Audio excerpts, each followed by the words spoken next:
Good morning, everyone. We'll go ahead and get started. Today is Public Health Committee public hearing, Monday, March 3rd, 2025. We do have a number of bills, and we are excited to listen to everyone who is signed up to speak. With that, I will have my co-chair have some opening remarks. Thank you, Senator Anwar. We are excited to see you all. Happy Monday. I just left Senator Summers in an Appropriations Committee meeting where I believe she still is. And as we often say, I think we're Clarice Detria and I say often people are in and out to many meetings. So we will catch them up as they miss some of you who are testifying. Thank you, Senator. Thank you, Representative Clarice Detria. Thank you, Mr. Chair. Good morning, everybody. Happy Monday. Looking forward to hearing from everybody. Thank you. Super. With that, we will actually have our first person listed. Perhaps it's more than one person at the same time because it's going to be Office of Health Strategies. Commissioner Deirdre Gifford, Commissioner with Nicole, and others who are going to join you. We're welcome to join you.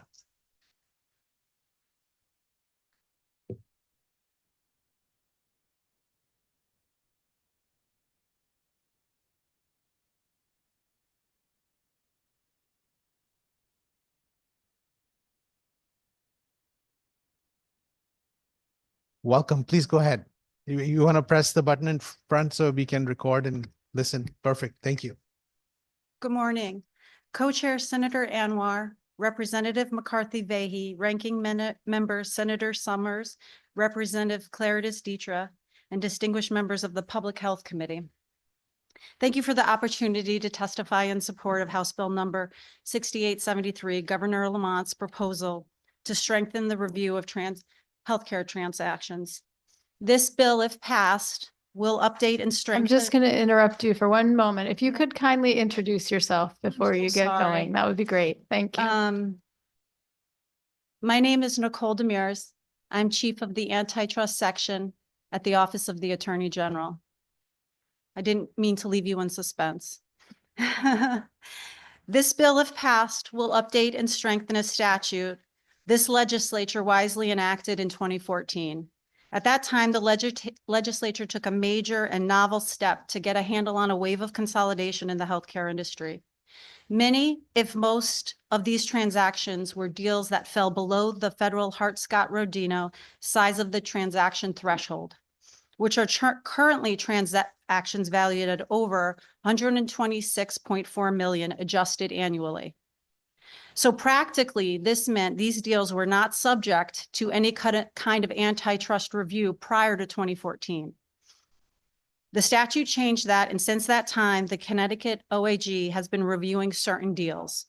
By way of helpful context, I will provide you with an overview of the current notice of material change process, the transactions that currently fall within the purview, and how this bill would broaden that purview in a limited manner and revise part of the process. The current notice of material change requires the Office of the Attorney General to receive notices of tentative mergers and acquisitions of generally two types. The first type concerns mergers of physician group practices resulting in physicians in a practice with 8 or more physicians. It's important to note that a group practice is defined as a practice with 2 or more physicians. The second type of deal we look at is acquisitions of certain group practices acquired by a hospital or a hospital system. Additionally, the office is required to receive notice if a person conducting business in Connecticut must file an HSR notice with the FTC or DOJ. And the party to that deal is somebody who is a hospital system, or healthcare provider in Connecticut. The notices filed with the offices are non-public and confidential, which is probably why you haven't heard very often of the notice of material change process. After receiving the notice, we make sure we have all the information, we complete necessary research, we ask questions to the filers if necessary, we estimate current and post acquisition or merger market share concentration, and we occasionally have additional questions to the filers, and then we complete an analysis as to next steps. And those next steps may include indicating to the parties that we have no concerns at this time and are closing the file, Or we may indicate we do have some concerns and we're opening up an investigation. And an investigation, of course, does not mean anybody has violated any anti-competitive laws, only that we have reason to believe there are concerns. This bill would broaden the process in a very limited manner, but a necessary one from our perspective. It lengthens the notice period from 30 days to 60 days. It will permit the office to capture mergers and acquisitions that we currently do not have visibility into, but are nonetheless leading to concerning market consolidation. Not always. Mr. Morris, but your 3 minutes has been reached. Thank you. Well, my question was, can you just complete what you're saying? Sure, not always, but sometimes via complicated business structures related to ownership, control and management services organizations,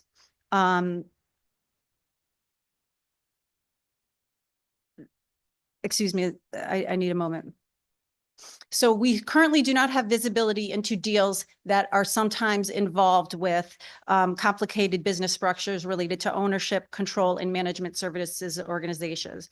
This broadening of the notice of material change purview is detailed in the proposed subsection F of the bill. By way of an example, and just one example, this would include deals involving Connecticut healthcare entities with total assets or annual revenue valued at 10 million, and at least 20% of this healthcare entity is going to then be acquired by entities such as, but not limited to, healthcare entities, publicly traded companies, private equity groups, hedge funds, real estate investment trusts, and management services organization or healthcare carriers, just to name a few.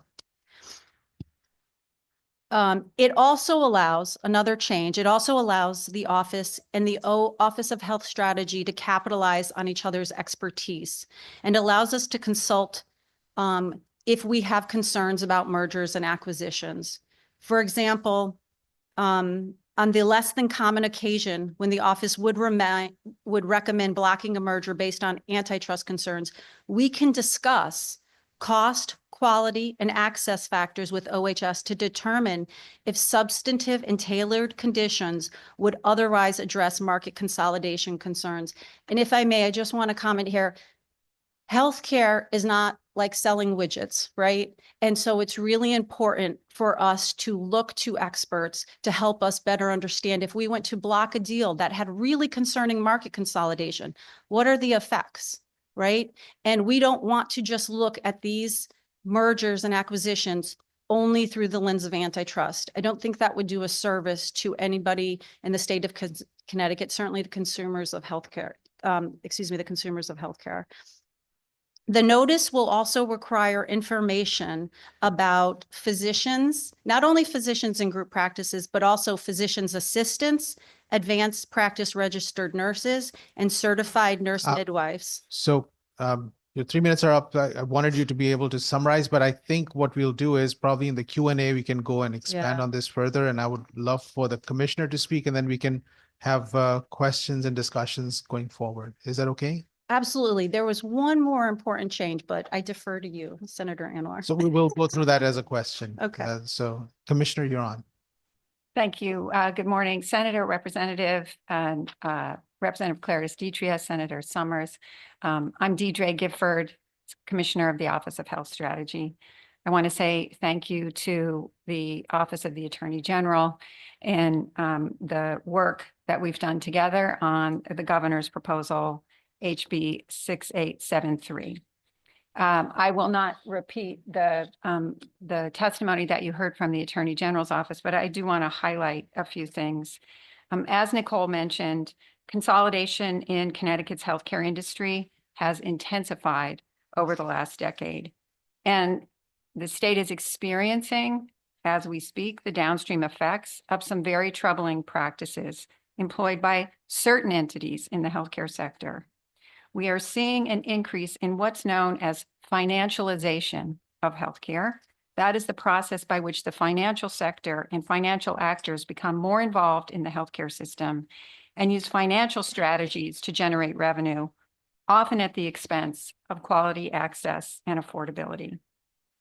While the current processes, as you've heard, through either the existing notice of material change or certificate of need, have insight into some of these transactions, every year there are transactions that avoid state oversight through corporate structuring or other techniques. That's why the governor is proposing to expand the scope of transactions that get some level of scrutiny and notice so that when warranted, the state's agencies can do a more intensive review of the transaction, and if warranted, put conditions on the transaction to ensure Connecticut residents maintain equitable access to high-quality, affordable care in their communities. You've heard how the bill would strengthen the Attorney General's notice of material change process in 4 ways, and we can talk about those more during the Q&A. I did, Senator Just and Representative, want to talk about this bill compared to last year's. Nothing in this bill would change or infringe on the existing authorities for OHS or the Attorney General with certificate of need or notice of material change. I want to acknowledge that we put in work with this committee last year that would have intensified oversight of certain healthcare transactions. This bill builds on that work and addresses some key concerns that were raised during that process. Last year's work built solely on the CON process, while this would build on the narrower notice of material change, thereby limiting the burden on transacting parties. Further, there were concerns last year that very minor transactions would be pulled into the review process, and this bill adds that transactions either involve private equity or involve entities with at least $10 million in assets or revenue, thereby protecting small transactions for intensive review. Finally, where the certificate of need process is limited by statute in its ability to expedite review for a transaction that presents no concerns, the notice of material change process allows the Attorney General and OHS to review a notice quickly, and if there are no concerns related to antitrust provisions, access, quality, affordability, which I know are of great importance to this committee. If there are no concerns on those issues, the review can be completed in minimal time with minimal state resources and administrative burden on the parties. Finally, I just want to say that we know that most entities involved in healthcare transactions are doing so with the good of patients in mind and want to ensure that our residents have equitable access to high quality, affordable care. But we all know that we have seen harmful practices of financially motivated entities that can disrupt care for patients and hurt the communities, so that it's imperative that the state have some window into these transactions so that we can work together to identify challenges on the horizon before they prevent problems at our doorstep. Thank you. Thank you so much for your testimony. And Ms. Demers, if you can actually complete this part in like 30 seconds of the last example you wanted to give us. Yes. And the last example is that any person or entity that willfully fails to file a notice of material change or knowingly gives false or inaccurate information as what required by the statute would be subject to a fine of not more than $1,000 a day for each day they fail to file the notice or did not correct the information. And we would be joining states like Illinois, Nevada, Oregon, I believe Massachusetts and California are also considering such fines because we do have an issue in making sure that everyone are filing the notices. Thank you. So I have a few questions and I'm sure my colleagues have some questions as well. First and foremost, thank you for your testimony and then also the bill to try and highlight some of the concerns that are there. The bill is focused in some respects on consolidation of market and trying to see if there is an uneven control of an entity or a group that is going to have an impact on the cost of care. So that's the lens that it's looking at. And while that's a fair lens to be concerned about, my understanding, the reality with the healthcare challenges in practices and systems is that there are existential threats for survival because of a variety of reasons. And if there is an existential threat of a practice or a group, then they would want somebody to buy and make sure that the patients are taken care of. And I'd like to understand if this bill is going to harm those situations, or is it going to help? Because I can tell you if there's a 60-day waiting period, it's going to just kill whatever is left. In the due diligence that the AG's office is going to look at. So help me understand that how is that practice going to survive if it's not already surviving, or a group or a facility? For the from the antitrust perspective, if an entity has a failing firm defense, that is something that we would look at. You know, if they're already going to be exiting the market, nonetheless, that is something that we would weigh with a great deal of value, because that is a concern. If you're just going to be exiting the market, not being able to provide services, we want to look at that. The 60-day widening of the period was really suggested in response to filers indicating to me they would like more time, and most states have 60 to 90 days. We try to work expeditiously, and if we are able to provide that we have no concerns at this time, we can do that as quickly as 2 weeks. But if we do have concerns, by 30 days, we do let the parties know we essentially akin to a second request, you know, to the FTC and DOJ, and that we need to ask more questions, and we need to get our arms around what exactly the deal entails, which I do think this bill would help, because right now, for us to learn if private equity is involved or a management services organization that is certainly helping the practice, but in substance really maybe controlling the practice to a degree, we really have to dig now. Because on the face of the notice of material change statute, that information is not being provided. And so this would help us get that information up front. It would take the weight a little bit off our 8-person section, and the information would be forthcoming from the beginning. So this brings me to another concern, is that, okay, we have a lot of changes that are happening in the market, and then why that's happening is a question that I would love to explore, but that's not in the bill. But I'll just say that it's Medicare isn't paying, Medicaid isn't paying. It's not a good time to be in healthcare. Private insurance makes it difficult. So anybody who's in that world, your survival chances are pretty bad. And then there's data to support that. But we're not worried about that, at least in this bill.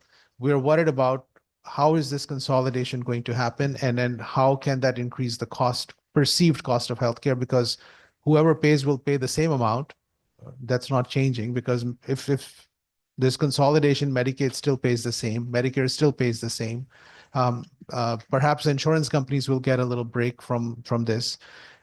But do you have enough personnel? Because there are so many shifts that are going to happen. And then if you're going to wait and delay this, it's going to, with all the good intention, have negative effect on the healthcare systems who are threatened. That's an excellent question, and I want to answer it in 2 parts. So first, no, we would not have enough staff to complete all this work. My understanding is the governor's bill asks for funding of 2 additional AAG positions for the section. However, if we were to need to move ahead without additional staff, I would liken it to enforcement discretion, right? And we would triage. We would look at the deals that come in. We would look at the market concentration, and we would focus in on the deals that had the most significant market concentration, and probably begin focusing on those. And if that means that we need to use our discretion not to dive as deeply into some other deals, I think that's a reasonable way to do it. We understand that government has limited resources, but we would hope that we would get 2 additional positions. Thank you. I have a lot more questions, but I'm going to see if my colleagues have any questions. Yes, Representative Kristen McCarthy.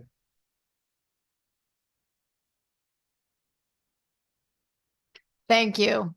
Thank you for the conversation. I think it's one we absolutely have to make sure that we are properly vetting and have the guardrails in place to assure that when we have for-profit investors investing in our systems, that we are keeping our patients and our providers safe. I think there's a lot to talk about here as we've already begun.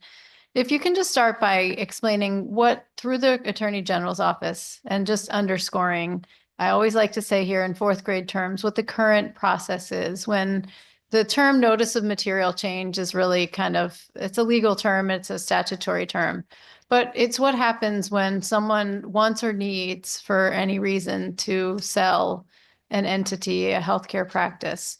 What is the current requirement with the Office of the Attorney General's office? When you say current requirement, you mean what must they file with us? Correct. What is in statute now? Okay, so we do have a landing page with a lovely link, and that it has an Excel, and it makes it very easy for the parties to indicate the information. But we want to know the current physicians they have in their practice and the physicians that they're going to acquire, how many are in that practice. We want to know the areas they practice in. We want to know the primary service area. So we ask for where are 75% of your consumers, your patients? What zip codes do they draw from? Because that's going to help us do a market concentration analysis, the metropolitan statistical area or statewide. It also lets us know who the owners will eventually be in the end. And that's the majority of what we ask for. It's also, I can look at the subsection, but that helps us get started, right? And this bill would allow us to know, okay, whose name is just not on the front office. Sure. Right? And that's the key, I think, that would really help us take a lot of work off our shoulders, which not that what we're looking to do, but it will help us review more mergers and acquisitions.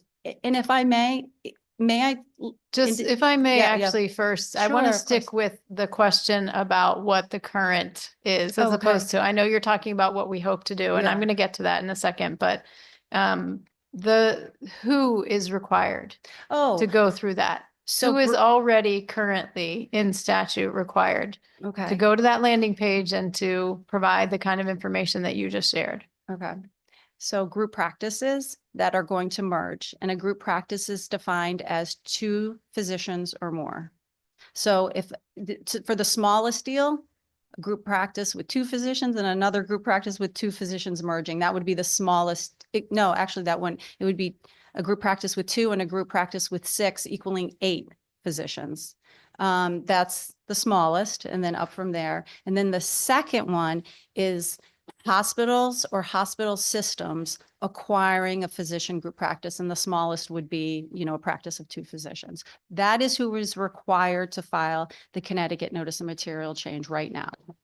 Okay, thank you. So I wanted to just make sure that we all understood what the current status is, because to your comments earlier, a lot of us are not as familiar here, especially in this committee, with what's happening in the Attorney General's office, in part because of the privacy aspects of this versus the certificate of need process, which is a very public and open process. And we do have more familiarity with that here, given that OHS is within the cognizance of this committee. So just in terms of what's currently happening and the way that this review process has gone, and can you give us a sense of how many of those inquiries have kind of gone on to lead to further questioning or to have concerns, investigation, and have concerns, and how you expect that might compare if this bill were to pass? Okay. So this bill was enacted in 2014, and since that time, we have had perhaps 3, maybe 4 investigations. Out of those 4, 2 were recommended we recommended we would block if they continued with their intention to merge. What resulted from that was they withdrew their notice of material change. One of those also resulted in a public settlement because it also led to an investigation that determined there was price fixing and market allocation going on. But in over 10 years, essentially 2 mergers were, we recommended to be blocked. So then the second part of that question is, actually, I'll add to my question. Okay. Given that it is such a small number, why then the need to be able to go further? And what would you expect would change So compared to before? right. So I believe the need is the incredible market consolidation that's currently going on, but also that Connecticut was a leader in 2014 in enacting that statute. There was no other state that looked into physician group practices. They looked into hospital mergers. They looked into hospitals acquiring practices, but not to physician group practices. And that is what the HSR threshold is missing. It's missing the smaller deals that are serial acquisitions. HSR. Oh, I'm sorry. Hart-Scott-Rodino Act. That's the federal act. Where, you have to file with the FTC and DOJ. Thank you for helping me, set the table better than I assume sometimes people, I'm in my world all the time.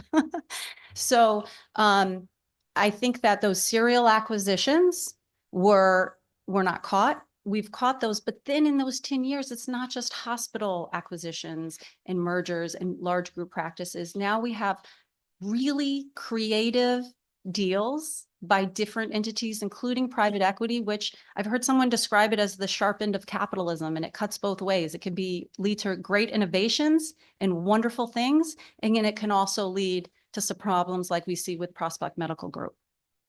Thank you. And can you say your last name one more time? So Yes, my last name is Demers. Demers. Okay. Senator Amor had it right. I wanted to make sure I did too. I'd like to, if I may, just pose those same kind of questions or similar if Dr. Gifford wanted to give an answer as well. And thank you both for being up here, because I think given the nature of the bill, it helps for us to be able to talk with both of you at the same time. So Dr. Gifford. Thank you, Commissioner. Thank you. I answer to all of the above.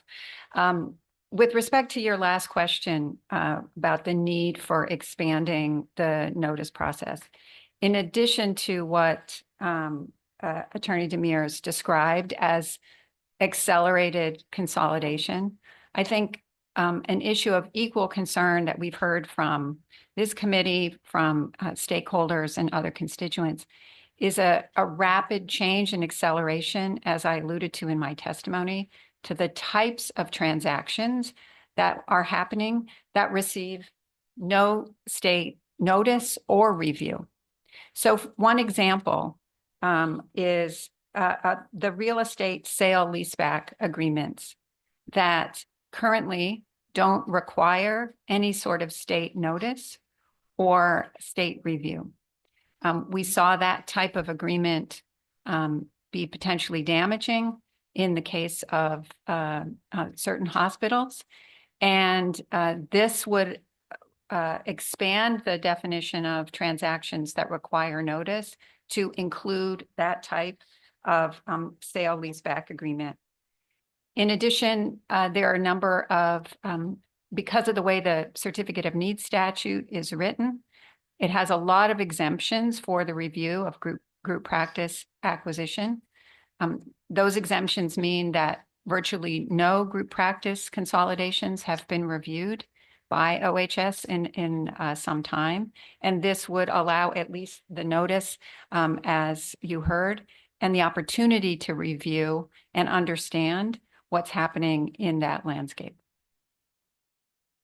Thank you for that. I think in my understanding is what the bill seeks to do is to allow both the legal lens and the healthcare lens to be looked at with these kinds of notice, or with these kinds of changes, these kinds of sales or changes in ownership. So I think that's maybe my simple fourth grade way of saying that's the hope. Now, I also have a lot more questions, but like Senator Amor, want to let other members of the committee, we can come back to you later. Thank you, Senator. Thank you, Representative. Representative Claire Desdieter. Thank you, Mr. Chair. Thank you for all of you being here today. So my question, I see as we're looking through the bill that we're adding a lot more situations where that lens will be looking at these transactions, but I'm not seeing, and I may have missed it, and I apologize, that there's nothing in here about venture capitalists or businesses. Is that in there, or if it's not, why aren't we looking into that? I don't think it's excluded by any means, but I don't think that's, we don't see a lot of involvement currently by venture capitalism. They're usually starting up businesses, Mhm. but it's certainly not excluded. Okay, because If it falls within the definition, you know, of what would constitute a material change, with subsection F being the greatest, being the clearest addition to this section, it's not, it certainly wouldn't be excluded. I think they name certain certain entities, but it wouldn't be excluded. okay, because we talk about, we're passing these laws, which is important, and then we don't want to create another loophole for someone to be able to come in and say, okay, well, we can't do this. What's going to keep someone from coming out of state and saying, I want to, do a medical supply and be that startup that comes into Connecticut and that is funded by, some other organizations. So I just want to make sure that this isn't something we'll be coming back to to fix in a couple of years. I want to make sure we take care as much as we can now. Absolutely. And that's a good point. Thank you. Thank you, Mr. Chair. Thank you. Seeing no other questions, I'm just, oh, there is. No, I was going to ask more questions, but you go ahead first and then we'll come back. Maybe you're going to ask what I'm going to ask. So Representative Reddington Hughes. Oh, thank you. My question has to do with within the new policies, how do you think that this would have prevented some of the problems that we're now seeing with our hospitals and medical facilities? How do you see that this would have solved that? Are you asking me? Yes. Oh, thank you. It's an excellent question.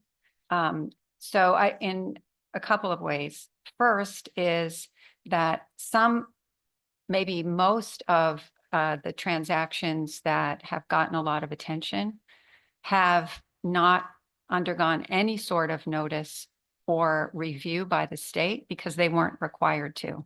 So I mentioned the sale leaseback agreement, which is one type of transaction that did not require notice or review. I mentioned the loopholes in group practice consolidation in the CON statute. There are also purchases of large percentages of healthcare facilities or healthcare entities that don't currently require review because they don't technically constitute a change in ownership. So I would say that expanding the definition of what undergoes notice and, if necessary, further review is one way. Another thing that I'd like to point out, which we haven't talked about yet this morning, but the governor's bill proposes much more working together between the Office of the Attorney General and the Office of Health Strategy. And we've gotten a lot of questions over the last couple of years as things have transpired in Connecticut about why there wasn't closer collaboration on some of these issues. And this bill would address some of those concerns. Right now, statutorily, our processes are completely separate.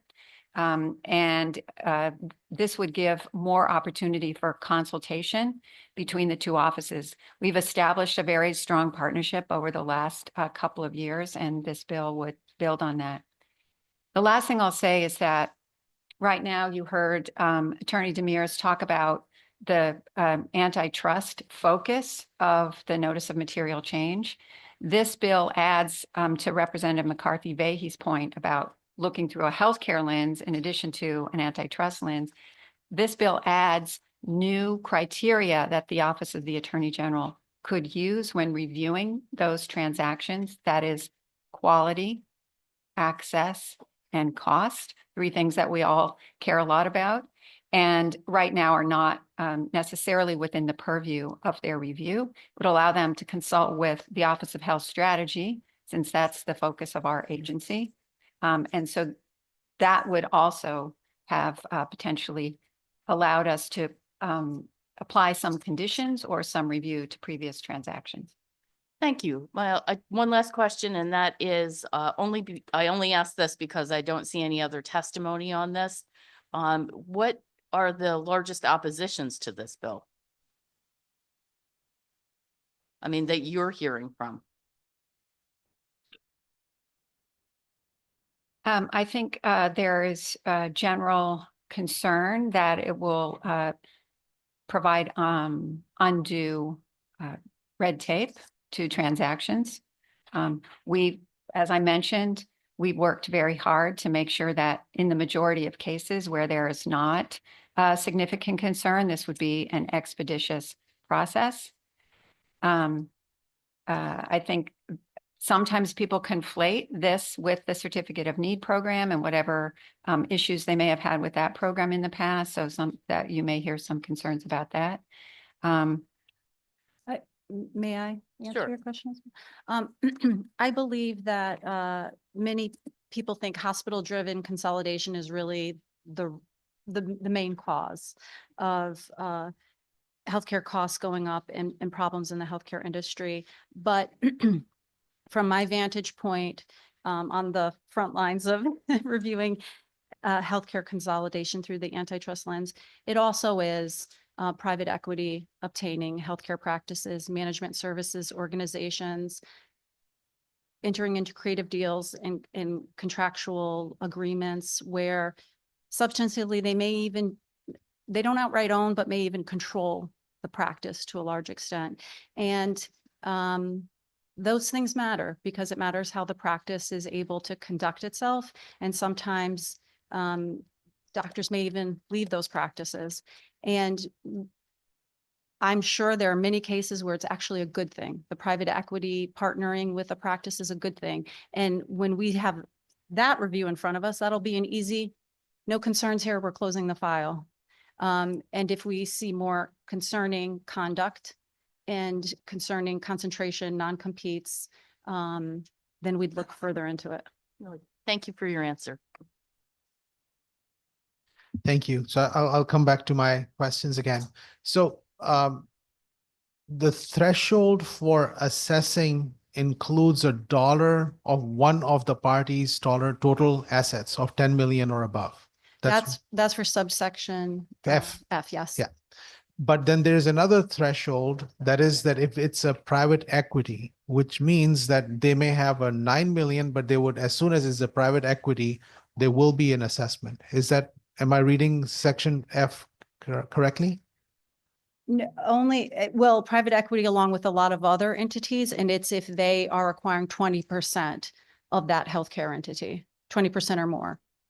And the third thing I wanted to ask you was that there's a threshold of the number of clinicians as well. Is that accurate? So it's accurate. I would say now there are 3 avenues for review rather than just 2. So the threshold for the group practice is 2 in a group practice equaling 8 in total when the deal is done. Right. But as to subsection F, you could have a healthcare entity as small as 1 doctor. I think that would be a real outlier and a red herring in the big picture of subsection F, because the entities that are like private equity that's going to acquire practices are probably looking for larger entities. However, if they are looking for 1 doctor, it may, not always, but be part of serial acquisition, roll-ups. They're also, I heard, called add-ons and tuck-ins. But you're slow, how do you eat an elephant 1 bite at a time? They're slowly acquiring that market share. And that thing has not changed per se in this bill. That's already there. The group practice number? Yes. Yes. Yeah. So eating the apple 1 bite at a time kind of a situation. Yes, but what's currently happening is we're missing, I'm sorry, you made me chuckle. We're currently missing an entity like private equity or a health insurance carrier that's not a group practice or a hospital acquiring these practices. And that's what we want visibility into.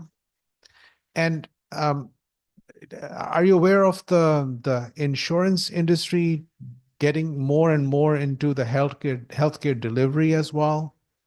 We are. And how has the Attorney General's office allowed that? How have we allowed that? Well, I think one, we don't have visibility into it currently under the notice of material change. When we do through open eyes and astute research, learn about it, if it is above the Hart-Scott-Rodino size of the deal threshold, and I have to be careful but we can work with federal partners in case there are entities that are located in Connecticut or are going to impact Connecticut consumers. Just for people who are listening, that one of the largest primary care in the state of Connecticut is owned by an insurance company. So it has happened while existing laws have been in place. So it's a interesting model. Would that prevent something like that from expanding and progressing if we pass this bill? Or should we just say that the insurance industry, because there's a inherent conflict of interest, should not be involved in the delivery of healthcare like 29 of the states have done? Well, I really appreciate your point there, and I understand what you're saying. I do think, if I'm understanding you correctly, you said, would this bill allow it continue? I think it would at a minimum give us visibility into it. Now we would have notice of it happening, which we currently don't receive notice. And so just in the same terms as I was speaking about, the private equity is a threshold itself that as soon as that's in the picture, there is an automatic system of assessing things. So do you think insurance industry, when they're trying to get into the delivery of healthcare, we should have that as a trigger too? I believe it's also health carrier insurance or health carriers. It would also, if they're being acquired. So I think that's a good point. I do want to note that the first state that has already included private equity into the definition of acquiring and wanting to get visibility into it was Indiana last year. They were the first leader, and I think now California, Massachusetts, in a handful of other states are really considering it because it's an area we're missing. We don't have visibility into it right now. I think your line number 231 talks about health carriers. Yes. Representative Kristen McCarthy alerted me to that. Yes, healthcare. Yep. So good point. Okay. All right. Good. I think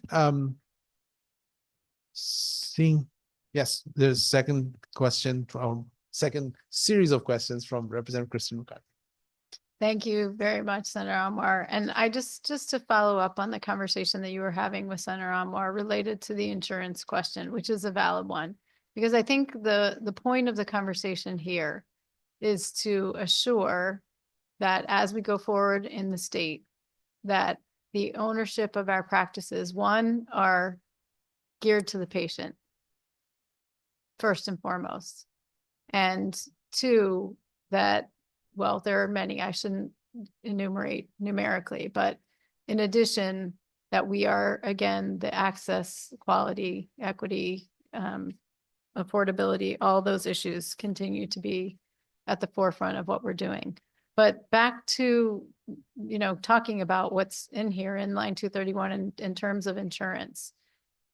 Just again, to put a finer point on this, the language in this bill would also allow for a different kind of conversation related to an insurance company that was trying to get into direct care, is what I thought I heard you say. And I just want to clarify and confirm that. Yes. And I think it's, now we'd have an opportunity to look at that vertical integration that maybe we're missing right now. Thank you. Commissioner Gifford, would you want to respond any further to this conversation? Would you mind if I invited Boyd Jackson to come up? Because I think he has just one clarifying point on this issue of insurance carriers and what the threshold would be. Great. If you can just introduce yourself, that'd be great.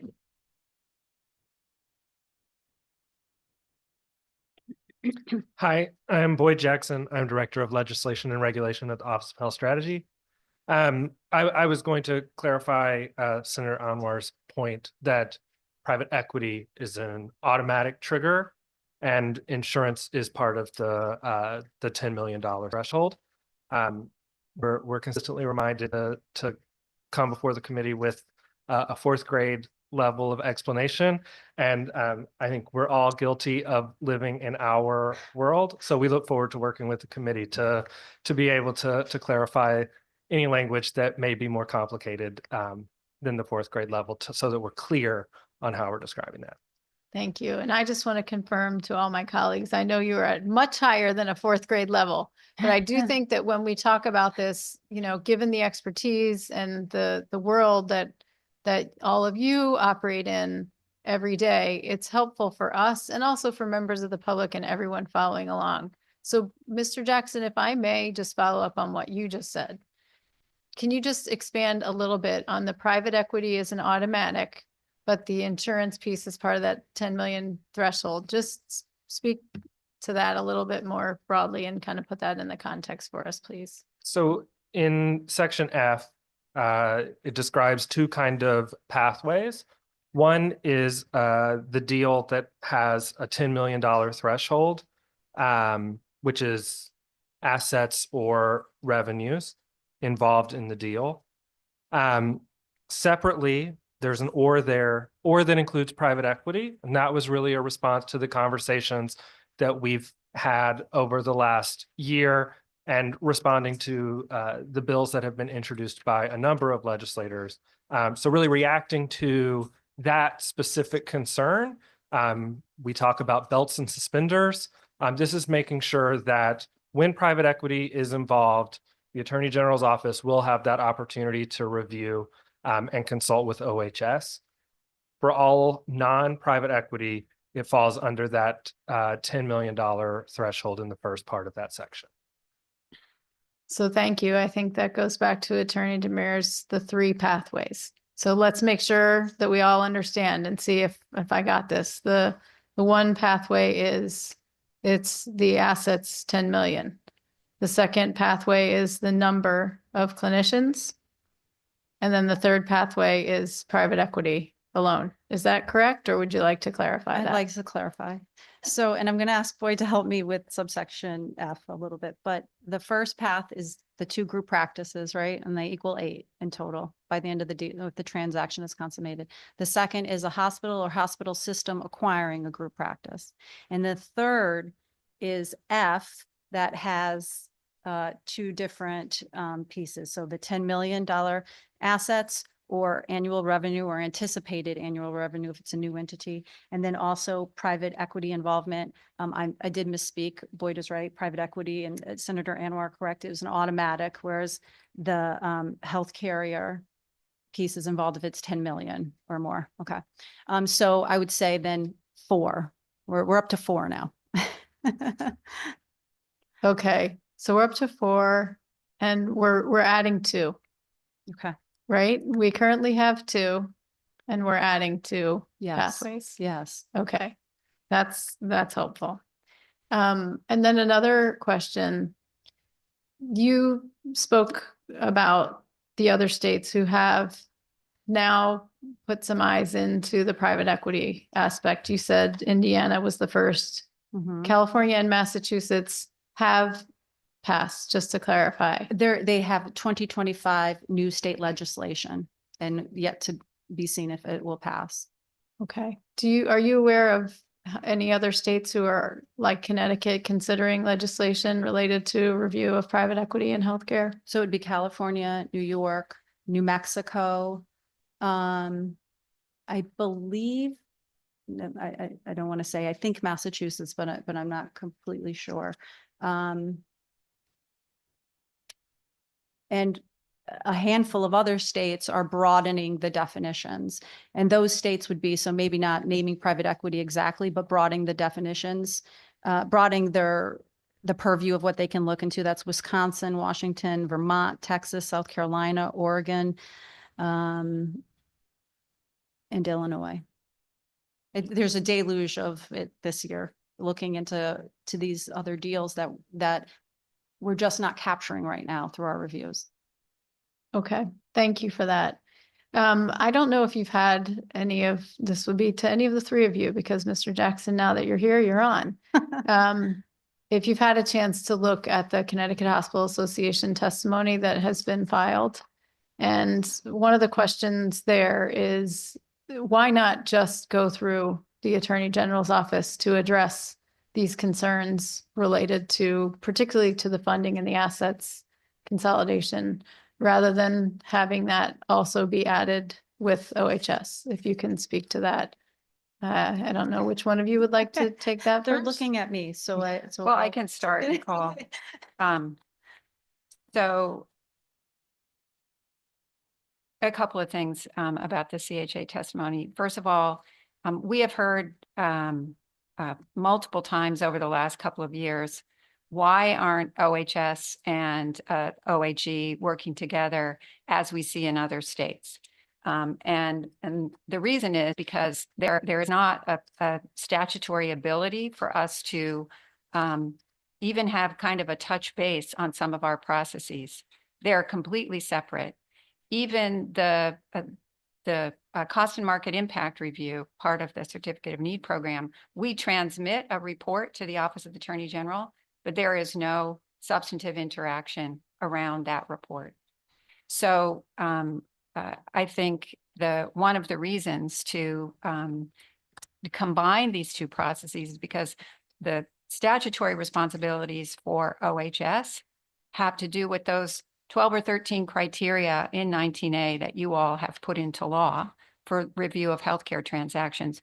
Those criteria don't currently exist at the Office of the Attorney General. As Nicole discussed, they focus on antitrust, which is very important. But the cost, quality, and access, the healthcare piece that you alluded to, Representative McCarthy-Vahey, that's an expertise that lies outside of that office.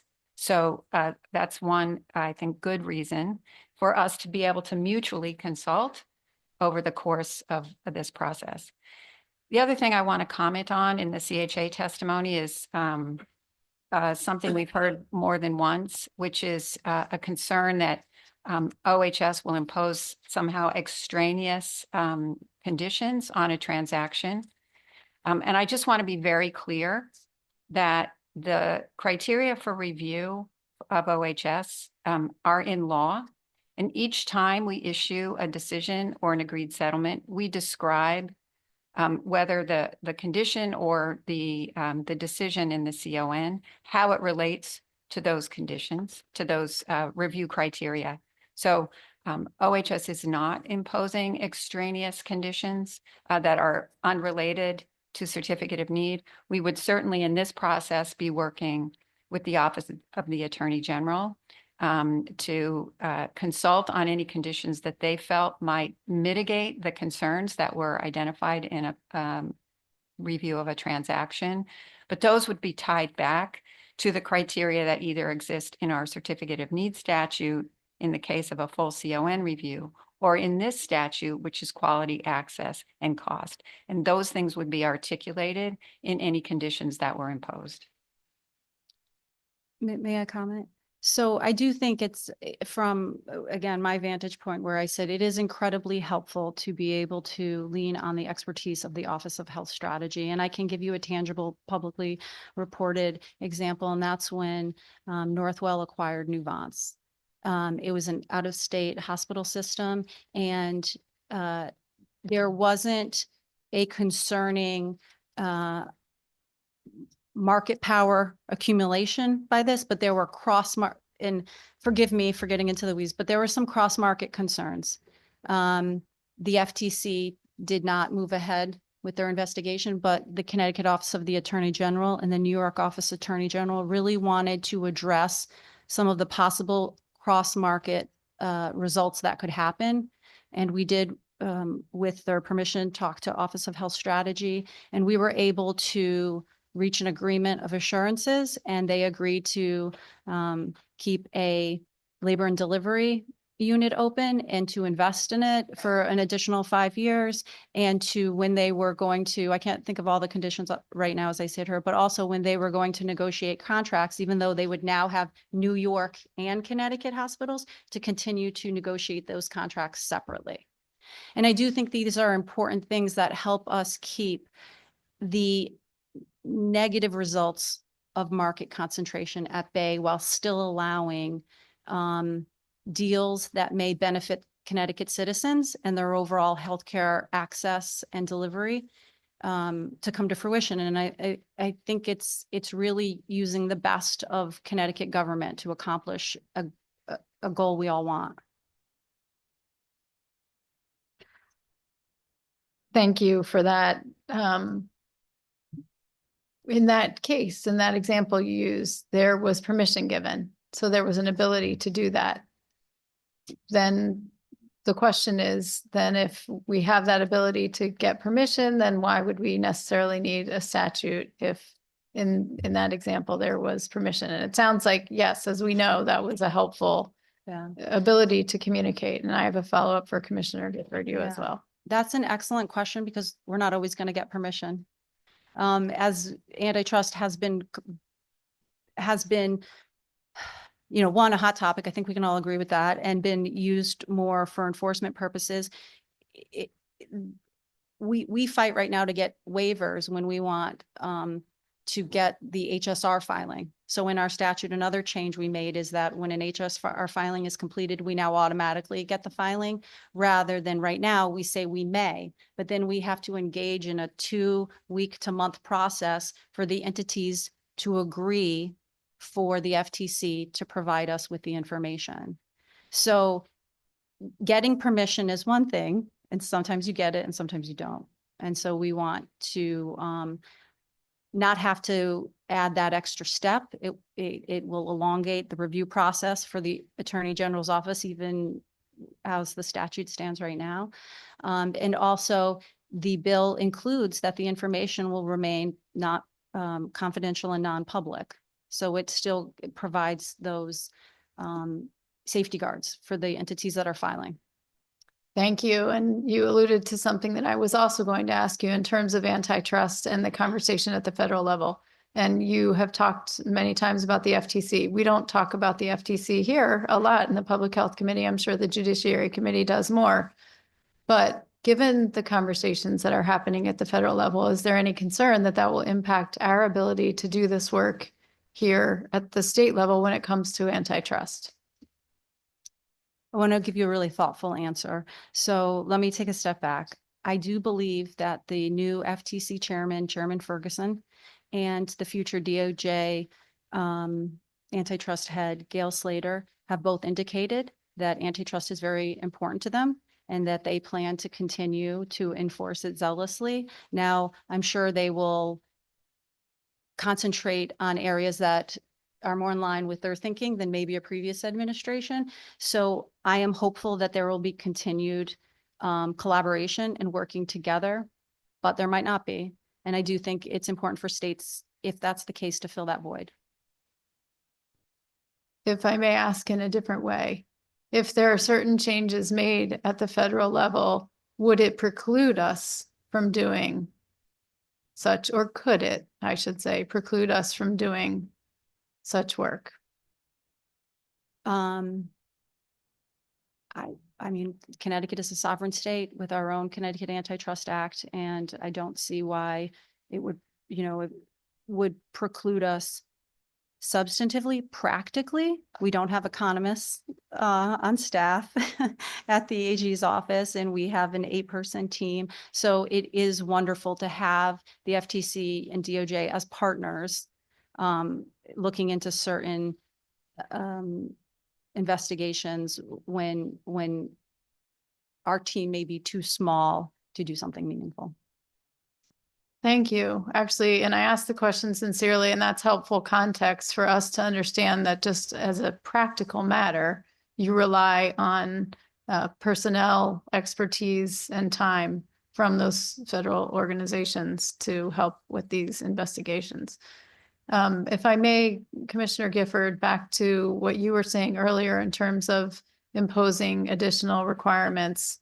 I think the way that you phrased it is we would not be imposing additional requirements. I guess I just want to clarify that. if you could just speak to that a little bit more. Yeah, thank you for the opportunity to clarify. The criteria for review, either with a certificate of need or with this proposal, are in statute. What I was meaning to articulate is that any conditions that would be applied either by the Office of the Attorney General through this new process, because remember, one avenue that the Attorney General's office can take is to impose conditions on a transaction.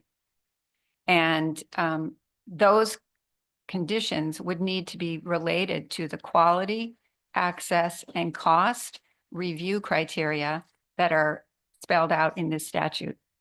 There's two lawyers here, so I'm going to trust them to stop me if I go out over my skis. Right? Right. Okay.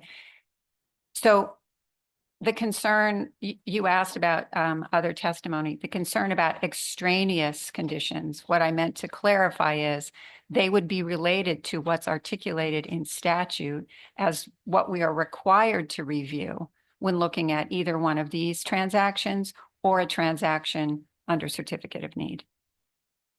Does that help? Yes, thank you. And I appreciate your answers. I know that we will be having a lot more conversation offline. And I thank you, Mr. Chair, for your indulgence. Thank you. I have some more questions. We just start playing tag team. So the Connecticut Hospital Association has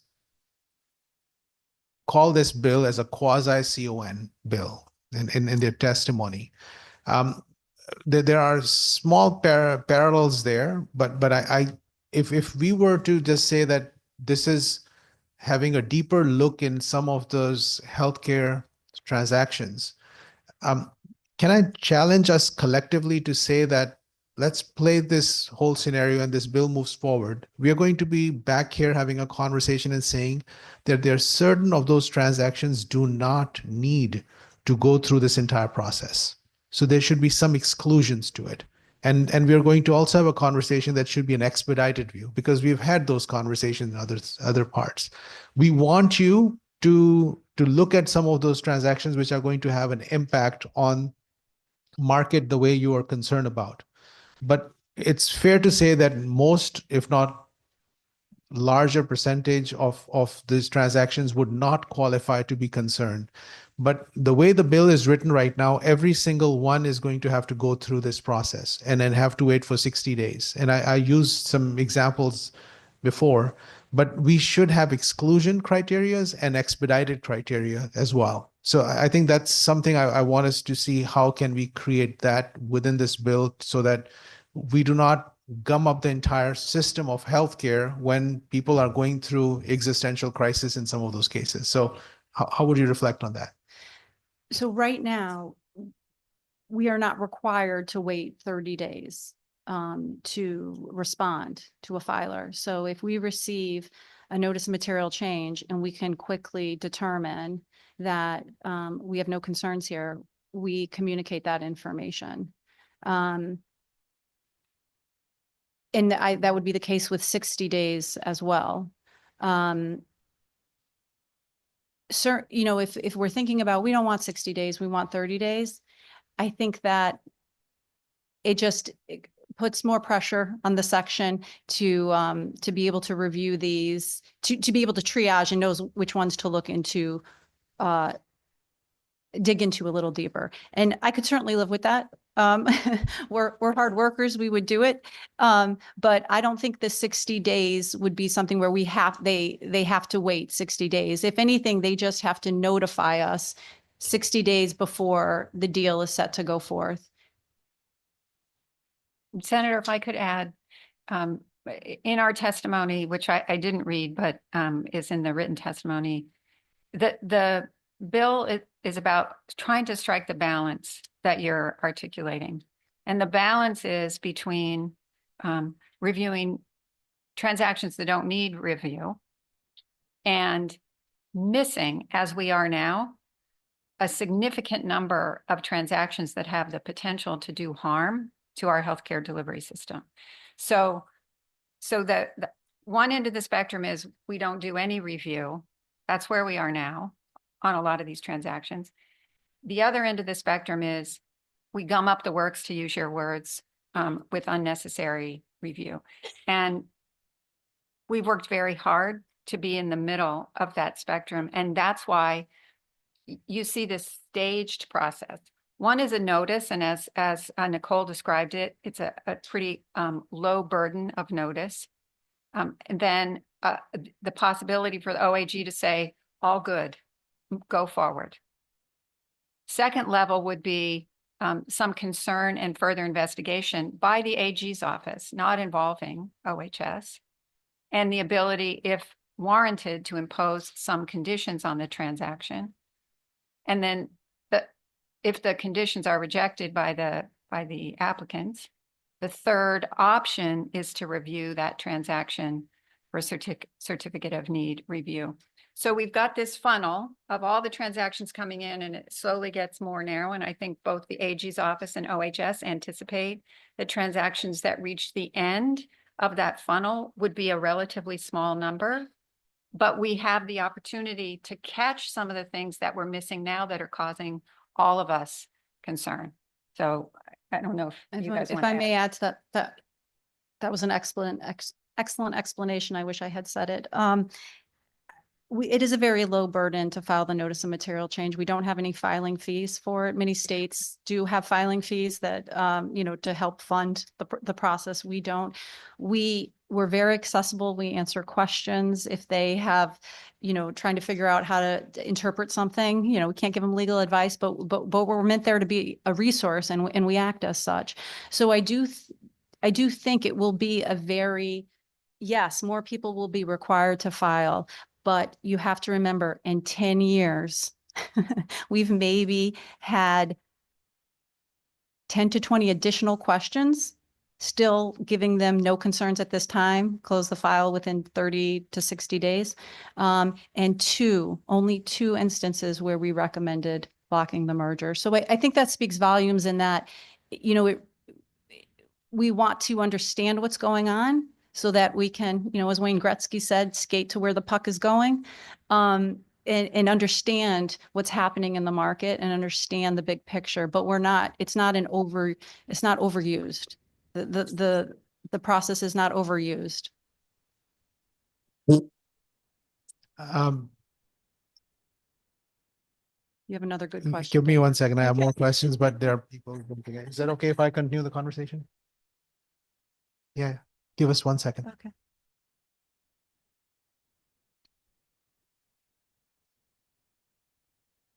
One of our speakers just was in the operating room, and he wants to go back to the operating room. We're trying to navigate as we do our own surgery here. Okay. Here's so there, about the MSO agreements, which is the Management Service Organization agreements, which is not an ownership contract, which is a management contract. In the past, when we had this bill, a lot of physicians, clinicians came out, oncologists, orthopedic surgeons, gastroenterologists, women's health in the entire state of Connecticut, for that matter.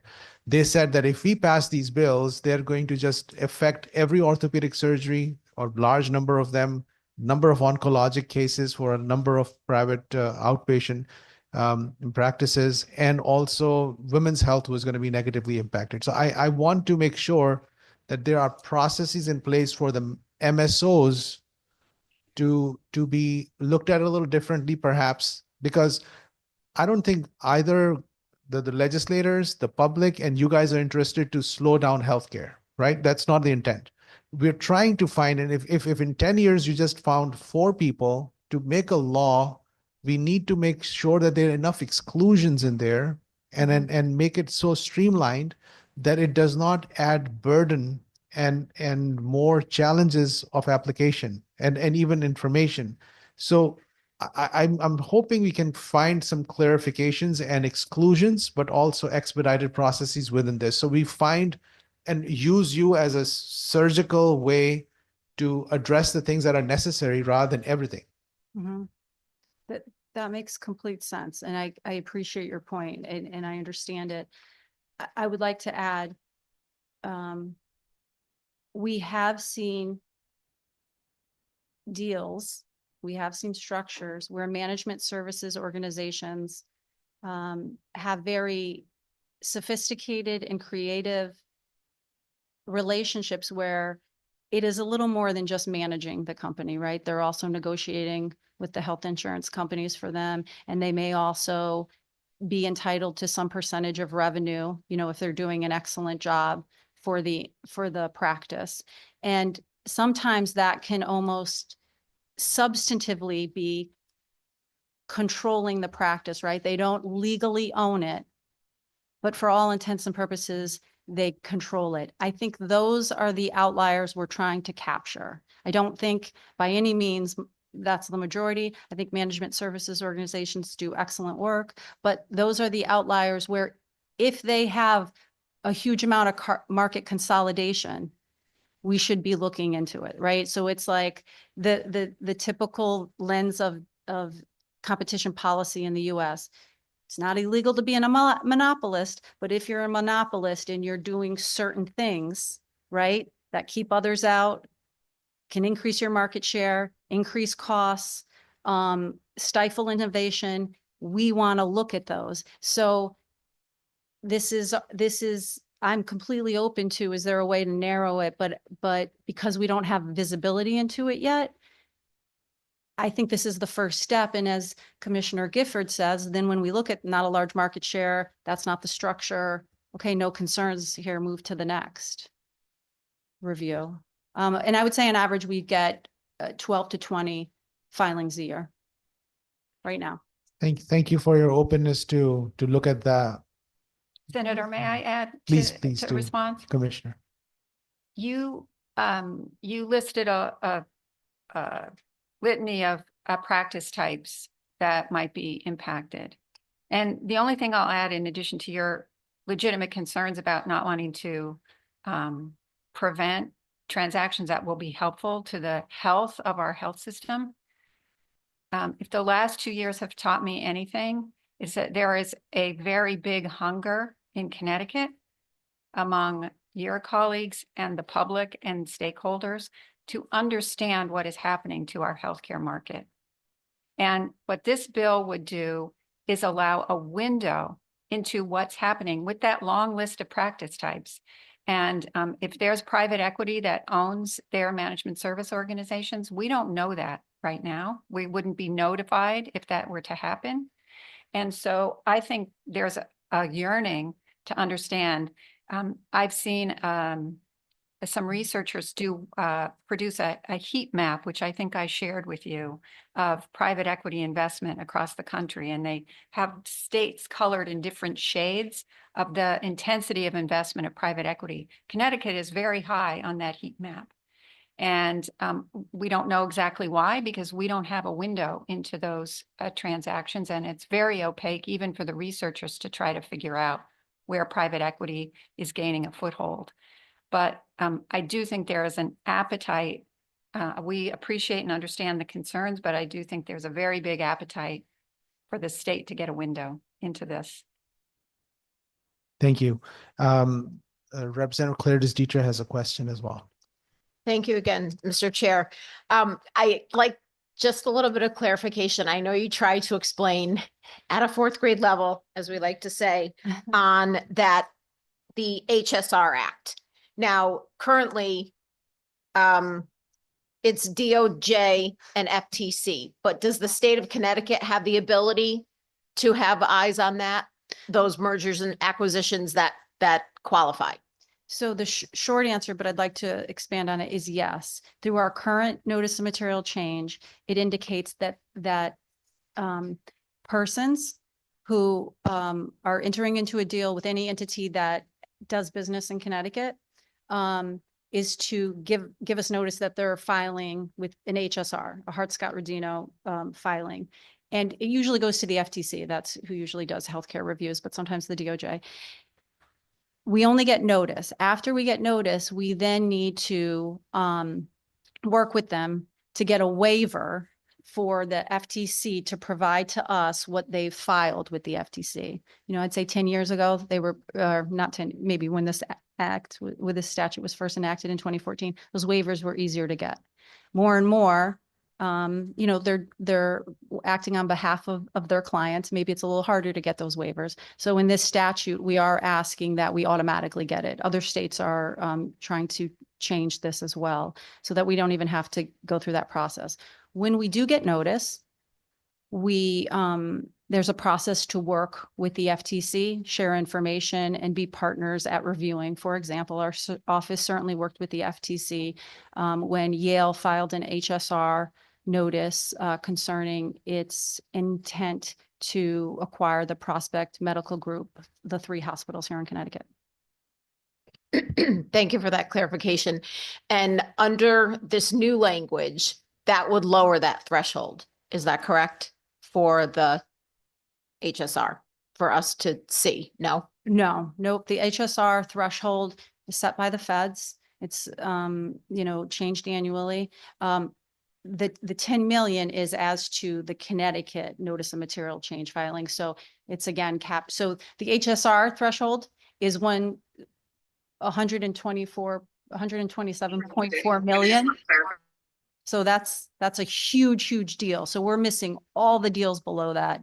And this statute would say a $10 million deal. Okay, that's what I Yeah, missed. okay. I wasn't speaking correctly. No, But I'm sorry, I it's, didn't mean to- no, it's you clarified it for me, so I appreciate it. So it's the acquisitions and mergers that are under that threshold that you want Yes. to capture, Yes. correct? Right. And how will this bill do that? How will it achieve that? Okay.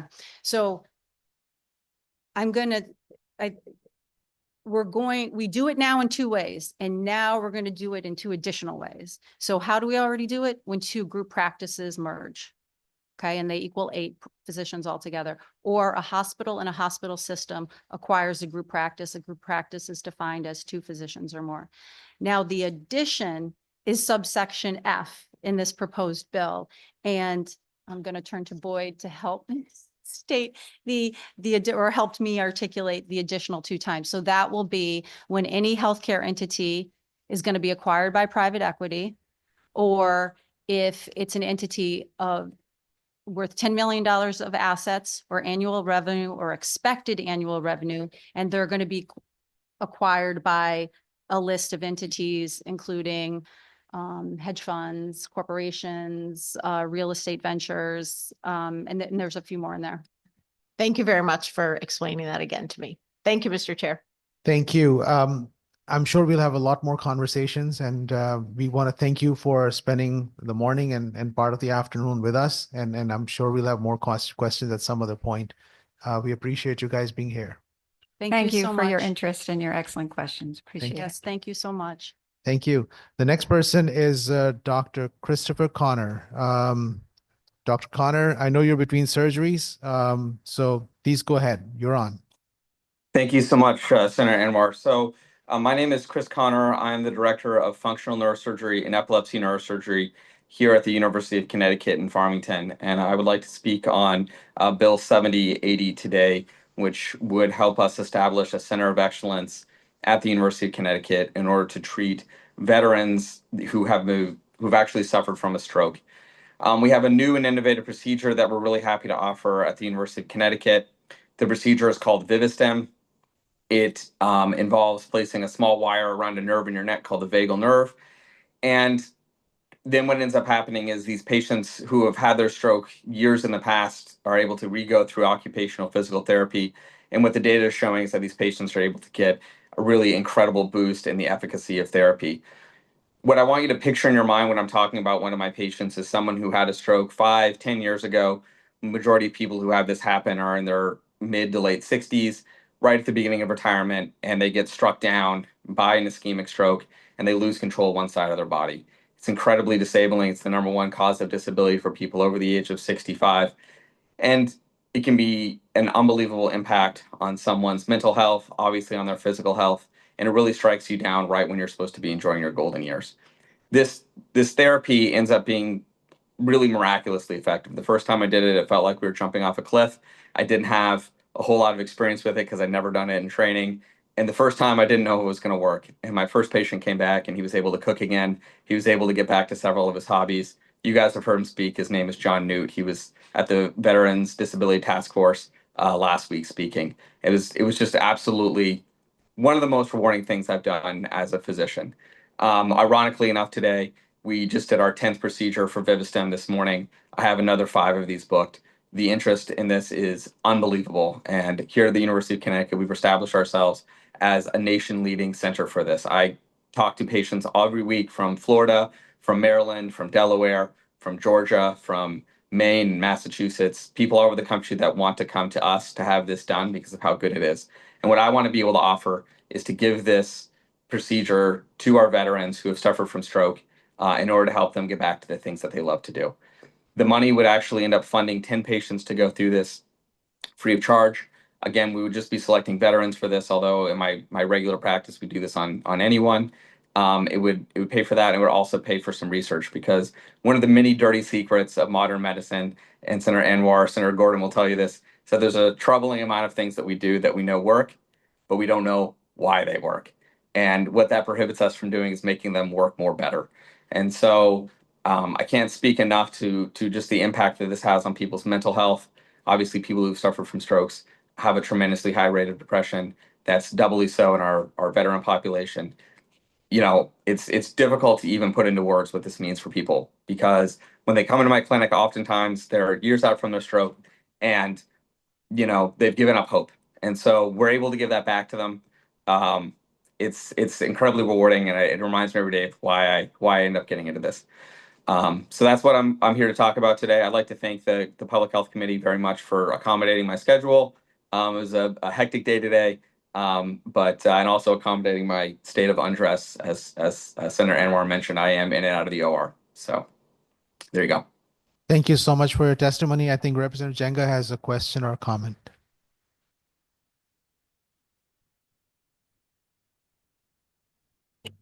Okay, thank you. Thank you, Dr. Connor, for your testimony, and I appreciate your whaler's hat.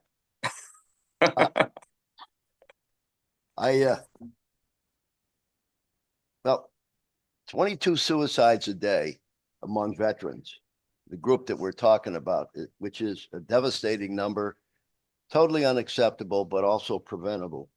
And I see what you're talking about here as a solution to that, a direct impact. Can you explain to us what happens to a patient after you do the implant?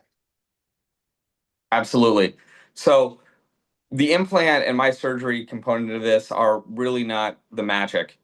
As much as a neurosurgeon, I have a healthy ego, and I'm going to believe that it's the most important thing. The most important thing is that this Vivistem implant turbocharges the efficacy of occupational and physical therapy. And so, again, we don't know how that works exactly. We think that it makes the brain more receptive to learning and changing. It's a condition called neuroplasticity. And so what ends up happening is we implant this, the patient goes home, they come back and see me 2 weeks later, and then we put them through 6 weeks of what I jokingly refer to as boot camp. They end up going through 6 weeks of very targeted occupational therapy. It's 6 weeks, 3 times a week, an hour and a half a pop. So it's 18 hour-and-a-half long sessions. And it's very different than the regular occupational therapy in the sense that a lot of occupational and physical therapy for someone who's suffered a stroke is working around that deficit. So they have an arm that doesn't work, that they can't use. And now what we need to do is we need to go straight at that, and we need to address that head on and directly. So that's why I call it boot camp. I'm really excited about doing this in veterans for a number of reasons. One of which is they're an incredibly dedicated group of individuals who, when you put that kind of task in front of them, they're really going to fly into it. And I think that in particular, they will benefit more than even my regular patients will, because it's the kind of thing that, again, you give them a goal, you give them hope, you give them a target and a hill to climb, and they're just going to dominate it. Thank you. Can you tell us what the secondary measures from this kind of procedures are and the therapy? What happens beyond the hand? That's a fantastic question. All of my patients come in and they all want to ask me, is my gait going to get better? Because a great number of people end up having issues with walking afterwards. One of the things that this bill will enable us to do is really study what ends up happening with gait in particular. Right now, this is an FDA approved device. It's not experimental, but the FDA indication is for upper extremity arm weakness, not for leg weakness. And so we want to study how this is going to affect walking, because walking is a really strong determinant in longevity and overall health. The other thing that we want to look into really significant in these patients is something that you're kind of hinting at, which is the quality of life improvement that we see in these patients, and also the general mental health of the patient. So we want to actually track this as well in 10 people over the course of a year to see kind of how those things improve. Anecdotally, I can tell you it's a big bump. They come back in your clinic, and sometimes these patients look completely different than before, just because they have something to look towards and some kind of hope. So they look totally different, but we don't know that yet. There's a lot, again, that we don't know because it hasn't been studied yet, that this bill would allow us to look into. Thank you. Could you describe what kind of research and what measures would be needed to do research in this area?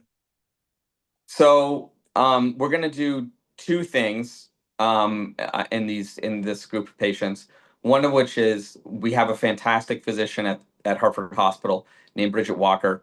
Bridget is an expert in gait and looking at studying patients walking, basically using electrical recordings from the muscles, using plates in the floor that record how much force you're using basically like motion capture. And so she's going to study those things while we have the patients go specialized physical therapy for their gait to see if we can continue to improve that. So that's one very particular component of the research that we're going to do. The other thing that we're going to do here at UConn is we're going to place these patients into an MRI scanner. We're going to do a very special kind of MRI to look at brain activity before they have the therapy, after they have the therapy, and then a year down the road. And so we want to see is how the brain is reorganizing and what parts of the brain are picking up and starting to reactivate. And we want to find out if we can cause that to be amplified at all. The other thing we're going to do is we're going to do what's called an electroencephalogram, which is where you put little electrodes on top of the head and you record brain signals with the device on and with the device off. And the reason for that is we want to see how do your brain waves change in response to turning the device on and off, and see if we can use that to use mathematical modeling in order to, again, improve how the device is stimulating the nerve to get even better results. As good as the results are, we're not happy with it yet. And so we want to do all this research in order to optimize it even more, because there are millions and millions of people with strokes. And in my conversations that I've had with the company and with some of my friends doing this research, at UConn and at Hartford Hospital, we're really way far out ahead of everybody in doing these things. No one else has the approval to do this yet and the funding to do this yet. So it's a really great opportunity to offer something to vets who wouldn't have otherwise, do groundbreaking research here in Connecticut on something that's going to help millions of people. Thank you.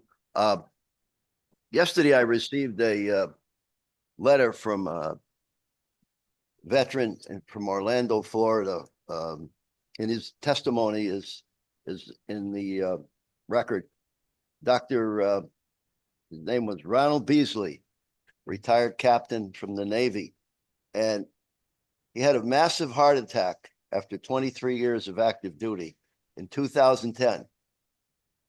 The VA had very little they could offer him. So for 14 years, he really suffered. But in 2024, he had this procedure. And today, and I like to read, the result of that is he can now use all eating utensils, going out to dinner, and not having his wife have to cut his food and feed him. He can grip items from the shelves, such as condiments, refrigerator, plate from the cabinet, pick up coins as small as dime, tie a shoe, carry luggage, use household tools, assist my wife around the house, very important, and most importantly, hold his granddaughter without dropping her. That sounds like life-saving and game-changing. And I think it's so important what you're doing, and appreciate everything that I've heard today. Thank you. Thank you. Mr. Chairman. Thank you, Representative Jenga. my Vice Chair, Senator Marks, followed by Representative Clarice Dietrich. Thank you so much for being here, Doctor. I see a 60-minute episode in your future. But what I just need to understand is we are already using this procedure, and it's fascinating. And knowing so many veterans, so many people that have suffered from a stroke, and being able to get more of your deficits improved will just be life-changing. But the veterans, will they be treated at the VA, or will they be treated with you at UConn? And will that $2 million cover all of their outpatient therapy and the implementation, and then all of that further research that you want to do by studying the brain and seeing how you can improve it? Senator, that's a great question. So the surgical procedure will be performed at the University of Connecticut John Dempsey Hospital. We're the only hospital in the state currently offering it. It takes a tremendous amount of negotiating and heavy lifts in order to get us to that point where we actually can implant it. The company's not very big. They don't very many of them. So I don't want to necessarily put the effort into getting another hospital kind of up to speed. So we will be doing it at John Dempsey Hospital. And then they will undergo their therapy and their rehab at Hartford Hospital there. And the reasons for that are manyfold, including, some of the research will be done there. Also, Dr. DeGrucci's there, who himself is a Marine veteran. I think you guys are going to be hearing from him today. So there's a number of reasons that I would like for them to go there for the rehab care. This $2 million would cover everything. It's all the research. It's the cost of the device. It's the cost of the surgical procedure. It's the cost of the rehab. It's the cost of some administrative costs, mostly over at Hartford Hospital. It's the whole thing. The whole program for 10 veterans for $2 million. That's wonderful. Thank you so much for all you do. Thank you. Representative Clarice Dietrich. Thank you, Mr. Chair. Thank you for being here today, Doctor. And to expand on what Senator Marks asked you, that $2 million, you said that's for 10 veterans. And will that just be for the year, or will you be coming back for more money as needed? I just wanted some clarification on that. That's an interesting question. I have a feeling we'll probably find 10 veterans fairly quickly from this, just based on the overwhelming amount of interest we have in the community. My hope is that some of this research and things will make it more possible for us to get insurance authorization going forward. You would be probably not surprised, but more than a little bit disappointed in how much of my life is spent just getting this single procedure approved. And so my hope is that we can do research that proves how beneficial it is to patients, what their quality of life improvement is, how much of an economic benefit it is to companies to actually reimburse for this, so that it becomes easier for us to reimburse for. It'll probably take us around 1 year to get 10 of them implanted, and then we'll have to see what ends up happening at that point in time. Okay, thank you. And excuse me, to also for some clarification, the neurosurgeon would implant this device, and then who would be part of the team afterwards? I assume would physical therapists and OTs be part of this rehab? Absolutely.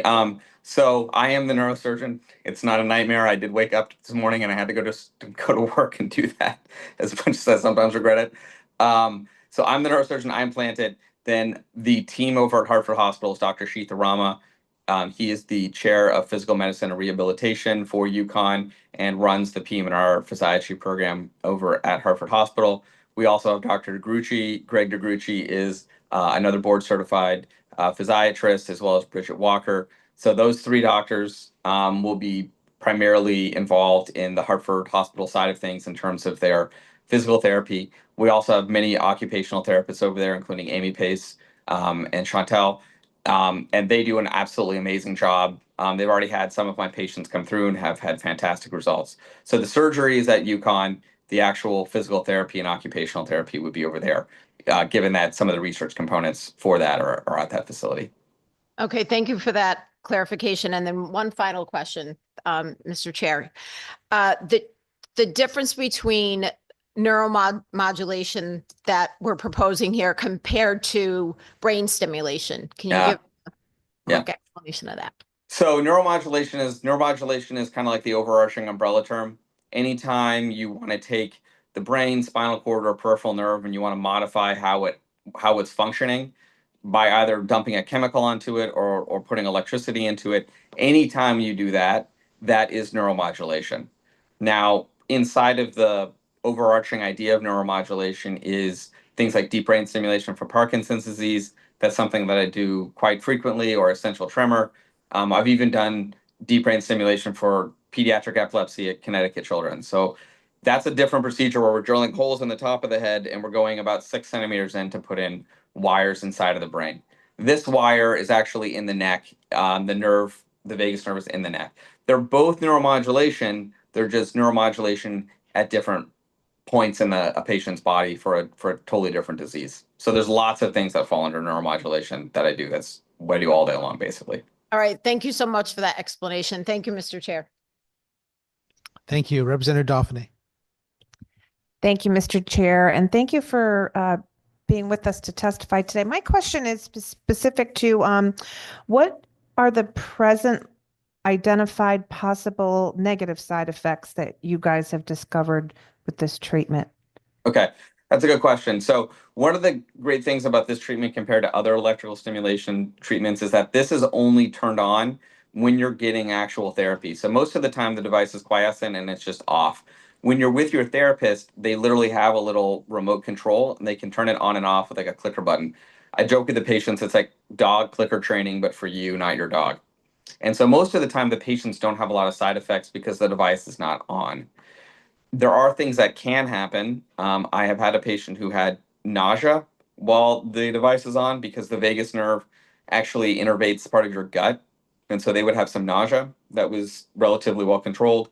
There are some people who end up having vocal changes when the device is turned on because one of the nerves that goes to your voice box, called the recurrent laryngeal nerve, comes off the vagus nerve, and that can get stimulated. But there's not a lot of side effects because most of the time the device is not actually turned on. As an aside, because you've asked, the reason it doesn't matter where your stroke was at, we always implant the left vagus nerve because the right vagus nerve goes down and goes into your heart and actually controls blood pressure and heart rate. So we very specifically do not do that because then your heart rate would be like 150 and that's not particularly comfortable. So for the most part, there aren't a lot of side effects as long as someone tolerates the surgery well and the surgery goes well. Generally, there's not a lot of side effects. Thank you. And through you, Mr. Chair, if I may. So what you're saying is that the side effects would only happen while in therapy. So if I understand you right, the device is put in and therapy is done. So we're kind of working on not having to have these changes following extensive therapy. In other words, the patient will never be controlling the apparatus and at some point won't need it. Is that how I understand it? Oh, okay. So now you've opened up the next can of worms, which is the device is going to stay in their body for all time. So what I will tell you is that the research only looks at what happens after that 6 weeks of therapy. What we've seen is that actually you continue to have the benefit is the benefit. Once your brain learns how to be reorganized and better and it's controlling your body better, it's always going to be like that. We've remade your brain using this device. Okay. Now, the key is that after that 6 weeks, the device is still there and it's still functional. The battery lasts probably 5 to 10 years. And so we keep using it for more therapy after that. As a physician, I can only tell you what the FDA on-label indications and the FDA on-label benefits are, which say after 6 weeks, you should expect a 5-point bump in your Fugl-Meyer score, right? But I will tell you that many of my patients continue to use it. They continue to activate it. And there actually is a way you can activate it at home. There's a small battery that you can put over the top of the device. When the device detects that magnetic field, it will turn on for 30 minutes. And then you can do home-directed therapy. I tell my patients, swipe it at home and go on a walk, do some chores, do your hand strengthening exercises, do anything that you think is therapy at home, and they continue to activate it at home. And again, some of my patients are now almost a year out from this, and they continue to activate it, and they continue to get more and more benefit. So there are ways that people can control this at home. They can control it for longer than just the 6 weeks. And we have no idea how much more improvement people are going to get if they continue to activate this over 6 to 12 months. The other thing I tell patients is that I am like Santa Claus, except I exist. But I'm like Santa Claus because I can actually see how many activations are doing at home. So I give them homework and I tell them to go home and work on it at home. And I will say anecdotally, people who activate it more at home and do more of their own therapy at home after that 6 weeks continue to get even more benefit. So the sky is really the limit on this. We're really at the forefront of it. We don't know what it's going to look like long term. Thank you, and thank you, Mr. Chair. Thank you, Rep. Mara. Thank you, Mr. Chair. Thank you so much for this discussion. Sounds like this is a really interesting breakthrough you've got. I guess I'm just really curious, if you were looking for kind of grant funding for this, are there other options besides the budget in Connecticut? I think that's a great question. I think we all know that right now the funding situation on a more grand scale is very challenging. And having had some of those grants out and in review right now, the things we're hearing back are not particularly helpful. So we've applied for many different grants, and I don't know what the future holds right now because pretty much everything's on hold. So yeah, so it's something that we've also explored. Yeah. Okay, and do you know, why maybe you haven't got those grants? Are there other, are the grants just not being available for you, or are there other options? Are there other people coming in with maybe higher priorities? I mean, a lot of the grant funding agencies are on freeze right now. Like the granting agencies and the program officers are telling people nothing's getting reviewed if it hasn't already been sent in. So some of the things that we sent grants and things in right at the start of this process, before we really had too many patients who had gone through it. And something that ends up happening pretty commonly in a grant process is they tell you need to have preliminary data or you need data about what your patient cohort looks like. And by the time we've assembled all that stuff, then we're in the current environment that we're in. So that's kind of where we're at right now. Okay, thank you so much. Thank you, Mr. Chair. Representative Kristen McCarthy-Vahey. Thank you so much. And thank you, Dr. Connor, for your work with veterans. Many here know that I'm the daughter of a Vietnam veteran who suffered from Parkinson's. So particular thanks to your work with all those folks as well. And my question is actually also related to funding. And one of the questions I've had about this bill is what kind of connection with the VA? Because obviously for veterans, particularly service connected, there is access to care for them at the VA. I hear what you're saying. This is a different type of procedure, but in terms of partnering with Hartford Healthcare versus the VA, can you speak to that, especially with respect to funding? Yeah. So one of the things I will say is that the care of these patients requires a significant amount of coordination and follow-up. And that's available and achievable in some healthcare situations and not in others. And so I think it's more achievable for us at UConn to do close follow-up and to make sure that everyone's going to get the therapy and everything that they need. And that's one of the reasons that we're exploring in that setting as well. Also, I getting this program set up at the VA, I would have to get an appointment there and privileges and things there, and that's way outside of the scope of what I would like to do. A number of other places in the state have tried to get their programs for Vivistim set up and they failed.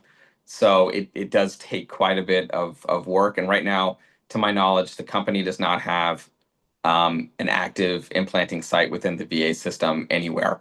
And so that also makes it quite challenging because the company is relatively small. They've only done about 350 or 400 of these implants total, a quarter of which were from the actual study. And so they're not really looking to add that kind of care center at this point in time, from what I understand. Thank you. Let me ask the question in a slightly different way. Have you yourself spoken directly with anyone at the VA about the potential for coordination? I'm assuming no, but I wanted to give you a chance to answer that directly. No, I have not. Okay, thank you. I just wanted to acknowledge and register that this is one of my questions about the bill. Certainly, we know the environment that you're talking about at the federal level in terms of the grant piece also impacts other federal agencies. I'm aware of that, but I'm interested in continuing to explore that conversation. And it's my understanding that you've been working on this as someone practicing at UConn Health, and I don't believe that you're speaking officially for the UConn Health Center. No. I wanted to also clarify that as well. No, I'm not speaking officially for UConn Health. Okay. Again, I cannot say thank you enough for the work that you're doing to help support our veterans, and the thanks also very much to Rep. Jenga for his being such an incredible advocate, and for all those who are here to advocate on their behalf. Thank you. Thanks, Mr. Chair. Thank you.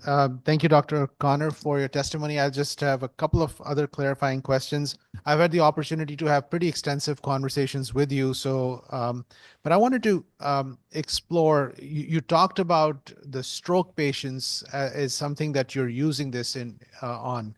But I understand that there's opportunity in post-traumatic stress and other refractory neurologic situations, including functional, but also structural? That's a fascinating question. So something that we have thought quite a bit about really is PTSD in particular. Again, the concept behind this therapy is that it allows the brain to absorb therapy more quickly than you would otherwise and get into a high learning state or a neuroplastic state. One of the areas that you would like to be able to immediately switch on to a high learning or neuroplastic state would be post-traumatic stress disorder. There's no one, to my knowledge, looking into that right now. It's another interesting thing to think about in our veteran population, if we can also do that in them. Because if you can turn the device on and then go to an hour of therapy that was psychiatric or cognitive behavioral therapy, I would be really intrigued into finding out what the answer is to that. That's not necessarily a core component of this, but it is something that we have discussed, at least internally, a little bit at this point. Thank you. Let's say we move this bill forward and the state of Connecticut moves forward with the actions, could you just outline what would the first 2-3 years look like for the veterans? So the first thing to do is to make sure that we have all of our resources in place at Hartford Hospital, which should not be too much of an issue. A lot of the research infrastructure and things that we need are things that I've been working on in parallel to this over the last 6 months or so, and I anticipate that we'll be ready to enroll patients in our research protocol sometime in the next month or so. And so the first step is making sure we get all those things lined up, which I should think will take us 2 to 3 months to make sure we're completely ready to get 10 veterans through the program. The next step would be recruiting 10 veterans, which I do not believe will be particularly onerous. Again, just given the amount of interest that we have in this right now and the fact that not many health systems have this as an available option. So we should be able to find 10 veterans relatively quickly, and then finding time to get them through the therapy is the next step. Finding time to get them on my OR schedule is a little bit of a trick, but is achievable. The main thing is that you have to have them go through this, 20 hours of rehab and making sure the therapists have everything lined up. And so I would say that it'll take us approximately 3 months to get rolling. And then we will probably take around 1 year to do all the implants. And then by around 1.5 years out, most of the patients will have finished their rehab, and we'll just be waiting to have them come back and have their follow-up research scans and research activities. It'll probably take about 2 years to get everyone all the way through the whole thing. Thank you. Is anyone of your existing patient going to testify today? Okay.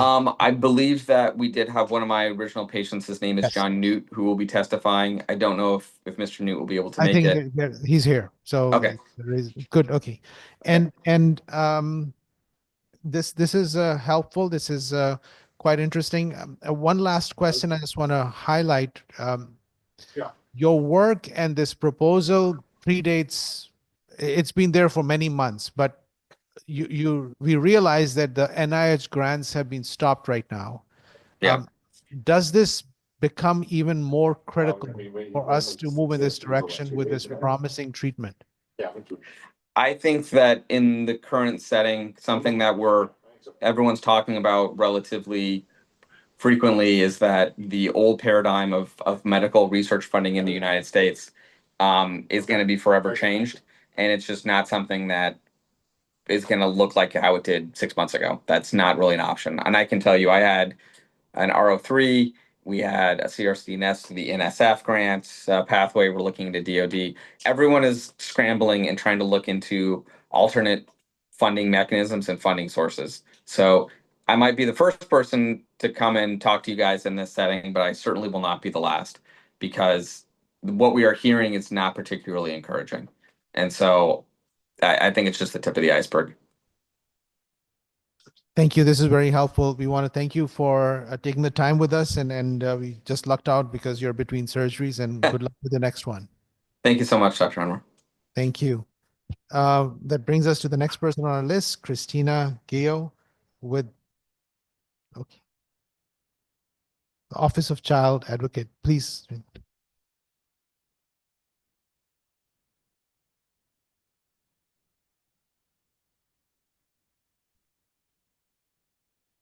Good afternoon, Senator Anwar, Representative McCarthy-Vahey, Senator Summers, Representative Claritas Ditria, and all of the distinguished members of the committee. I am Christina Gio. I am currently the acting child advocate at the Office of the Child Advocate. I'm here to testify in support of raised bill number 7049, an act concerning the recommendations of the Office of the Child Advocate regarding oversight of children's autism spectrum disorder services and the infant mortality review program. This bill really has two parts to it. One would implement the recommendations of our report regarding oversight of entities that provide ABA services. And the second has to do with the infant mortality review program, and is really more of a sections that are technical changes to ensure that we can share information between DPH and the Office of the Child Advocate, so Department of Public Health and the Office of the Child Advocate, to allow the statutory responsibilities to be carried forward. So I'm going to start with the recommendations regarding autism. So in 2023, our office was approached with concerns regarding entities that provide applied behavioral analysis services to children for lengthy periods of the day, and the fact that they are not subject to licensure as childcare centers. In particular, concerns were raised that children spend large portions of the day receiving services from such entities in environments that are similar to childcare settings and where parents are often not present, but without the regulations designed to ensure the safety of children that apply to childcare settings. We undertook an investigation to look at that and to really look at the system that is in place and where the gaps are. And so before I address the findings, I just want to sort of back up and make sure people understand what we're talking about. So applied behavioral analysis is a medical treatment. It is designed to work with individuals. We focused on children, but it can be done with adults as well, to use evidence and information to help improve certain behaviors. For children, particularly children on the autism spectrum, it's a critically important treatment. And for children who are on the sort of more extreme end, it is even more critical. It's important that it be intensive and that it be early. And so there are very good reasons to have these entities and for children to spend a lot of time there. Our focus was really on what's that oversight look like. And sort of the bottom line is, from our perspective, these are relatively new entities and the law just hasn't quite caught up to that yet. And that's what we're trying to address. So we found a number of gaps. So let me say, board certified behavior analysts are sort of the licensed professionals that provide applied behavioral analysis, and they have people who work under them who they direct to work with the child. They are licensed by the Department of Public Health. The facility itself is not licensed, as a childcare center might be. So there's no state agency that licenses the facility. There are no requirements in state law that require the employees of such entities to undergo criminal background checks or checks of the DCF Child Abuse Registry. We look at that in the context of schools and childcare centers where everyone is required to have the similar background checks to what we recommended. Excuse me, Ms. Gale, but your 3 minutes has been reached. Thank you. But please go ahead and finish what you're saying. Thank you. I want to mention in our sampling, and we sampled a small number of programs, they were running background checks. And these are providers who accept Medicaid. There are providers out there who do not. We focused in part because of our statutory authority on entities who do accept Medicaid. They were background checking their employees and doing criminal history checks. There was sort of some variation in what they were checking, but they were all doing state and federal criminal history checks. None of them had checked the child abuse registry in the checks that they gave to us. Just a couple other gaps. I want to make a couple comments and then I'll end. DCF is responsible for investigating child abuse and neglect, right? When a child care provider, and when there's a report to DCF that involves a child care provider, OEC, the Office of Early Childhood, who licenses child care centers, gets involved and they do a joint investigation, right? Sometimes things don't rise to the level of abuse and neglect, but they are, from a regulatory perspective, not appropriate, right? In this setting, we really don't have that. And so there is no entity sort of to go to. If the alleged perpetrator is a board certified behavior analyst, that can go to DPH. But if it's someone else in the program, there really is no one else to look at that if it does not rise to the level of child abuse and neglect, but is still concerning as a practice. There's also, I think, very importantly, currently no mechanism for DCF to notify the Department of Public Health if a licensed board certified behavior analyst is placed on the DCF registry. And there's also no authority for DCF to notify an employer if one of the employees is placed on the DCF registry, right? And so we're looking to close some of those gaps. There are a couple of things that we've recommended be put into statute now. And then there are a host of things that we feel are best suited for a task force. It's complex because they're not childcare centers, right? They're providing a medical service, but they look like childcare centers. So in terms of the task force, part of what needs to be sorted out is how do we define the entities? What do those entities look like? Who comes within that and who does not? Who's best suited within our state to provide oversight?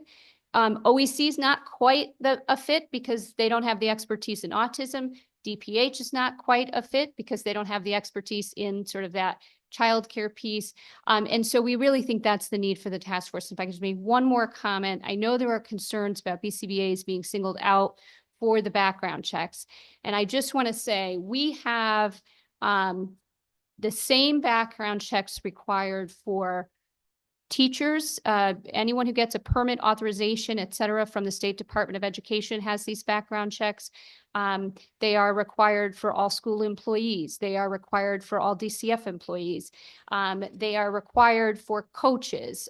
Social workers getting licensed through DPH have to have the fingerprint check. So there are a host of professionals who work with children who have these same background checks, and that's part of what we think is important. So I'll stop there and thank you very much. Thank you. My first question was the one that you just answered, because it looks like all the behavioral analysts are feeling that they're singled out for this purpose. But your response is that others who are taking care of these vulnerable children are also going through a background check. Is that what your understanding is? Yes, like I said, all teachers, all licensed child care center employees, youth coaches. There is a large span. And in particular, at the point of licensure with DPH, I did a quick look, social workers, licensed professional counselors, nurses who want a multi-state license. There's sort of a variety of places where those fingerprint checks are also required by DPH in terms of licensure. And who's paying for these background checks? I can check with DPH. My understanding is that the individual who is getting licensed is paying for that check, but I can confirm that with DPH, if that'd be helpful. And this recommendation by Office of Child Advocate is based on looking at the gaps in personnel, but not based on any data. It's based on looking at the statutory structure, right? So we don't have data, for example, on how many employees are getting background checked. We can tell you what we saw in the sample we took, but we don't know the universe. We know there's no statute that requires it right now for the employees of the entities. Let me rephrase the question. This is not based on a bad incident. That's right. It's based on your assessment or your department's assessment on checking every box, if you will. That's right. This is not legislation that is coming out of a horrific incident that happened that, came to our attention.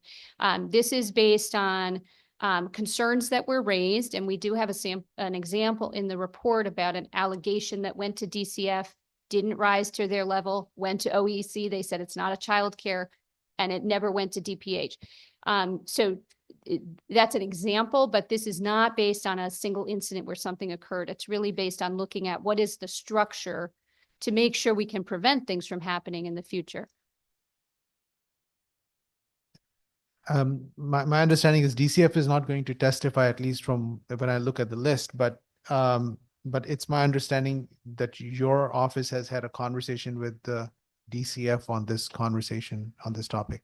Yes, so we shared the draft legislation actually with DCF, DPH, OEC, and the Autism Services unit at OPM.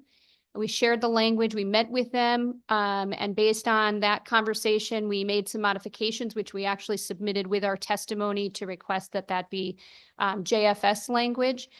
They did have some feedback. It also broadened the scope of that task, not the scope, but the membership of the task force to include some additional entities to ensure that we had their voice would be part of that task force, the entities that provide ABA services. Thank you. My co-chair has a question or comment. Thank you. Thank you. Actually, Senator, you asked a very similar question to what I had. And I think, Ms. Gio, the thing that you are bringing up is that this falls within a number of different departments. And sometimes in doing our separate jobs, it becomes difficult to just make sure that we're not letting anything fall through the cracks. So I appreciate the answer you gave. Thanks, Senator. Thank you. Seeing no other questions or comments, let me just look online for a second.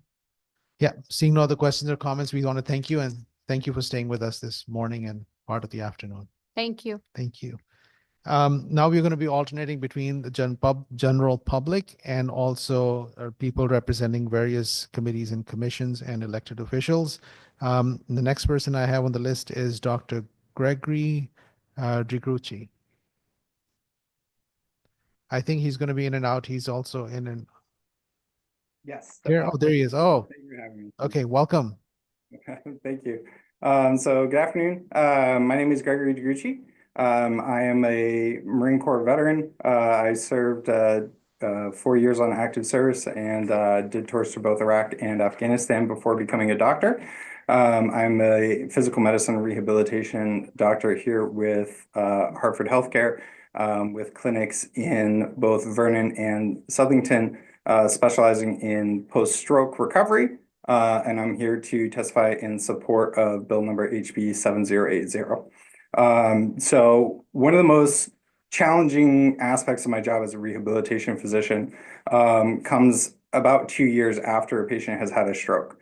So at 2 years, the brain's ability to recover on its own after a stroke is pretty much exhausted. And it's at this point that I have to have a conversation with them, basically saying that whatever residual deficits they have at that 2-year mark are now a permanent and lifelong disability.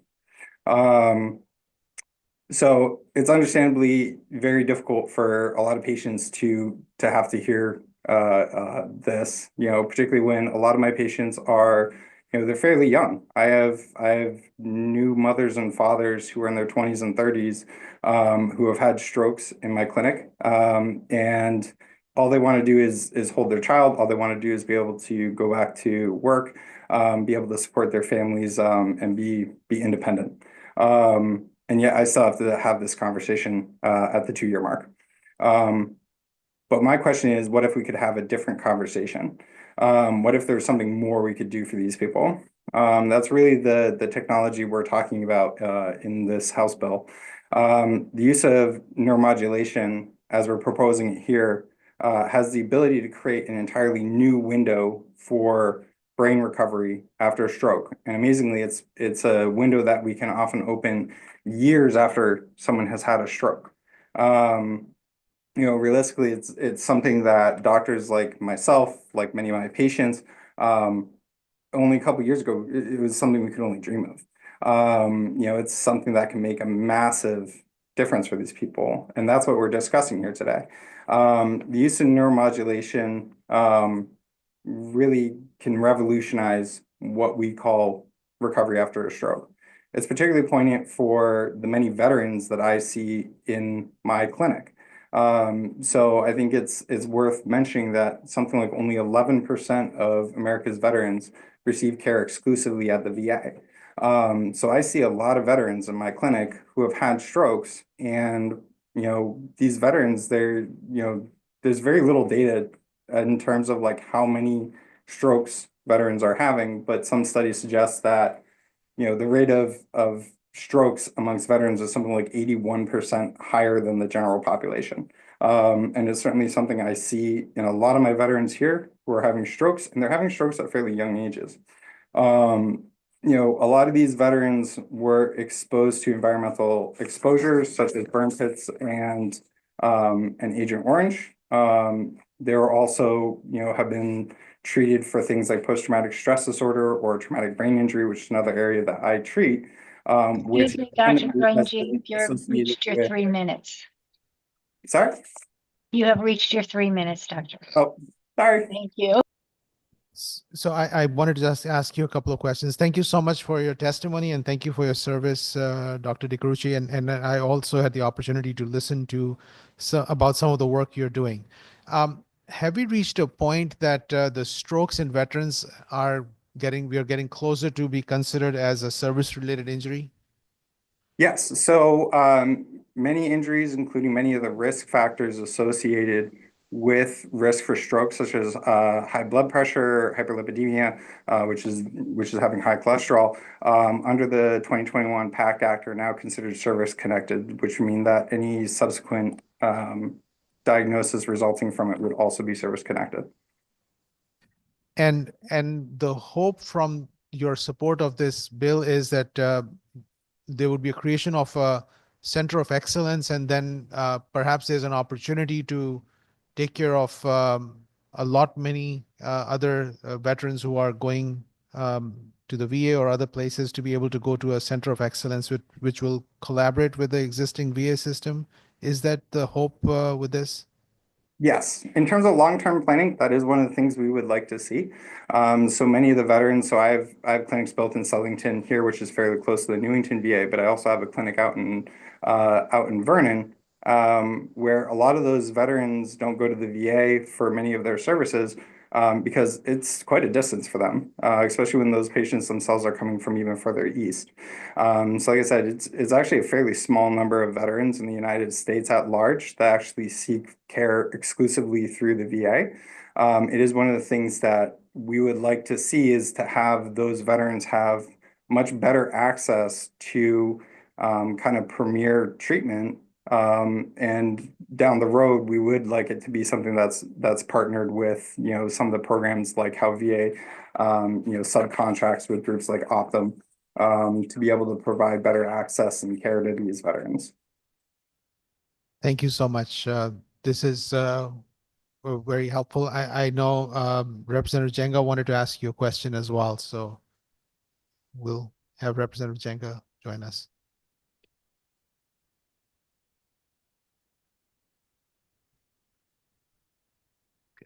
Thank you, Mr. Chairman. Dr. DeGrouchy, glad to see you here. I remember being with you when we were at a symposium where this was introduced by Dr. Connor, and you made a statement to me after the end that, oh, wow, I've got 100 patients that could use this now. Could you elaborate on the people that you know who could use this? Yeah, absolutely. So one of the most debilitating things is strokes that affect the upper extremity, because it's just so fundamental to everything we do. We're certainly interested in looking at how it affects people walking and their mobility. But often for a lot of the patients that we're sitting there going, are you going to be able to return to work? Are you going to be able to return to a lot of your activities that give you joy throughout the day?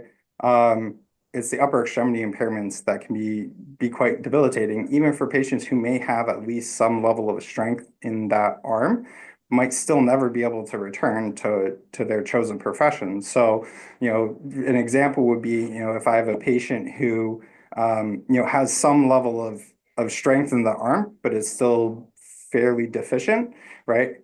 If that patient is works in construction and is a large scale high rise crane operator, they're not going to be cleared to go back to work, right? They're never going to be able to go back to it by the time we hit the 2-year mark, because they can never safely operate that. So even people who have some level of function, which for the neuromodulation we're talking here today, these are people who by and large have some level of function there, but that doesn't mean that they're able to return to work. It doesn't mean that they're able to return to the things that they want to do, because there's a great deal more that goes into it than just having some level of movement and strength in their extremity. And this is really what we can sit there and say, we have another option that can get you back to work, that can get you back to doing the things you want to do.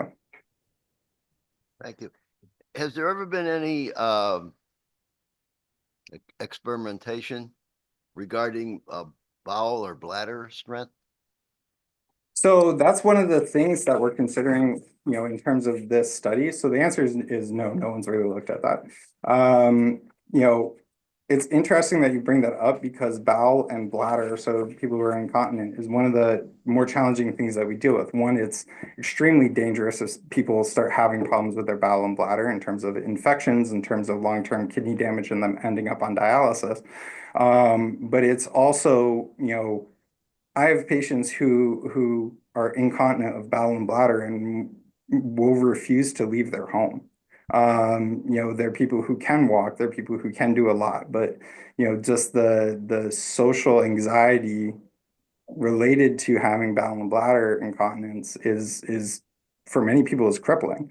So it's one of the things that we would like to have as a secondary measure in terms of looking at, can this help? Can this give us a new path forward in terms of managing something that is very debilitating for a lot of my patients?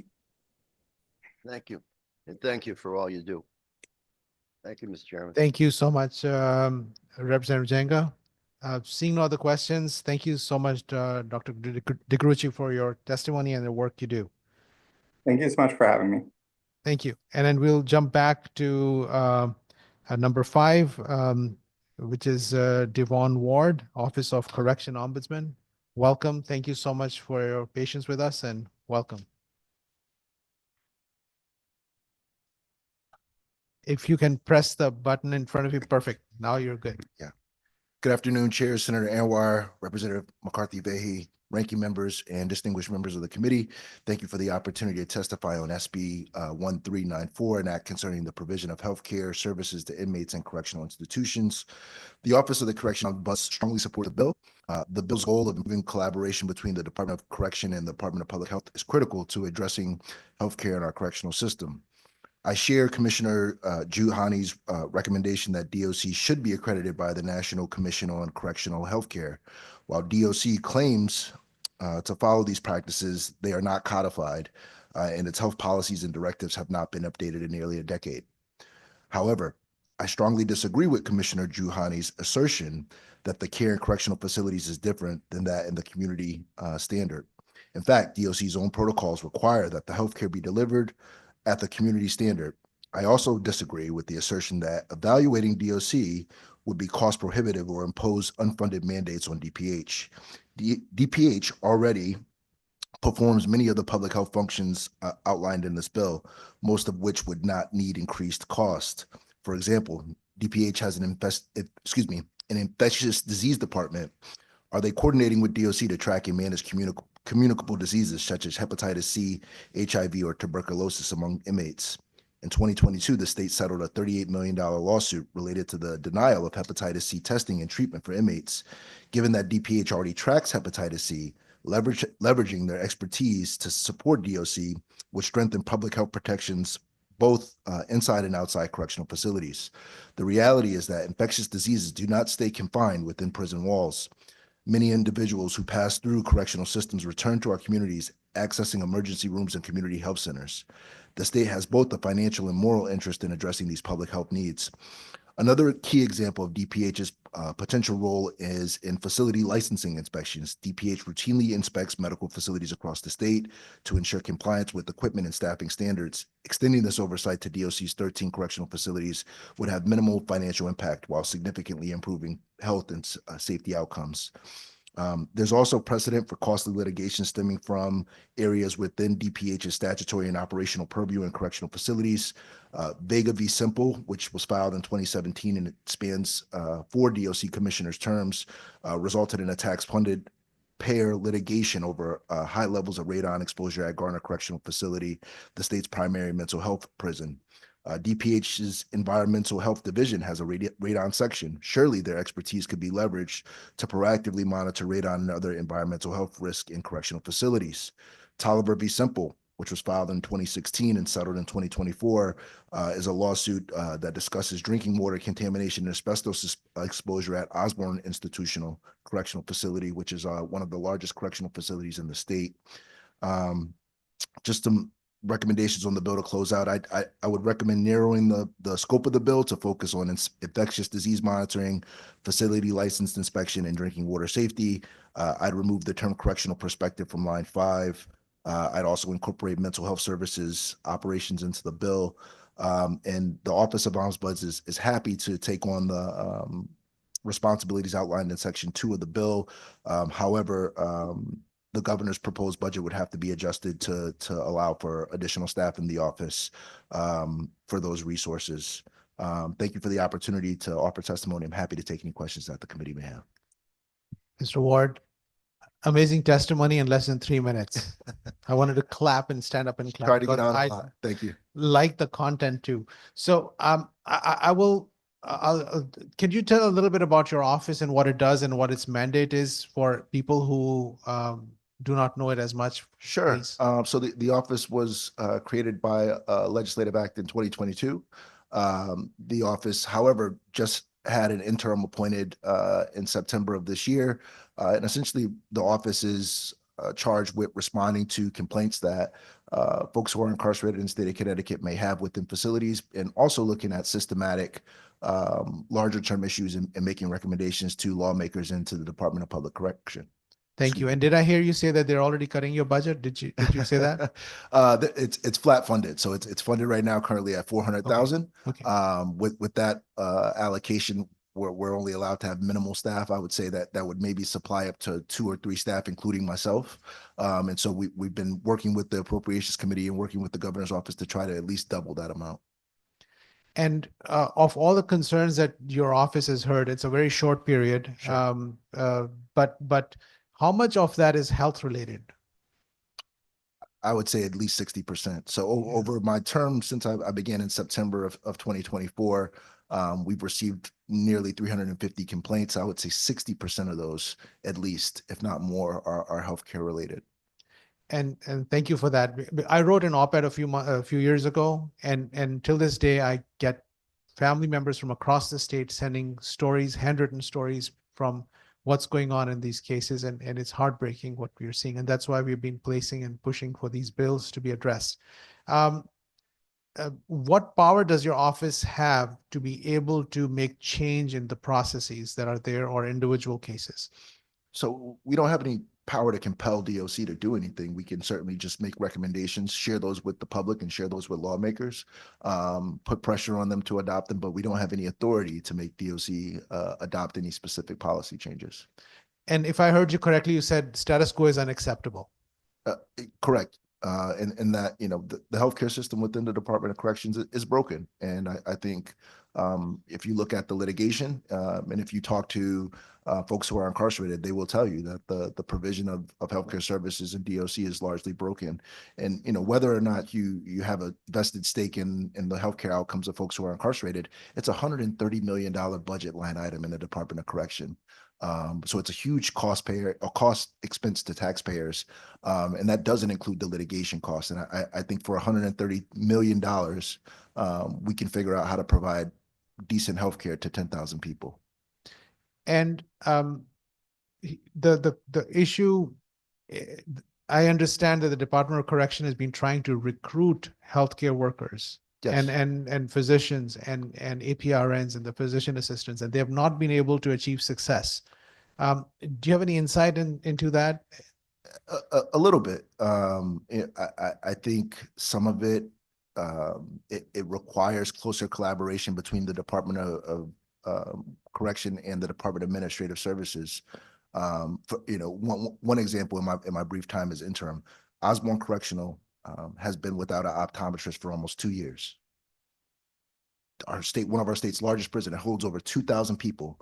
For 2 years, the folks there have not had any type of routine eye examinations, no glasses, no new glasses. And when I ask the folks in DOC's Health Service Division why that is, they tell me they're not allowed to, well, they haven't been able to increase the salary requirements to be able to recruit somebody from the private sector to take on this role. And then I asked, well, what's the differential between what they're paying in the private sector and what they're offering at DOC? And what I hear from optometrists is it's $30,000. There's a $30,000 difference between what's being offered and what's available in the private sector. And because of that $30,000 difference, 2,000 people aren't receiving routine eye care. And I can guarantee that loss in coverage over the past 2 years is going to lead to more than $30,000 in litigation cost. So some of these things, they're almost just penny wise, pound foolish.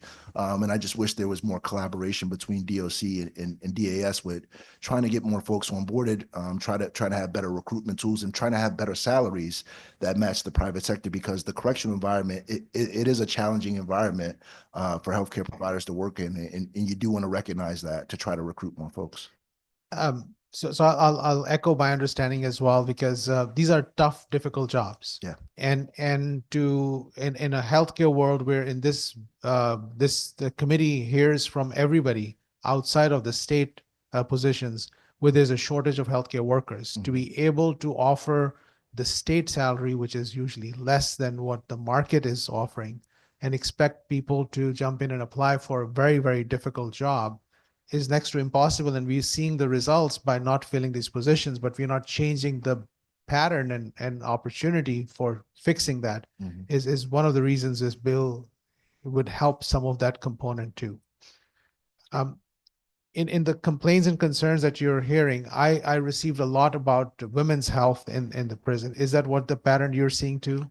The women's health care is a huge concern, and that it is one of the two populations that I think deserve special focus within DOC, particularly our youth in Manson, and then our women over at York. And I haven't been able in my short term to do any comprehensive studies on the women's healthcare that's provided there. But I do hear from a number of women that are incarcerated there that the healthcare systems there are much to be desired in terms of women's healthcare. And I also had the opportunity to hear about a lot of these legal cases, and I read through them, and I think the litmus test for those cases settlement was not following the standard of care. And the Department of Correction does not look at the standard of care. They compare themselves from another Department of Correction. Is that a disconnect in the picture? I think it's a huge disconnect. And, the reality is the state hasn't been successful in making that argument.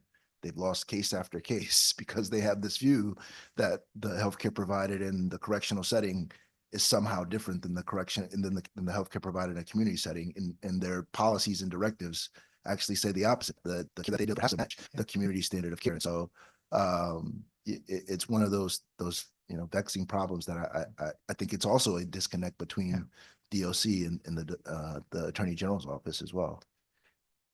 I think there's so many aspects to this, and I'm so glad you're here, and I'm so glad what you're saying, because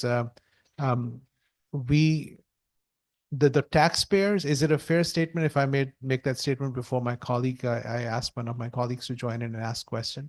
Is it a fair statement to say that because of keeping the status quo with the Department of Correction, Health Management, the taxpayers in the state of Connecticut are paying far more, and just by paying a small fraction of providing the standard of care and then doing the common sense approach, we would be able to reduce those risks significantly? I think the taxpayers are burdening or sharing the burden of a huge cost, and in terms of litigation. And if we fix some of these problems in the delivery of healthcare services, I think we could achieve some savings on the litigation front and on the providing services. Before I got here, I read the complaint of a gentleman at Cheshire Correctional who has a herniated disc. He's received 2 MRIs and been waiting almost 2 years for surgery. And that's a common issue where I hear that folks are having diagnostic testing done. And because they're not being routed to surgery or routed to specialty providers in a timely manner, the state's having to duplicate that testing at a huge cost to the state. Sometimes I see examples where folks have 2, 3 MRIs, 3 or 4 rounds of x-rays because they waited a year or 2 years to have that surgery performed. And so to your point, I think there's a ton of cost and unnecessary cost in litigation and in delivery of healthcare services that is being burdened by the taxpayers of the state. Thank you. Senator Summers, the ranking member, has a question or comment. Senator Summers, you're on. Thank you. And thank you for being here today. I'm sorry I'm online. I'm running between 4 different meetings, but I'm really glad that you're here. I wanted to share that I spent last summer, I called it my summers in prison, so to speak, trying to be funny here for a minute, to learn about the healthcare delivery system in our prison systems. And I have to tell you that I was pretty mortified at the delivery system, not because of the people working there. I think they do a tremendous amount of work, but we are understaffed and they are overworked. And I met physicians that are trying to learn specialties because they can't get appointments. And I would like to ask you a couple questions. I was here as the chair of public health years ago when the lawsuit started under the Malloy administration. I remember 2 particular cases where at this time UConn was delivering the healthcare for a very large amount of money.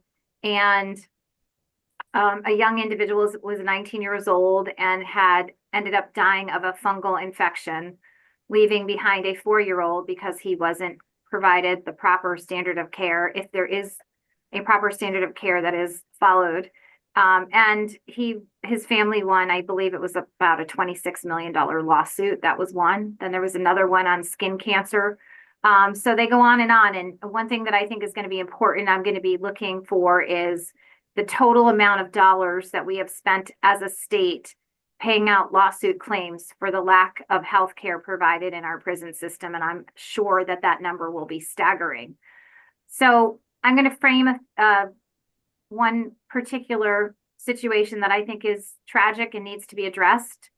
In the women's prison at York Prison, there were women that were given a mammogram that was provided by Hartford Healthcare in a mobile clinic that came down to the prison.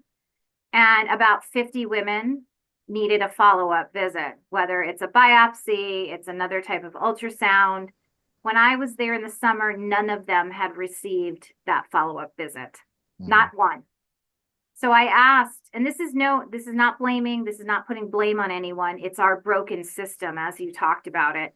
So I asked, what's going on here? And I was told that, the state contracts with UConn, John Dempsey Hospital. Correct. And they can see 3 people a month. Mhm. Okay, 3 people a month out of 12,000 individuals. That is abysmal. And that might, even if it's by specialty, it's abysmal. So I asked, why are we going to John Dempsey Hospital? Well, we go there because it's cheaper.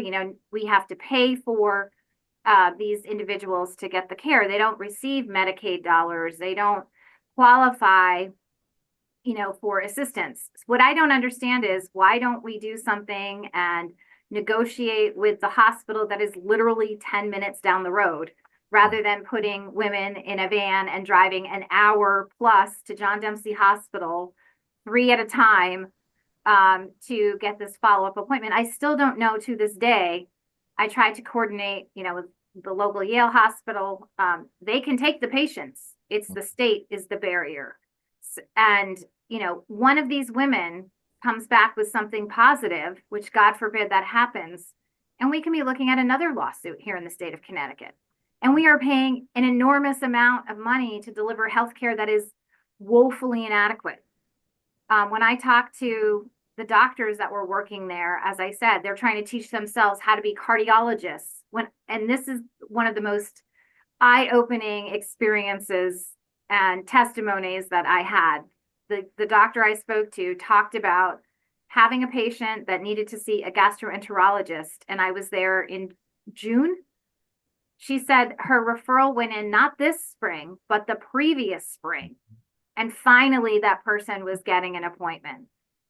Years ago, we took everybody that was working for UConn when we had these terrible outcomes, and we literally just shifted them to the DOC. They went from working from one organization to the next, but I'm not sure what really structural changes were made to deliver healthcare within our prison systems. You heard from my colleague before that, and I witnessed this firsthand with the nurses that I spoke to. Again, these people are working incredible hours and doing incredible things with very limited resources and being very understaffed. And they had said to me, they may get somebody out of college who comes there, but they stay like a week and then they move on, or a month, because they can find something in the outside area that pays a lot more. And that has been true of nurses because they're in such demand right now, right? Now, that wasn't always the case, but that is the case now. And so I have a bill in that looks at helping to try to recruit people to go into work at the DOC.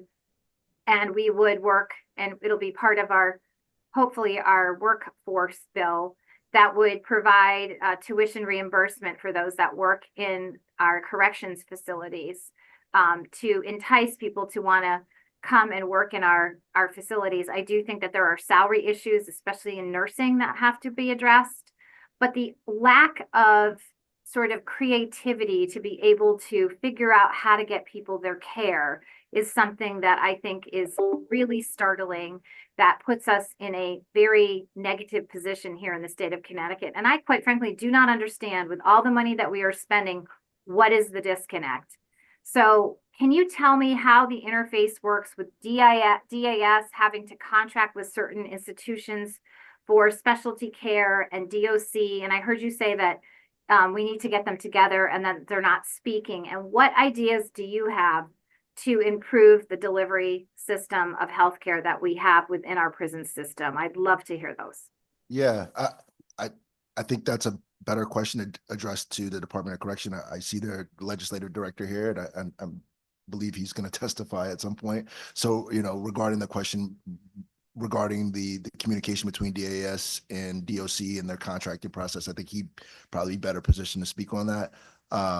In terms of recommendations that I would have to fix the healthcare system, I think the bill is a start. This bill that I'm testifying on today is a start in getting folks around the table to address this issue and look at it comprehensively. DOC, DAS, my office, but we also have some of the brightest healthcare minds in the country here in the state of Connecticut. And I would love to hear from them on how they think we can provide care to this population. One of the things that I have spoken with DOC about is the consideration of holistic healthcare.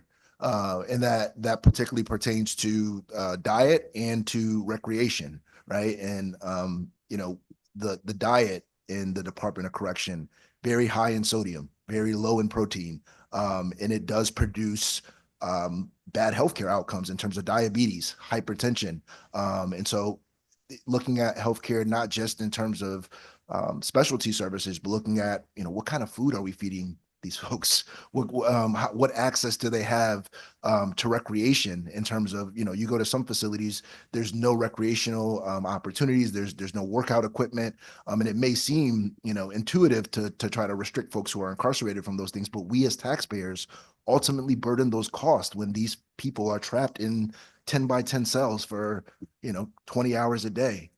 We end up sharing that cost because we pay for their healthcare. And so I think, having an approach, and I've talked to the health service team at DOC about this, but considering an approach where we start looking at healthcare comprehensively in terms of the food, in terms of the activities, in addition to the specialty care we're providing, I think is a good step. I did want to mention a couple of things that you said. The 19-year-old that died, that we settled the case for, he died from lupus, which is a completely treatable autoimmune But disease. he had a fungal infection. Correct. That's ultimately, he had underlying lupus that wasn't diagnosed properly. Correct. Remember that case directly. Yeah, and I so appreciate your advocacy and assistance on that case. And to your other question about the total amount of settlements related to healthcare for the Department of Correction, that is a Freedom of Information request that I've put into the Attorney General's office. And as soon as I receive that, I will certainly forward the findings over to this committee and to your office. That would be great. Thank you very much for that. And I would agree with you on the holistic approach. That's why part of one of the bills I have talks about, particularly in the women's prison in the area that is not as, I'll put it like, the folks are at a lower level of crime. They don't, they have a little bit more freedom, so to speak. The women at York Prison produce all the food for all of the prisons. And I got to watch them and what they were doing. And one of the things that they had repeatedly requested, which I think is a wonderful idea and money well spent, is years ago, they used to have a greenhouse where they could grow their own fresh fruits and vegetables. And for some reason, I don't know if this is true, but this is what I'm being told, is the DOC could not find a tractor available or couldn't pay for a tractor to be able to help them maintain the fields. They didn't, and therefore the whole garden dried up, so to speak. So there is a bill in trying to get a tractor, perhaps a greenhouse. And their idea, again, if we're looking at it holistically, is they could be able to grow fresh fruits and vegetables for the prison system there. They also would have an opportunity for those who are working in that industry to produce maybe a restaurant on site, so to speak, where other inmates that have worked in whatever job they have could, under certain conditions and a treat, go to this nice restaurant with, fresh tomatoes, so to speak, and, also learning a skill at the same time. So I think what you said is really important. I watched the food preparation. It's very high in fat, high in salt, low in protein, exactly, which causes all kinds of issues as our population is aging. But my big concern is, I would love for you to follow up to see if those women have had their second or their, whether it's a biopsy or a special ultrasound on what was found. I do have the number. I every time I tried to push it, I got, well, it's really hard with HIPAA and getting the records. We should be able to fix that. If I can take my phone and make a micro loan to a third world country from an iPhone right now, we should be able to fix that within our prison system here in the state of Connecticut with the amount of money that we're paying. So I want to make sure that our prisoners or our inmates, whether they're men or women, if they have an issue, that they have access to the care that they need, because of the fact, if we don't do preventative and we don't get them to the specialists that we need, then we are going to pay in the long run a much higher price overall. And I would also like to find out, why is UConn only able to take, if that is true again, 3 folks to a specialty group every month? I mean, if we have I can answer that 12,000 question. people, that is insane. Yeah, I can answer that question. So when the contract between UConn and DOC was originated, the town of Farmington contacted the state and essentially told them, we need to know how many prisoners you're bringing to Farmington at all times. And they actually restricted the number. And there's a MOU, it's a memorandum of understanding between the state and the town of Farmington that the state will only bring a certain amount of inmates to Farmington for these services at a time. I think that And agreement. then maybe we need to look for other facilities that we can take our people to. And I'd love to know who signed that contract, because that seems absolutely ridiculous. You know, these people are under guard care. They are brought for specialty procedures, etc. So that's something that if we have J. Dempsey Hospital, and that's the hospital that the prisoners are supposed to go to, then they can either step it up and accept them, or we have to find other facilities that are willing to treat them and speak with them. And, you know, I appreciate all of your support and what you're doing. And I look forward to asking the DOC some of these questions. Yeah. The person you should talk to about the contract, his name is Terry O'Neill. He is the section leader for the public safety division at the Attorney General's office. He would be able to tell you exactly about the contents of that contract. Thank you very much. You're welcome. Thank you, Senator Summers. Representative D'Amico. I apologize, Mr. Chair. I will try to be brief. So, Mr. Ward, thank you for coming in and testify. I came in after you had given your testimony and while you were discussing with other committee members. So if you've already covered this, please tell me. I don't want to pile on here. So first of all, I presume that you're familiar with the Department of Public Health's testimony stating that that they don't feel that they have the expertise nor the manpower to do what's being contemplated in this bill. So has that already been discussed? It has, and it's in my written testimony that I disagree with those assertions. Ah, okay. Good to know. Good to know. And I presume that you also saw that there are several pieces of testimony submitted by others who made some suggestions as to how we could make this legislation better, including incorporating mental health into this bill and adding a representative from the Department of Mental Health and Addiction Services to the proposed task force. You're familiar with that as well? Yes, in my written testimony, I support both of those recommendations. Oh, great. Okay. Yes. And my final thing, question, there was also in several pieces of testimony, they referenced the standards from the National Commission on Correctional Health Care. Mm-hmm. Is that something that you feel would be an asset to add to this bill? I do. So I want to put some context into that. To join the National Commission on Correctional Healthcare, it's a fee, and I believe it's in the tens of thousands of dollars, and you have to get up to the standards, right? And so I think that's been the hesitancy of the state and the department from formally joining the commission and adopting them as accrediting body for all of the state. Is not only do you have to pay the fee to the association, but then you also have to follow the recommendations and maintain them to maintain your accreditation. But I do think that is another solution that we should look at as a state is mandating that DOC be accredited by that accreditation agency. Great. You don't give me much to argue about or argue with in that case. Good. Thank you for Great. your willingness to consider all these things. Great. Thank you so much for that. Thank you, Mr. Chair. Thank you, Representative D'Amico. Thank you so much for your testimony and then being with us today. Thank you so much. Thank you. Next one is from the general public. It is Ben Shaken. Ben, you're on. Thank you, Mr. Chair. Good afternoon to you, to Chair McCarthy-Vahey, Senator Summers, and other members of the committee. My name is Ben Shaken. I'm the Director of Government Relations at the Connecticut Community Nonprofit Alliance. The Alliance is the statewide association that represents community nonprofits, which, as all of you know, serve more than 500,000 residents across the state every year with all sorts of important and complicated healthcare needs. I'm here for an easy one today. I'm here to support Section 1 of the Office of Health Strategy's recommendations regarding revisions to the Healthcare Cabinet, House Bill 7048.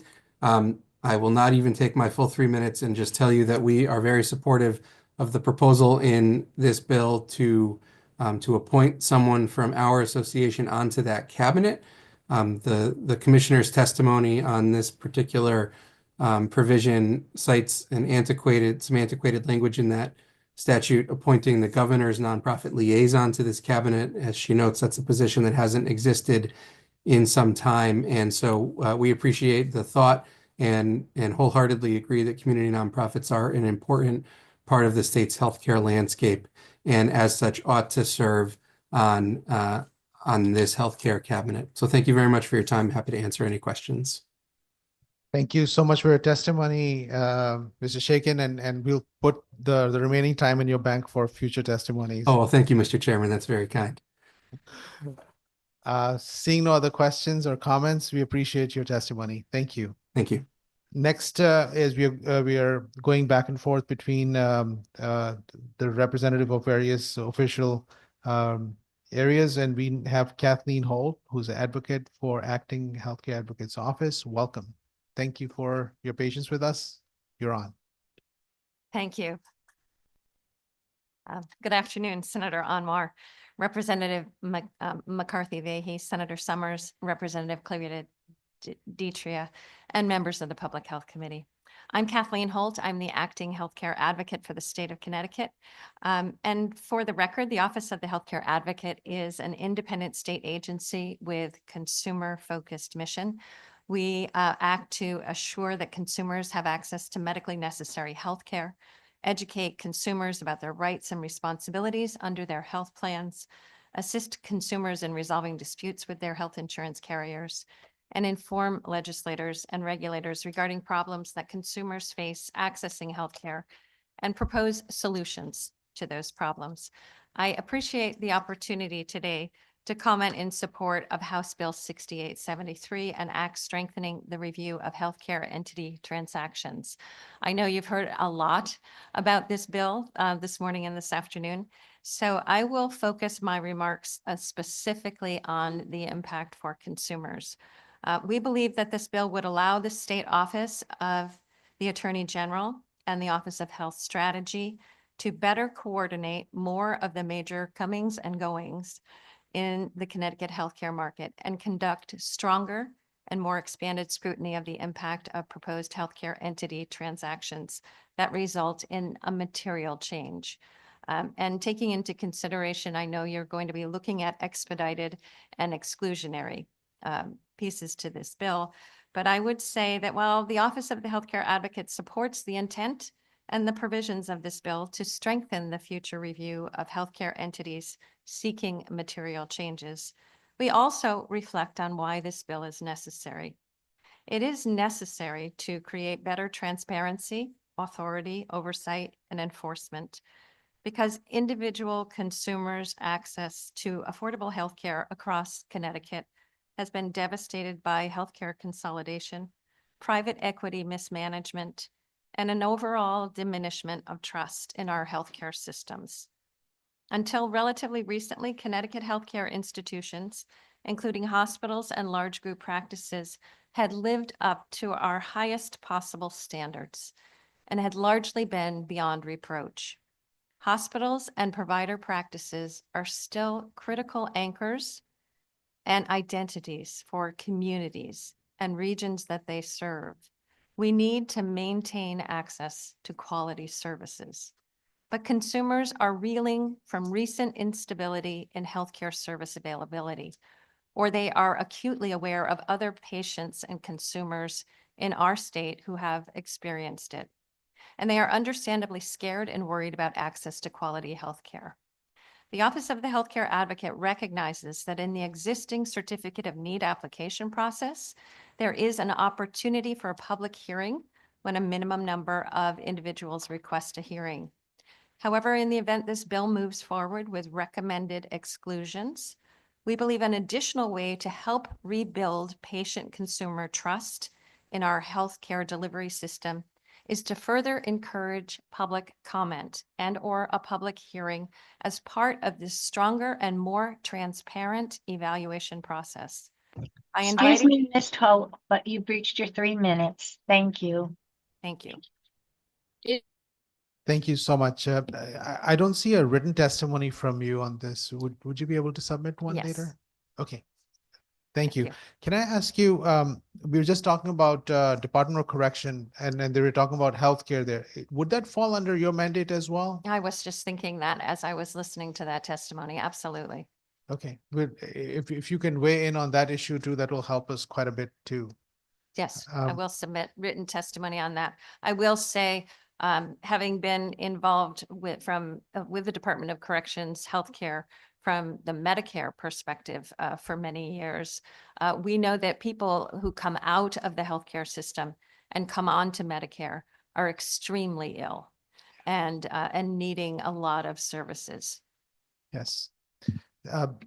Thank you so much. I think we will have more conversations on this topic offline with you, perhaps, and then help you out. Thank you so much for your testimony. We appreciate. Wait, my colleague has a question. Thank you, Mr. Chair. And thank you for being here today with us, Ms. Holt. My question was just going back to what you were saying at the end of your testimony with respect to public comment.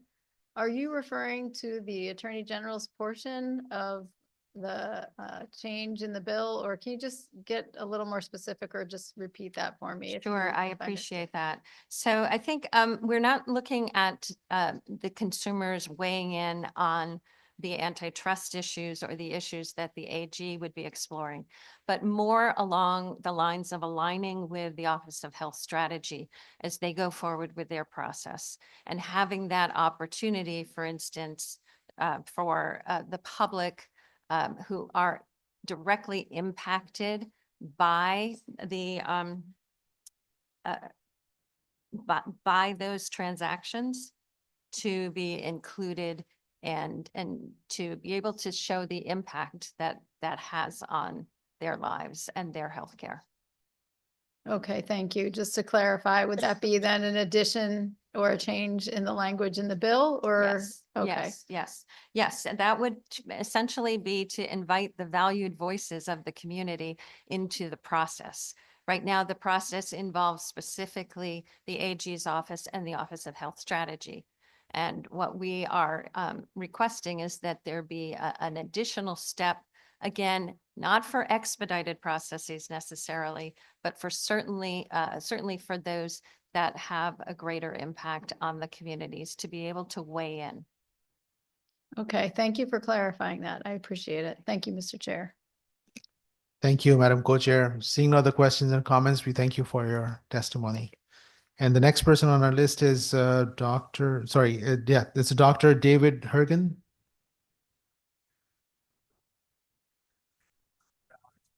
Dr. Chapa, you're on.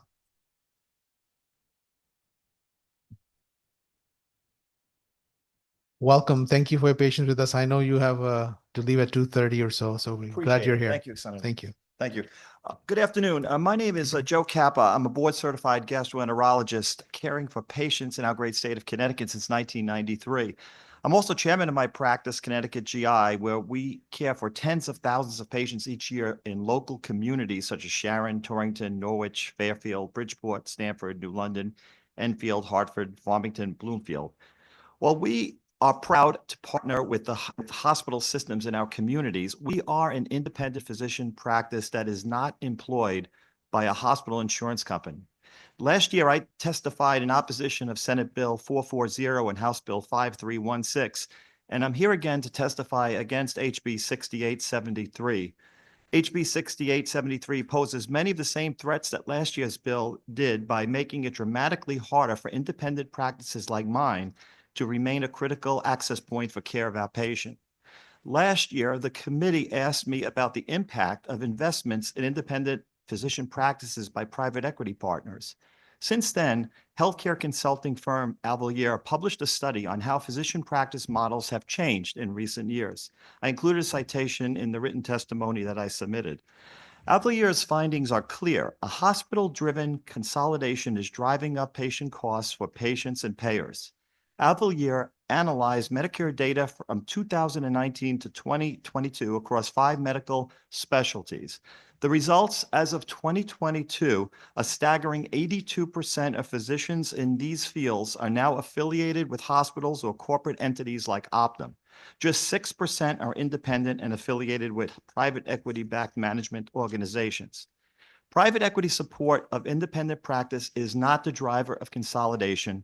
Hospitals and payers buying medical practices are. Avalier found that in the year after a previously unaffiliated physician joins a hospital system, the annual Medicare spending per beneficiary increased by $1,327. When a previously unaffiliated physician affiliates with a private equity-backed management organization, the Medicare spending went down by $963. That's a delta of over $2,000 per beneficiary. Having a business partner with the knowledge and capital support the growth of our independence practice has allowed us to expand access to high-quality, lower-cost care and to adopt cost-cutting healthcare technologies. By affiliating with an MSO with a national presence, my practice has the patients, we have now can analyze patients from nearly 3 million data points across the country, helping to develop and implement comprehensive care management programs that lead to better health outcomes and lower costs for patients by minimizing unplanned episodes of care. These programs help our patients suffering from obesity, fatty liver, and inflammatory bowel disease stay healthier and out of our emergency rooms. As the partnership helps us to expand innovative clinical research studies, we now have access to life-enhancing drugs for our patients. The partnership allows me to focus on why I became a doctor, patient care. In closing, I just urge this committee to tailor the policy responses to what happened at Prospect and protect the independent practices like mine that partner with MSOs to remain independent so we can continue expanding access to high-quality care, delivering lower cost and better value to our patients in communities across Connecticut. Please oppose HB 6873. Thank you. Thank you so much. Can I clarify a couple of things? Sure. So your practice has a MSO agreement with a private equity? My practice was with a private equity group that has recently been sold to Cardinal Healthcare in the last 2 months. So Cardinal Healthcare is continuing the same model that has been in place with the private equity group we have, but private equity itself has been taken out of the mix. So It's an MSO model? Yes. And we were having this conversation earlier that the MSO model where the group is in a minority share.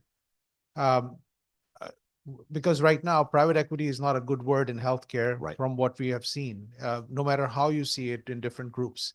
But the MSO model is what we are seeing a possible area, and then we are hoping if something was to stay, that would be the model that perhaps can stay, but as long as it's in a minority control. Yes, well, ours is currently not in the minority control, but what I'd like to address is that last year, Senator, you made a statement and asked me a question that was very personal to me. You said I was very enthusiastic and happy about promoting this, but what was going to happen in the future? Yeah. What I didn't have is the results of that study, the study that showed that we can offer a value at a lower cost. What makes me excited as a physician is the ability to deliver patient care, and having this MSO model help us in doing this. I look forward to myself being a patient someday, and if I can be in a system that might allow that and to continue to track this, I think would be beneficial. Right. I think I said that all the people who are interacting with private equity are having a honeymoon period. Right. And now I have some data to show, to show that the honeymoon is continuing at least for another year. Oh, that's good. And I think that this is an important alternative to the hospital-based systems that clearly the data has shown that the cost structure is a lot higher. And I think that's going to prevent some access in certain communities. It's an alternative. So are you supportive of the bill in its current form, or you're... No, I'm not supporting the aspect of the MSO component. What I am supporting as a taxpayer of this state is part of the bill that really addresses the crisis that we have seen with Prospect. This is a terrible situation that we're in. That aspect of the bill is clearly important and needs to be looked at but I'm concerned that by vesting the Attorney General and creating this red tape, it might kind of slow down the process as we try to try to deliver better, cost-effective health care to our patient as an alternative to what exists with our current hospital systems. And you've been here since this morning, so we appreciate you for that. But you probably heard the conversation about exclusion as well as expedited process. What are Yes. your thoughts on that? And do you think what should fall into that? Yes, I think that at this point, I think we should consider exclusion at this point. However, with the hospital systems, it would be different. I mean, exclusion at this point, as we continue to analyze these models that are available, it's only a small percent now of independent practices in this state are part of this model. And I do agree it should be looked at, but as part of a restriction, I think it makes it more difficult. So when I look at this bill, at times I look at like 70 to 80%. Actually, it's probably 80. It says 70 in some of the places, but 80% of the people are already part of a larger group. And the remaining 20 who are just barely surviving, we are trying to create process for that 20%. Right. And being able to offer, an alternative to some of the bigger hospital systems, it would be nice, but we have to prove our value and what is value and its quality over cost. And if we can continue to prove that as an alternative, then I just feel the passion of medicine and delivering care as a physician, remaining that independent, be able to really, we still own our practices. It's not that the practices own it. So we're getting help from an outside organization such as the MSO that's available. Thank you so much for your testimony. We appreciate you being here. Wait, we have one more question. Representative Claire teacher. Sorry. Thank you, Mr. Chair. Thank you for being here today. I saw, and I quickly looked through the white paper. So can you, for us briefly, how do we reconcile what happened with Prospect and private equity investment compared to like an independent practices like yours? I think what happened, I imagine that the intent of Prospect, I can't speak for them, but I imagine that the intent was to come in and try to go against the hospital model that we had before, to show how it was we know it's an expensive alternative to private independent practices. And maybe there was good intent involved to try to establish that. But what was clearly seen that once they owned the whole hospital, they owned the physician, they owned every aspect of patient care, then all of a sudden the ball was in their court. Here, it's different in that although the private equity groups, or in our situation, there may be even more of a majority, it's what they own is the MSO and the independent private practice physician. We're in charge of all of our decisions. There is no decisions. Just tell us what MSO is again. A managed service organization. Yes. So it's the business structure. It's taking all the layers of business out of private practice, independent practice. It allows us to practice medicine. And when I talked about the ability to do clinical research, analyze 3 million of our patients to offer the best care, these are aspects of delivering healthcare that we never had before. And it's very exciting and to be able to have that opportunity. All right. Thank you for that explanation. Thank you, Mr. Chair. Thank you, Representative Kristen McCarthy-Vahey, Madam Co-Chair. Thank you. Thank you very much for being here with us today. And I hear what you're saying in terms of the study, and I do concur with Senator Anwar, the good co-chair, in terms of looking at this over the long term. I think the role of private equity is newer in some spaces than others, right? I know we heard last year, but specific to this bill and the reason that you're here in particular related to this bill is, and I just want to make sure I was looking at your written testimony, that your real objection is that you think that this will make it more onerous in terms of the transfer of ownership. It's not that this bill does not contemplate not allowing private equity to invest, not in this bill. So is that right, that your primary objection is simply just adding those extra steps in the process? Correct. Okay, thank you. Thank you, Mr. Chair. Thank you so much for your testimony. Thank you, Senator. Good luck for the afternoon. Next person on our list is Siobhan Hamilton Burgess. Welcome. You're on. Thank you. Good afternoon, co-chairs, ranking members, and members of the Public Health Committee. My name is Siobhan Hamilton Burgess, founder and executive director of Hartford Health Initiative. We are a nonprofit based in Hartford looking at health inequities and health disparities for everyone, right? Our most vulnerable populations that lack voice in ensuring that they have access to health resources preventatively and in response to health conditions. I am testifying today in support of SB 1394, enact aiming to address improving healthcare services within the Department of Corrections. When we discuss the health of incarcerated individuals and the health of the public, it's always right? But these individuals are part of our communities. Many of them are within our correctional systems temporarily and coming back to our communities. And so they impact the health of their families and other individuals within our communities. So when they are not receiving the proper health care, that often has an impact, right? We heard a lot about the financial impact, whether it be litigation or but what about the cost to the system, right? Within this legislative session, we're talking about increasing Medicaid reimbursements. But if we have these costs that continue to go up and up because we have sicker individuals coming onto our system, right? It impacts the ability to increase those reimbursements. In addition, these people are part of families. Senator Summers mentioned the young man that passed, right, and left a child. What is the cost of having a child with now only one parent, right? What is the cost of having families lose people? And so not only is there a cost financially, there's a cost socially in for a system.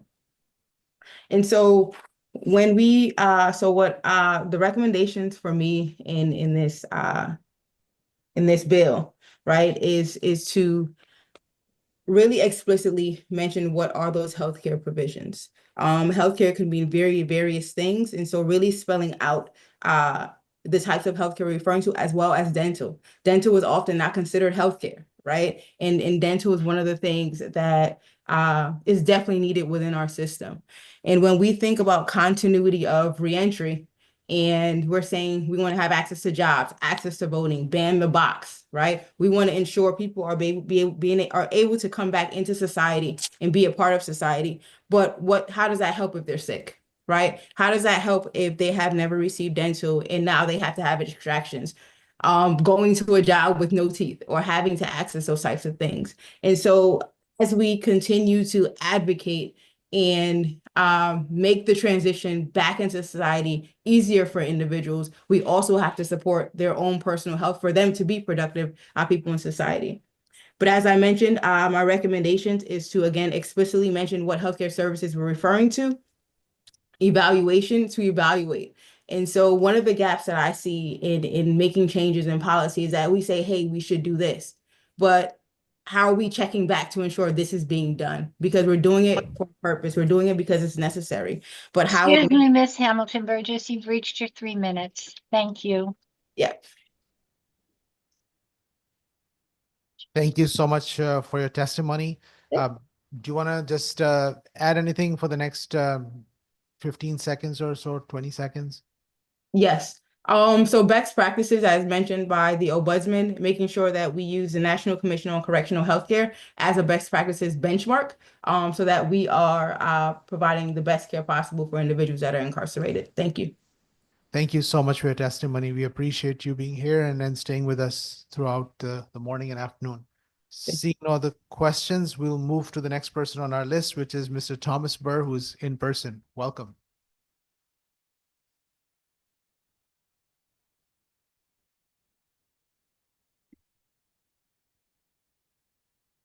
All right. Good afternoon, Senator Anwar, Representative McCarthy-Vahey, members of the Public Health Committee. I am Thomas Burr. I'm the Public Policy Manager for the Connecticut chapter of the National Alliance on Mental Illness, otherwise known as NAMI Connecticut. And we are a member organization of the Regulate DOC Healthcare Connecticut Coalition. And as such, while we support this bill, we respectfully recommend 3 key modifications. We urge the committee to explicitly incorporate mental health services within the bill's healthcare provisions. Mental health is a critical component of healthcare as well as overall health, particularly for individuals in correctional settings who often have complex physical and psychological needs. We recommend adding that the Commissioner of DEMIS be added to the proposed task force. This addition would ensure a comprehensive approach to incarcerated individuals' healthcare that addresses both physical and mental health needs. Lastly, we certainly advocate for, adding to the best practices mentioned in the bill, referencing those standards previously mentioned by the National Commission on Correctional Health Care. These recommendations aim to strengthen an already important piece of legislation by addressing mental health, expanding task force expertise, and defining best practices. We can create a more comprehensive approach to healthcare in Connecticut's correctional facilities, which, as you've already heard, is not really all that great right now. We care about this because, unfortunately, people with mental health conditions are overrepresented in the Department of Corrections systems as a direct result of the behavioral aspects of mental health conditions. NAMI believes that it shouldn't be a crime to have a mental health condition, and certainly people who do have the added misfortune of being incarcerated should get meaningful health care during their imprisonment. All too often, people with mental health conditions exit the DOC system significantly more ill than when they came into the system.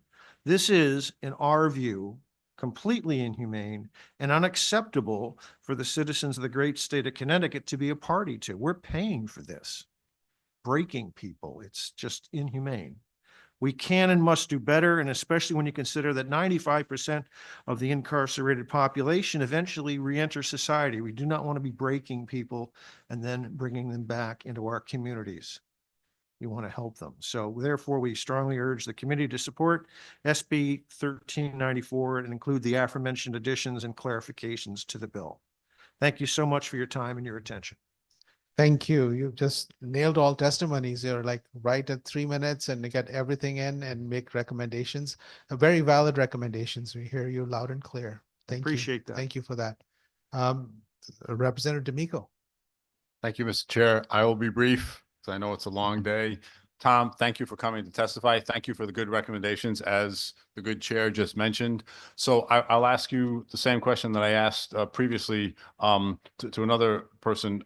So you probably saw that the testimony from the Department of Public Health to the effect that they have neither the manpower nor the expertise to do what's contemplated in the bill. Would you care to comment on that?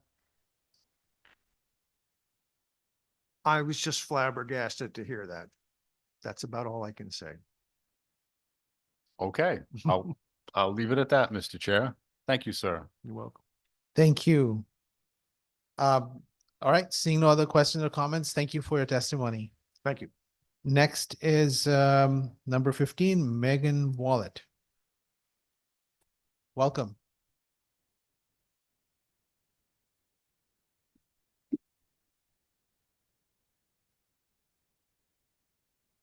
Good afternoon, Senator Anwar, Representative McCarthy-Vahey, Senator Summers, Representative Claridis Detrius, and members of the Public Health Committee. My name is Megan Wallet, and I serve as the Director of Policy and Advocacy for YWCA Hartford Region. It's here where I have the opportunity to lead the Regulate DOC Healthcare Connecticut Coalition. I'm testifying today to express our strong support for Senate Bill 1394, a bill designed to improve the healthcare delivery for incarcerated individuals in Connecticut. Through our work advocating for marginalized communities, we have witnessed the critical importance of comprehensive healthcare, particularly for individuals in correctional settings who often face significant barriers for medical treatment. While we support this bill's core objectives, we have 3 recommendations that we believe would significantly strengthen this legislation's impact. The current framework would benefit from explicit integration of mental health services. The Regulate DOC Healthcare Connecticut Coalition urges the Public Health Committee to recognize mental health as an essential component of healthcare. We propose adding the Commissioner of the Department of Mental Health and Addiction Services to the proposed task force. This addition would provide an essential perspective and ensure a more comprehensive approach to understanding and addressing healthcare needs in correctional settings. Lastly, we recommend best practices mentioned in Senate Bill 1394 by referencing standards from the nationally accredited organizations such as the National Commission on Correctional Healthcare. This approach will provide clear, evidence-based guidance for healthcare delivery. These recommendations reflect our commitment to creating meaningful systemic improvements in healthcare access and quality for incarcerated individuals. We strongly urge the committee to support SB 1394.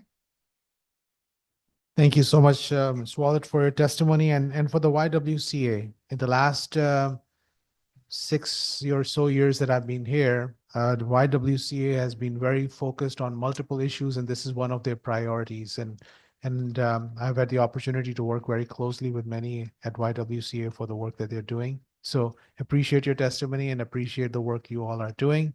And we hear you loud and clear. Representative D'Amico has a question or comment. Representative D'Amico. Thank you, Mr. Chair. Thank you, Megan, for being here. And I'm sure you're doing great work at the YWCA. I have no doubt. So I appreciate your recommendations. They're similar to the recommendations that several other people testified to for this bill, particularly, about mental health. And I'm curious about the last recommendation that you made and that other people made as well, to get to reference the standards from the NCCHC, the National Commission on Correctional Healthcare. So I'm presuming that the reason you're recommending this is because it would be a benefit to the incarcerated individuals. And if you want to talk about that, I appreciate hearing that. I'd also like to know, would this benefit the Department of Correction as well? Yes, so that's a great question, and I really appreciate that. So I had the opportunity to meet with the NCCHC, an individual there. I believe she was the vice president.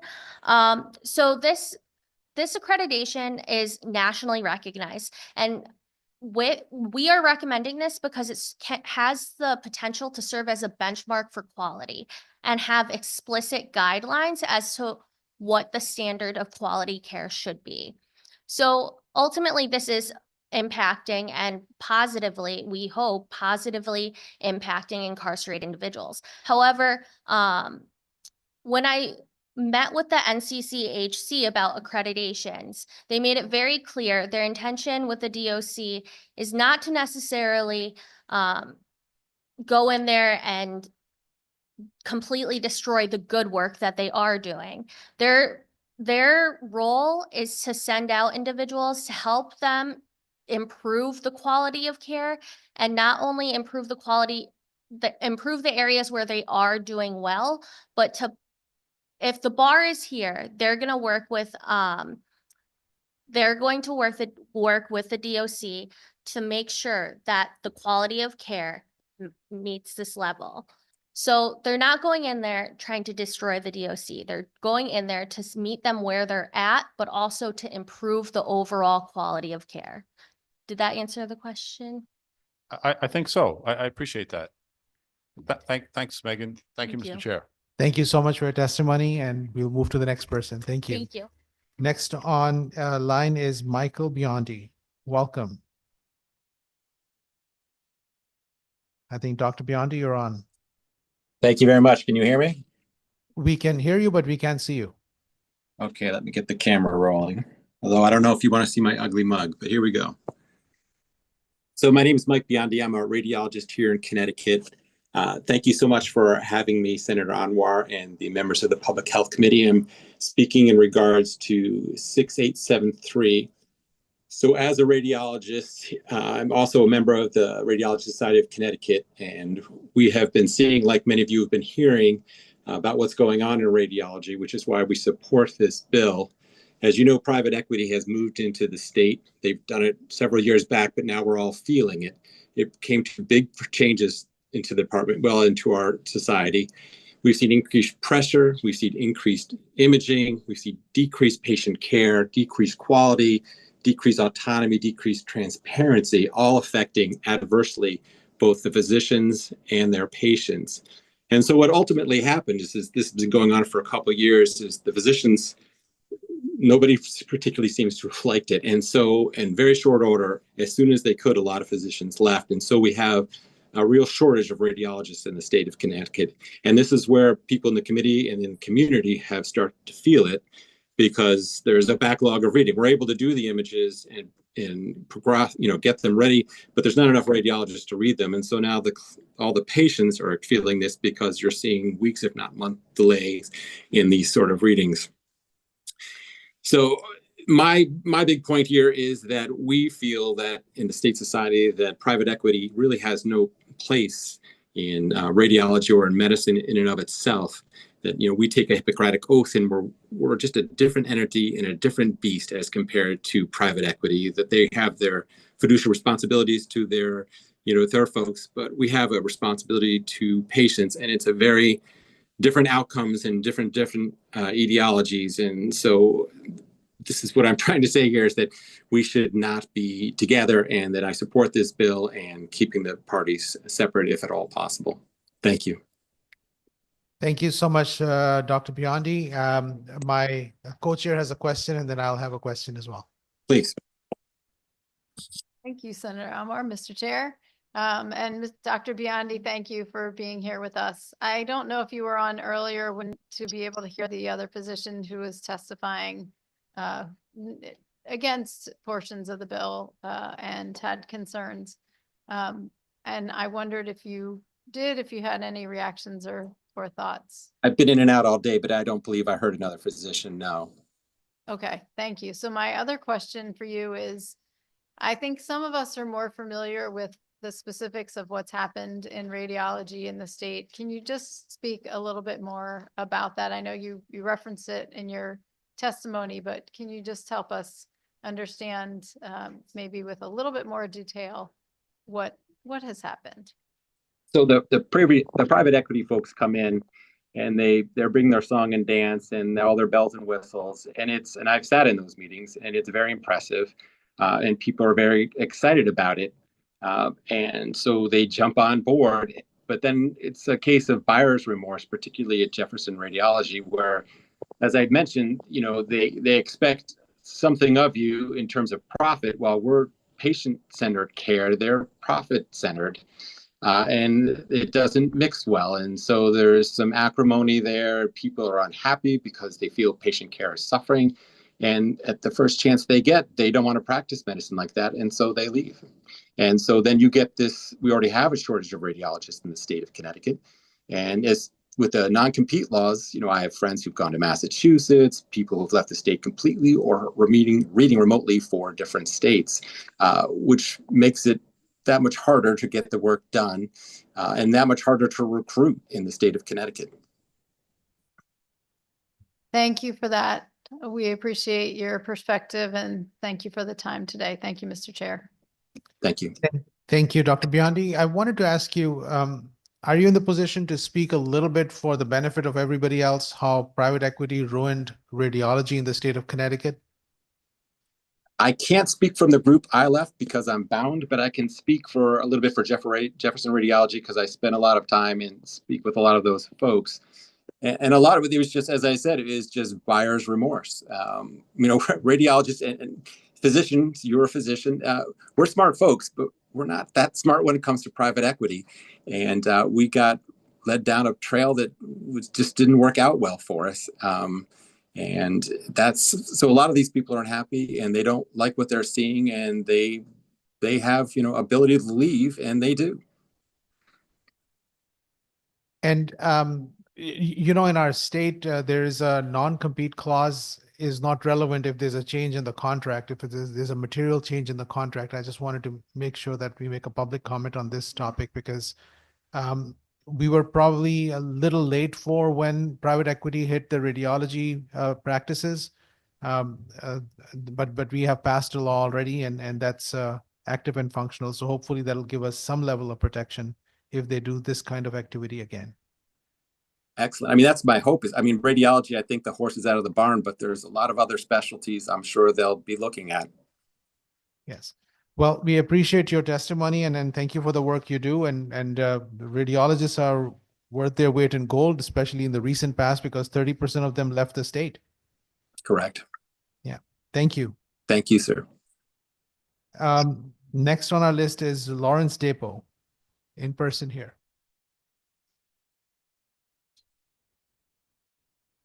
Okay. Okay, we'll wait. And thank you so much. And next is Brenda Butchbinder. You're on. Welcome. We're on. I have unmute. Let's see, unmute here. Where is the camera icon? Can you hear me? We can hear you, and the camera is on your left lower part of your screen. I can see it almost. That one, camera. Support of Left lower part, and you see the camera. I am not see. Oh, there it goes. Start video. There we go. Nope. Well, why don't you go ahead? Okay, I'll go ahead. My voice will carry. That's okay. Good afternoon, all assembled in the Public Health Committee. It is an honor to be here today to support HB 6873, strengthening the review of healthcare entity transaction. My name is Brenda Bookbinder. I'm an LCSW, mother of 3 born at Wyndham Hospital, and a co-founder of Wyndham United to Save Our Healthcare, a 16-group community coalition, and the current health chair of the local NAACP. I'm here to support the passage of HB 6873. Hartford Healthcare has stripped services, seized reserves, and laid off workers for increased profit for over a decade after the 2007 purchase of our hospital. The corporate management has spoken deceptive promises of enhanced services close to home and no community left behind. Wyndham area and surrounding communities have lost our sanctuary bedrock for healthcare. Now we have human morbidity and mortality figures that no community should endure. Our back roads in all directions and our poor and mostly families of color do not make our hospital worth saving in their eyes. Hartford Healthcare repeats it is safer to ship our people down the back road of Route 32 to Bacchus Hospital that sits on highways of Route 2 and 395 to make it more worth saving and more profit producing. Our coalition and AFT union workers resisted the firing of 119 staff in one day, 93 of them nurses, and the closure of our ICU in 2015. Our community stood strong to protest, and doctors and legislators joined our call for public health retention. Hartford Healthcare hired non-Wyndham CEOs who crafted the East Region cover for gutting Wyndham and endowing Bacchus. The maternity unit closed in June 2020. It was swiftly done and rationalized that birthing a baby in Wyndham was no longer safe. And it is better to risk a side-of-the-road birth, an emergency room birth, ambulance, or parking lot birth. Community members now suffering the weathering of the unknown, separation from families, and unknown providers. We have rises in C-sections, postpartum depression, OCD, psychosis, chemical addiction, and medical complications. We have needless poor health outcomes and fears for more loss. In 2023, we learned that when the Wyndham Progressive Care Unit, the downsize from the ICU, was closed 306 days in that year, treating all births as complicated and not able to access EMTALA rights to rest for simple births. X-rays and CAT scans now take 2 to 4 weeks to read by the East Hartford provider, and we just covered that. Most of our specialists and treatment services are gone. Now, Johnson Memorial is gutted by Trinity Health, and Manchester is at risk by Prospect's equity greed.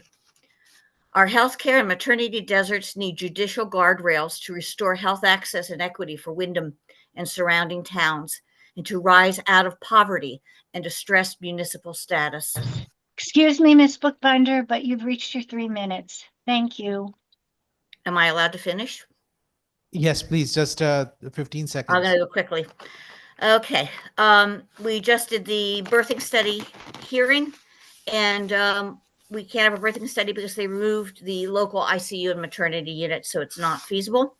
I asked the state of Connecticut to take any action to restore services which may require more punitive fines, restorative regulations, or the forced sale or takeover of the hospital by UConn, whose main campus is only 15 minutes away, and Wyndham is the closest facility. Wyndham communities matter. Passage of HB 6873 is a vital start to returning health equity and access to Connecticut communities. Thank you.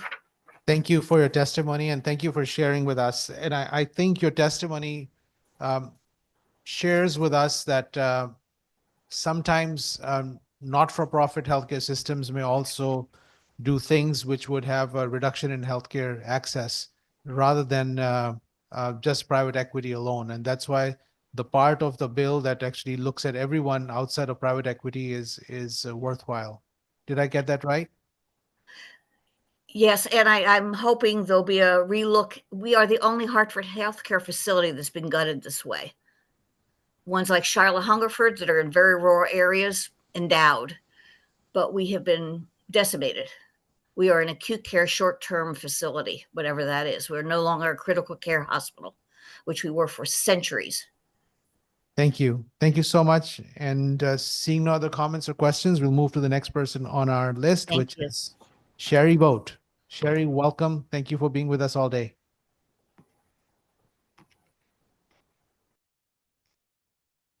Thank you. Thank you so much. Thank you, Public Health Committee. I am an Army veteran and I live in Brooklyn, Connecticut. I'm here today to testify in support of 7080, and just from my testimony that you've seen online. I really ask for your support for 7080 and concerning neuromodulation research for veterans.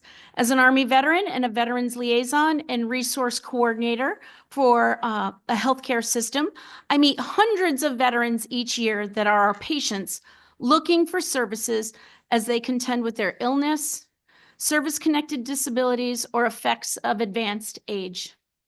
I'd like to insert right here that Connecticut has over 170,000 veterans and only 58,000 use VA healthcare. When people lose their ability to care for themselves and rely on others, they can become very upset with their situation. They can lose hope for recovery or worse, fall into despair. A group of us came together about 2 years ago, an ad hoc group, and we developed a group, Veterans with Disabilities Task Force. And that task force goal was multidisciplinary, and we wanted to look for identifying reasons why veterans die by suicide and how could we stop that. One group of veterans that are at high risk for a stroke are those exposed to the toxins while serving. Across the generations, we have had those that served in Vietnam, sprayed with Agent Orange, a defoliant to clear the jungle, much like the weed killer Roundup. This deadly toxin causes cancer, heart disease, diabetes, and Parkinson's. The science is in. The VA conceded in 2018 with the passage of the PACT Act. These veterans deserve the best medical care they can find in Connecticut, and we have the opportunity to bring this together with this fantastic medical team of doctors you've heard from today. Dr. Chris Connor at UConn as the surgeon, Dr. Sitha Rama and Dr. DeGrucci at Hartford Healthcare. I think the most important part about today is saying that we need the research needs to be done, that the more that we can find the answers as to why somebody who's had a stroke and waited, couldn't have their medical procedure done, they plateaued at 1 year out of PT, how are we going to get them back in the game of life, whether it's making soup, holding your grandchild, playing golf. We understand that one of Dr. Connor's patients is back playing golf. And as a retiree, I'm sure that's very important to him. The current thought on stroke recovery is that after a year out, there's a plateau and recovery is as good as it can get. However, with the first patients receiving this FDA-approved device to see if they can have results after a longer period of time, some 10 to 14 years later after their stroke, they're seeing great improvements. And I sat next to patient number 1, John, who's on the list to testify later. He went home and he's going to Zoom call in. He's going to test. Excuse me, Ms. Boyd, but you've reached your 3 minutes. Thank you. Thank you.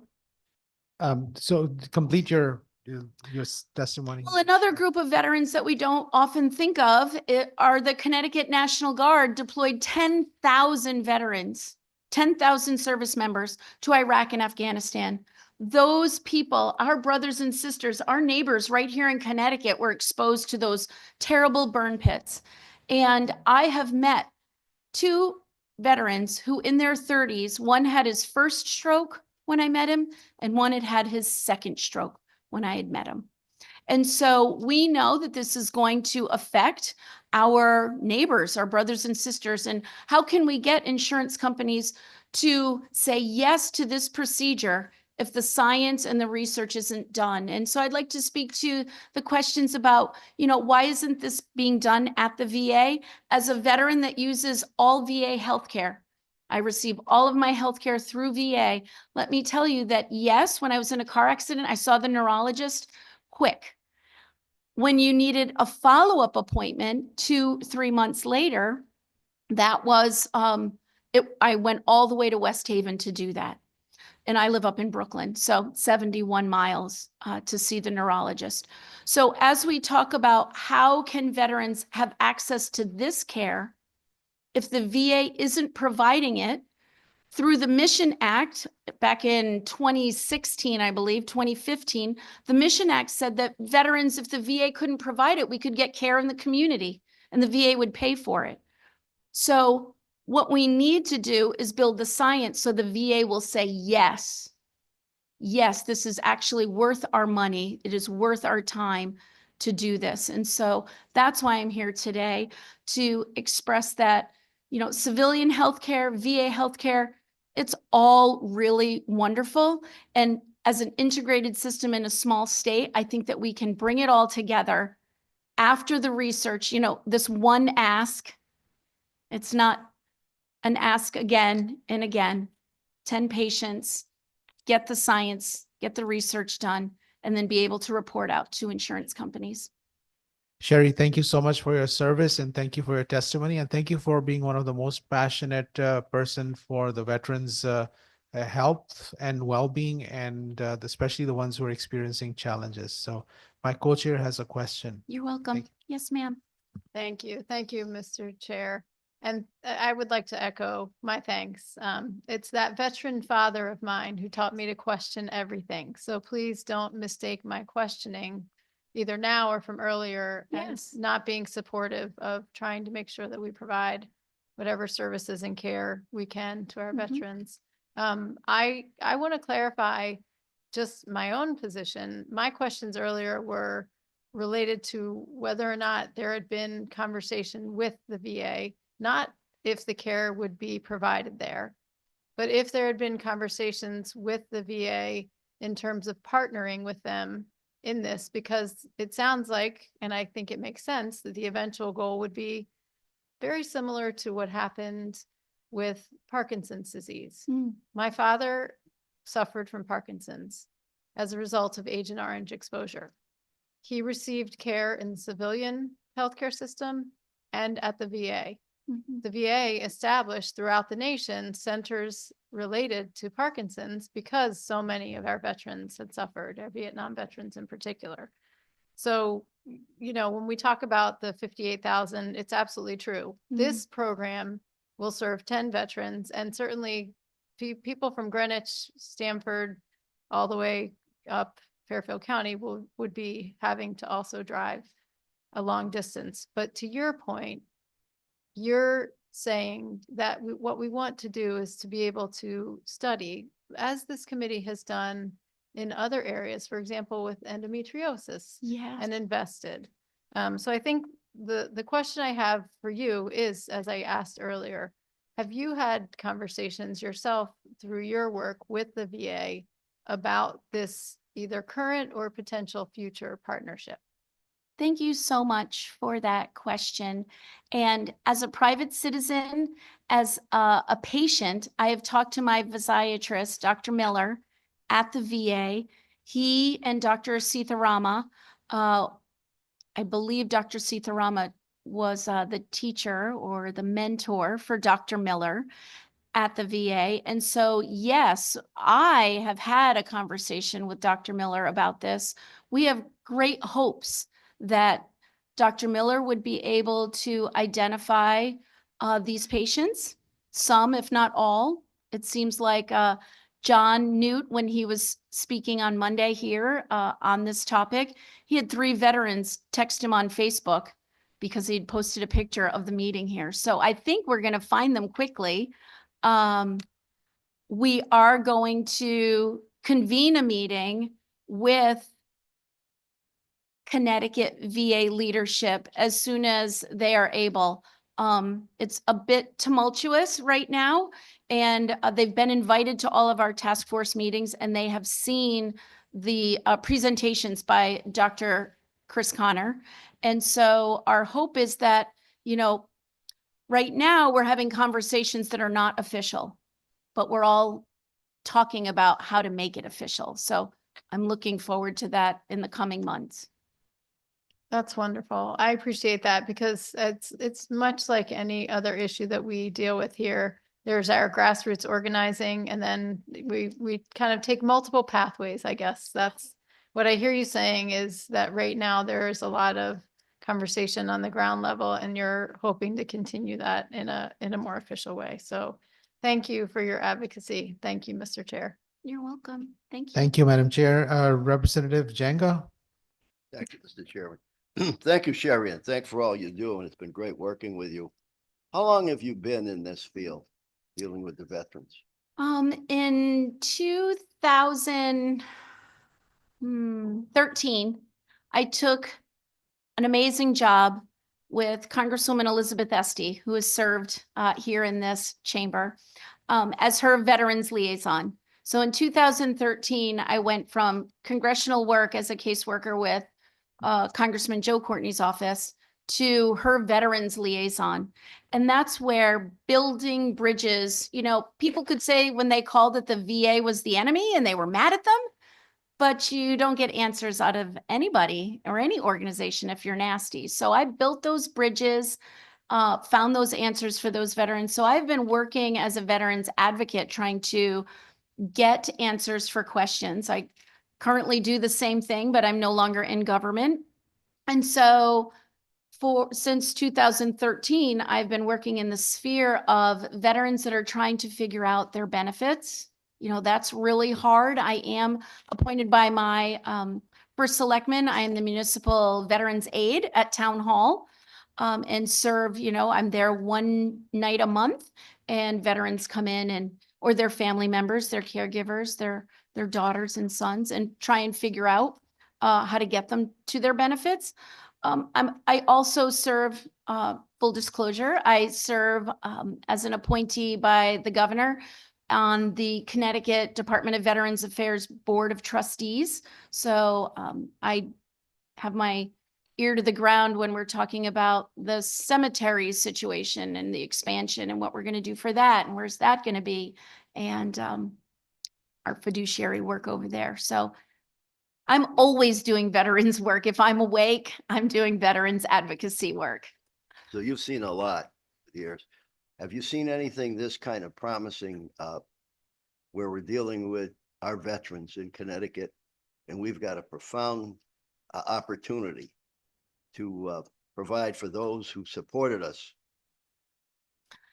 Absolutely. And to be clear, this research will help everyone. So if your non-veteran had a stroke, you know, this is going to be very important to them as well. And for me, when I make a home visit and I'm meeting with a veteran and the caregiver, the son or daughter that took the day off to come to the meeting at the house, it is an experience I will forever be thankful for, because I get to see the burden of what a diagnosis or a disease or an incident does to you, what a stroke does to a person, and then in retrospect, not retrospect, but just pebble in the pond, who else it affects in the family, whether it's the son or daughter that needs to go to work, but also needs to help care for their mom and dad. And, I get a lot of calls that say, my mom served in the Army or my dad served in the Marine Corps. Where's the VA money to help them?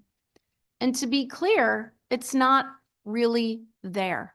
There are small pensions called aid and attendance that's very hard to apply for, never mind receive 12 months after you apply.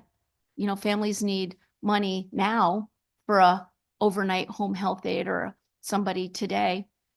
So the road to supporting our veterans and their families is really long and windy. And I think that a piece that I see a lot of is people affected by Parkinson's disease. When I met Dr. Connor, he gave a talk on what neuromodulation could do, and he listed all kinds of body parts and functions. It was really interesting.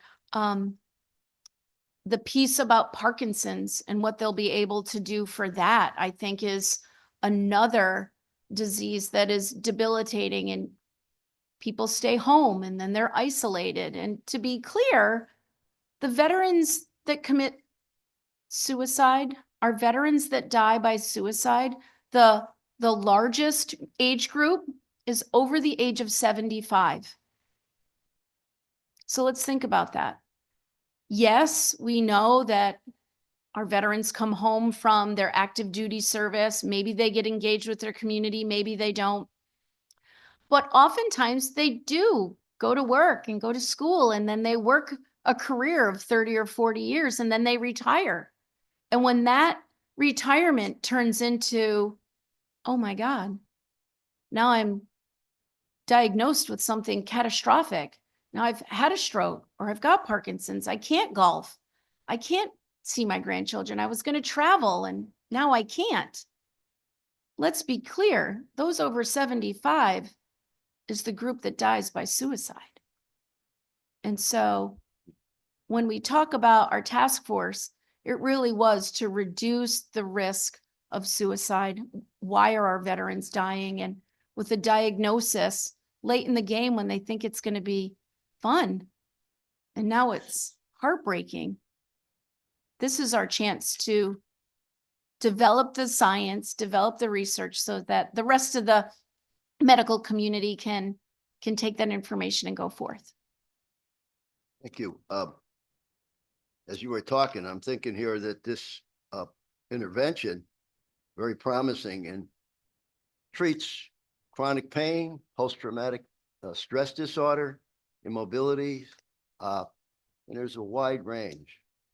And right with this particular bill, we're asking for the veterans. Yes. And we should be supporting them, period. Thank you.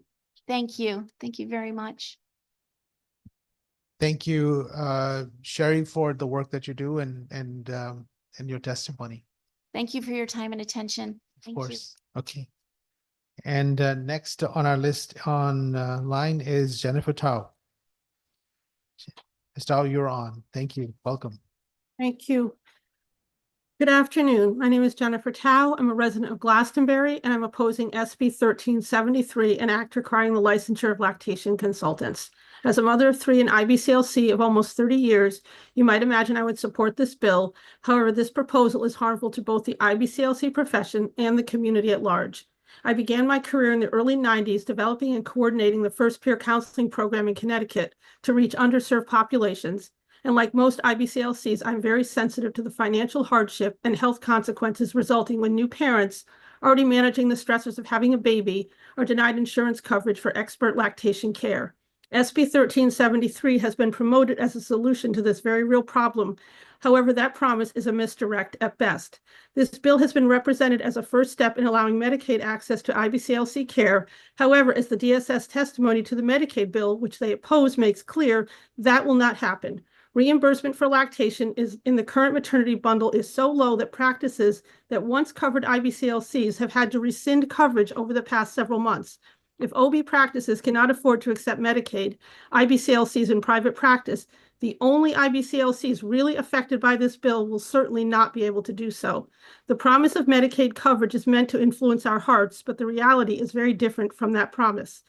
The working group that proposed the language for this bill last year excluded IBCLCs who raised concerns about licensure.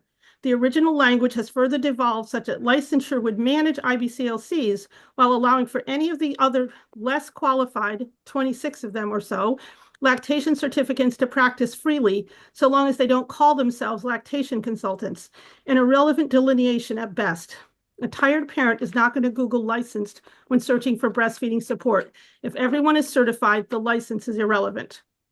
Among my greatest concerns is that licensure, even if exclusively of IBCLCs, will deter anyone from seeking the IBCLC credential. If someone is able to practice as if they are equal to an IBCLC, why would anyone become an IBCLC, paying thousands of dollars for the education, including ongoing fees for recertification, on top of fees to the state when they can take a week-long course, pay a nominal fee, and practice at will with no repercussion for failing to provide adequate services or making appropriate referrals? This bill will lower the bar for care in the state of Connecticut, make no mistake. It was my observation last year that members of this committee were completely misled as to the qualifications and role of the IBCLC, as well as that of the many other lactation certificates, let alone the Medicaid access issue. I ask that you take the time to hear the concerns of those of us in private practice, because I believe that a truly educated legislature would not support any version of this bill. I respectfully ask the committee to oppose this effort once and for all. I'm happy to answer any questions. Thank you so much for your testimony. We have Representative Daugherty. Thank you, Mr. Chair, and thank you for being here today. I did hear parts of the testimony last time, but I need some reminders of exactly what this is all about. It seems to me that this is all insurance driven, what I mean by that is it's about getting coverage reimbursement from the insurance. So can you speak to that and the difference between a CLC and a BCLC or IBCLC? Sure. So the original idea was that if we would license IBCLCs, then Medicaid would ultimately pay for IBCLC care. That was the original argument. One of the things I demonstrated last year is that in every state that has licensed IBCLCs to date, there is no coverage for Medicaid. And I actually presented documentation that showed how low the coverage is from Medicaid to any kind of lactation care, which was typically provided by medical doctors or nurse practitioners. And if the care for them is that low, it's certainly going to be lower for IBCLCs. Right now, it's $7 in the state of Connecticut. So it's really a bit of a red herring to suggest that licensing us would give access to Medicaid coverage. And we all know what's going on with Medicaid coverage anyway right now. The other thing is that even private insurance right now is refusing to pay for IBCLCs. So this isn't really a pathway to something better. So that's that issue. The issue of IBCLC versus, it's not just CLC. I don't want to make it sound like it's us versus them, because there are about 26 other certificates of all kinds, CBS, CLC, and they all differ. None of them, except the IBCLC, is actually appropriately prepared for clinical practice. Most of them were designed as a stepping stone to the IBCLC, as the initial course that you could take, provided certificates, said that you were completed, and then you finished your IBCLC. A lot of those companies discovered that they could have a lot of people come in and pay them to just sort of finish off and say that this was a certificate and now you're qualified to practice. The problem is that, and not all of them do that, but the problem is that they don't require clinical oversight of any kind.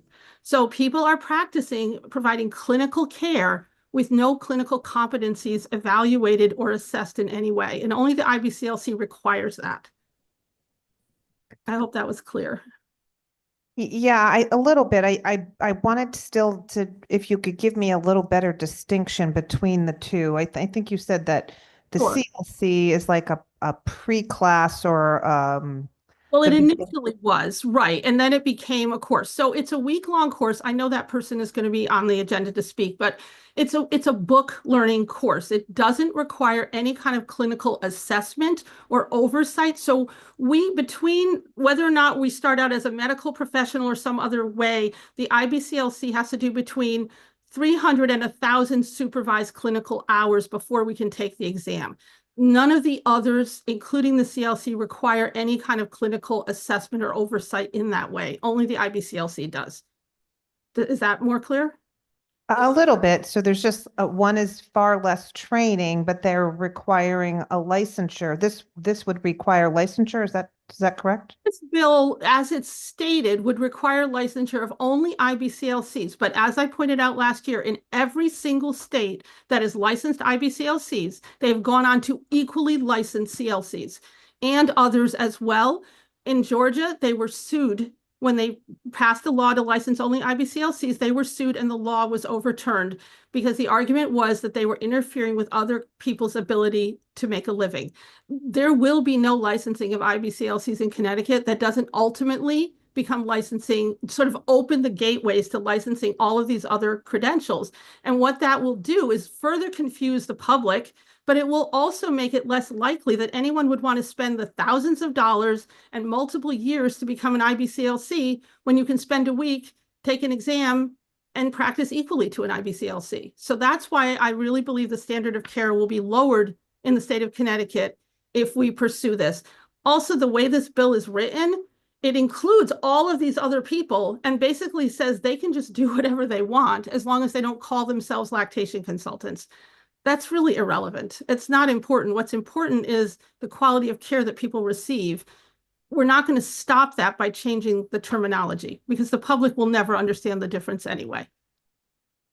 Thank you. So I understand a little bit more. So your fear is we're going to emulate what other states have done, and we're going to have far less availability of people like you who can help lactating mothers, correct? Fewer IBCLCs, right? Fewer people who will be motivated to become IBCLCs in states that have passed license. And it's only a few, by the way. There are a handful of states. Most states, when they've looked at licensure, have realized that it doesn't offer any advantage to the community and have actually not pursued it.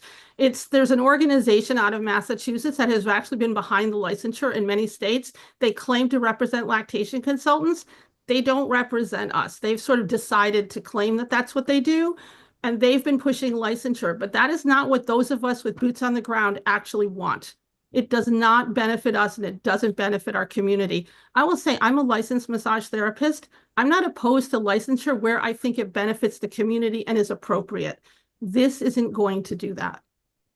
You're saying that this isn't going to improve care.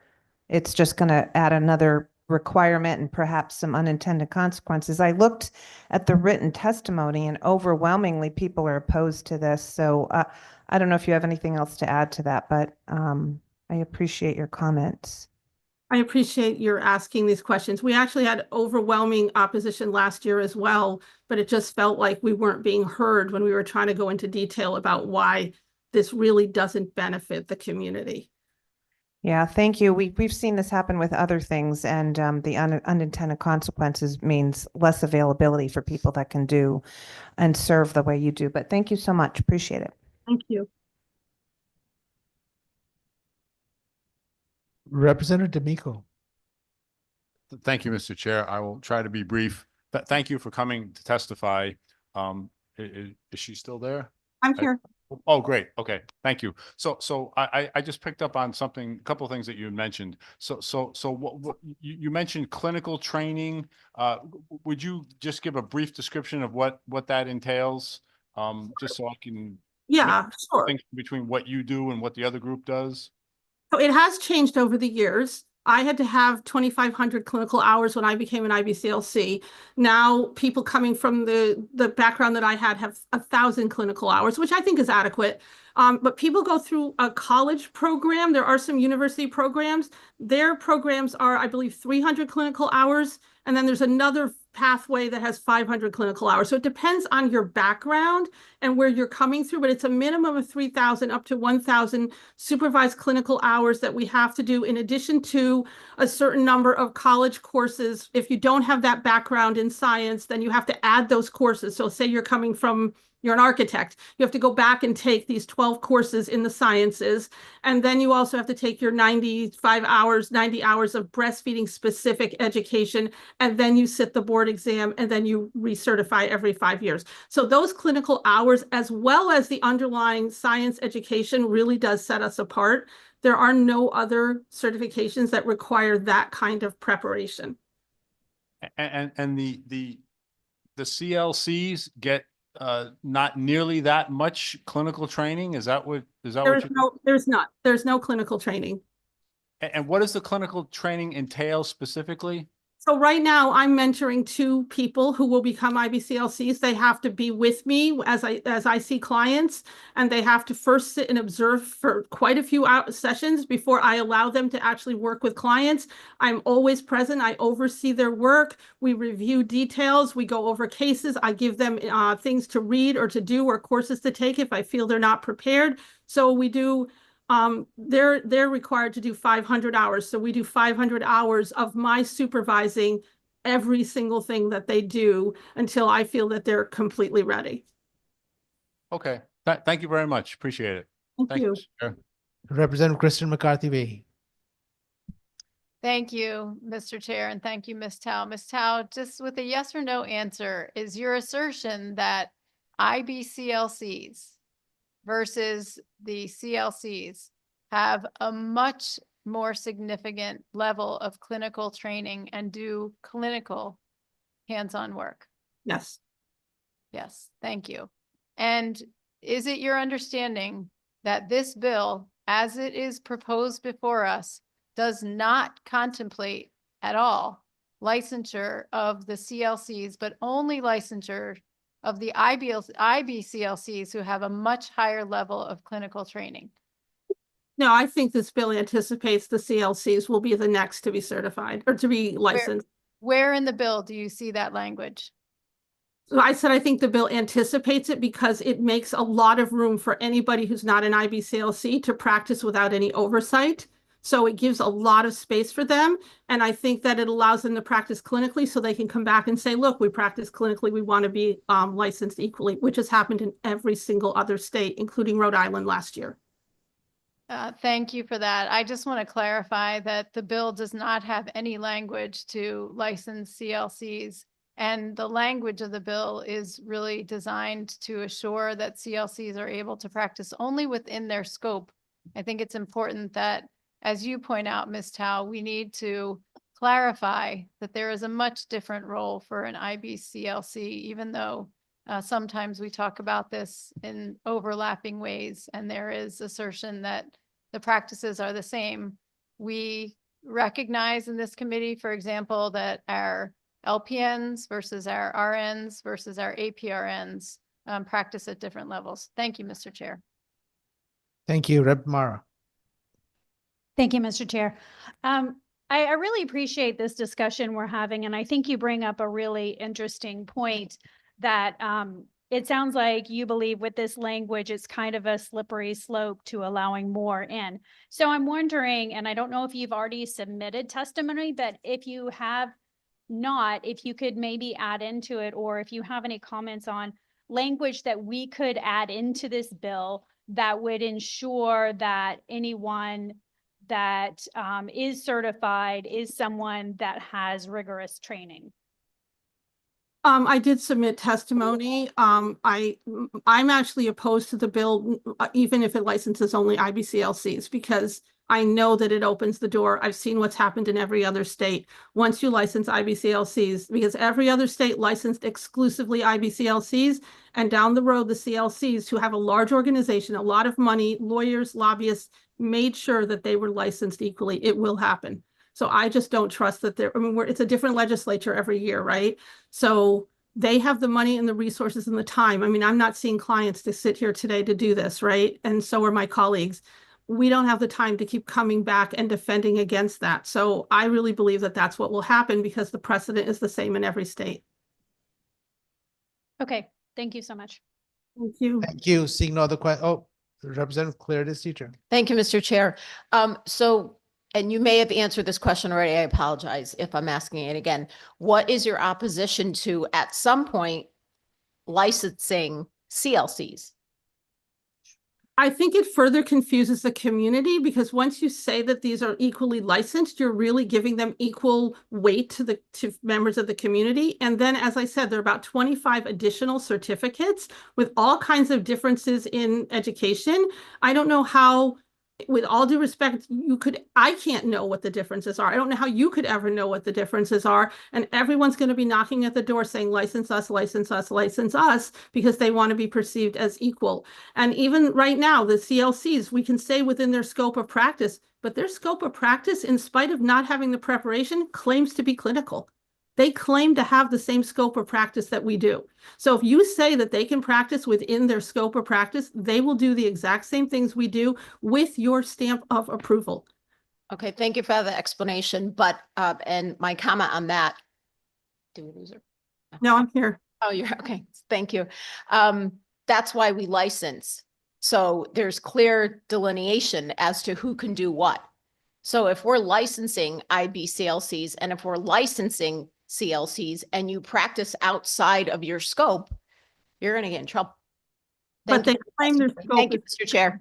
Thank you. Thank you. Seeing no other questions, we thank you for your testimony. We move to the next person on our list, Mr. Paul Palmer. Thank you for your patience with us. Welcome. You press the button again. Thank you. Thank you. Senator Anwar, Representative McCarthy Hay, Senator Summers, Representative Clary Zitra, Mr. D'Amico, thank you. My name is Paul Palmer. I'm a lifelong resident of Connecticut. And as a NAMI member, I want to express my support for SB 1394, which is aimed at improving healthcare services for individuals in Connecticut's correctional facilities. I support this bill and respectfully recommend the 3 modifications. I know this is redundant. I'll be quick. I urge the committee to explicitly incorporate mental health services within this bill's healthcare provision. Mental health is a critical component of healthcare, particularly for individuals in correctional facilities who often have complex psychological needs. Second, I recommend adding the Commissioner of Department of Mental Health and Addiction Services, DMHAS, to the proposed task force. This addition would ensure a comprehensive approach to incarcerated individuals' health care that addresses both physical and mental health needs. Lastly, I suggest clarifying best practices mentioned in SB 1394 by referencing standards from nationally accredited organizations, such as the National Commission on Correctional Health. On a personal note, my wife and I were involved in a halfway house many years ago, and I can attest to the fact that the people coming out of corrections or people that are going through corrections definitely need mental health as not a peripheral part of their health care, but a central part of their health care, and it should not be looked. Unfortunately, the recidivism rate at that time was phenomenal. It was in the 80s, an 80% rate, and I think that giving people mental health care and ways to cope would definitely lower that number. And it was very heartbreaking when we watched this was women, just go out and go back to doing what they did, make $20 and go buy some drugs, and cops would come and take them away. And it was really, heart wrenching, because my wife would actually get attached to these people. They're almost like her own daughters, So anything that would help their mental health would, help their lives and keep them out of going back into corrections. So I respectfully and strongly urge the committee to support SB 1394. Thank you. Thank you, Mr. Palmer, for your testimony, and thank you for staying with us throughout the day and very powerful words. We hear you. Thank you. Thank you. Next on our list is Deandra Brown. Deandra? Okay. And Edmund Godomsky online. Welcome. Thank you for being with us.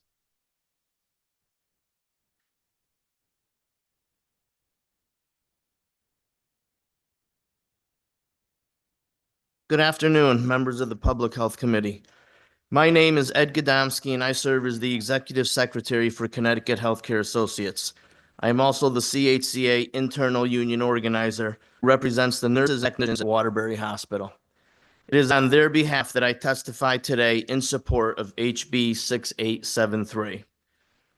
Waterbury Hospital has become an unfortunate victim of what is called corporate America, where a large-scale business entity such as Prospect Medical Holdings purchases hospitals in financial distress, works to turn them around and make them financially profitable, and then cuts the cord and pockets all the profits instead of reinvesting back into the hospital, all while the hospital deteriorates and is stripped down to just a shell of itself. This is exactly what has already happened at Waterbury Hospital. We are now left in the hands of a beast that provides toxic leadership in-house, has a blatant disregard for law enforcement, and prioritizes profits over patient care. They have extracted wealth through sale-leaseback transactions, including outsourcing the IT department back in 2020 to India, and have loaded the hospital with debt, only to leave patients, workers, and communities with the consequences. Staffing levels are greatly understaffed. Computers and medical equipment have not been maintained or replaced, and critical services have been threatened. Nurses and technicians are beat down and mentally struggle with the current working conditions due to non-compliance of legally submitted staffing plans. Give me an hour and I'll finish outlining the current conditions at Waterbury Hospital and tell you the reported stories that have occurred that will make you cringe. The part that's really scary about this whole scenario, we can't stop it. This is a newspaper article that I brought with me today. It's from the Republican American, the Sunday edition, back on February 27, 2022. In the photo is Marilyn Anthony, the co-president of Waterbury Hospital for the Nurses Union. The bold headline up top states "Profits First." The highlighted quote from Marilyn Anthony reads, "Morale is non-existent. We have lost so much staff. They are stepping over one another to get out." Waterbury Hospital union members have been voicing the unsafe working conditions since even before 2022, and it's now 2025. We cannot allow what happened with Prospect, to happen again. What we need moving forward is a long-term answer, not a short-term fix. We need HB 6873, a critical piece of legislation that will bring much-needed oversight and accountability to healthcare transactions in our state to protect our hospitals, our workers, and most importantly, our patients. We need a healthcare system that prioritizes people over profits. I urge this committee to pass HB 6873 without hesitation. The future of Connecticut's healthcare system depends on it. Thank you. Thank you so much, Ed, for your testimony. I had the opportunity to have a pretty long chat with you before, and your passion comes from a place of love. Would you be able to speak to that a little bit, please? Sure. I actually worked at Waterbury Hospital for 32 years. I was the IT and the supervisor in the IT department when they actually outsourced to India. And what happened when they outsourced to India? You then called India, you waited 25 minutes on the phone, you got somebody with a language barrier issue with the TV on and the kids in the background, and then struggled to get your name correct so that they can take your name and say, okay, we'll call you back. It's just been a daily struggle. They are stalling until they walk out and try to walk out with as much money in their pockets. I live in that area. That's my hometown hospital. I want to give a shout out to the nurses, to the technicians, and all the staff that are still there. The ones that remain, they have not given up on Waterbury Hospital, and I ask you to please support them. Thank you. And I know we have looked at a number of stories of how healthcare is affecting or lack of enough healthcare is affecting individuals and the patients, Mhm. but also the nurses with the moral trauma that they have to undergo because of not having appropriate staffing. Mhm. So we appreciate your testimony. Great, thank you. Thank you. Next on our list is Dr. Guman, number 28. Oh, yeah. I think Liz has entered. Dr. Guman, do you mind waiting for a little bit? Liz Dupont Dale, you're on, Liz. Thank you. We don't see you. If you want to turn your camera on. I'm sorry, I'm in my car. I'm Okay, not okay. able. Let's Be see. careful. Yeah, go Can you? ahead. Well, I'm parked. Can you still hear me? Yeah, we can hear you well. Oh, okay. Thank you. Well, good afternoon, Senator Anwar and Representative McCarthy Vahey and all the distinguished members of the committee. My name is Liz Dupont Deal, and I am the Associate Director of the Connecticut Citizen Action Group. CCAG is proud of our track record of making Connecticut a more fair and just place, and I testify today on behalf of our thousands of members and their families. We speak today in favor of HB 6873, an act concerning strengthening the review of healthcare entity transactions. This bill is a good start, and we applaud the governor and the committee for calling out this important issue. We also speak in support of HB 1394, an act concerning the provision of healthcare services to inmates in correctional institutions. Private equity ownership of hospitals and healthcare entities is growing in Connecticut and around the country.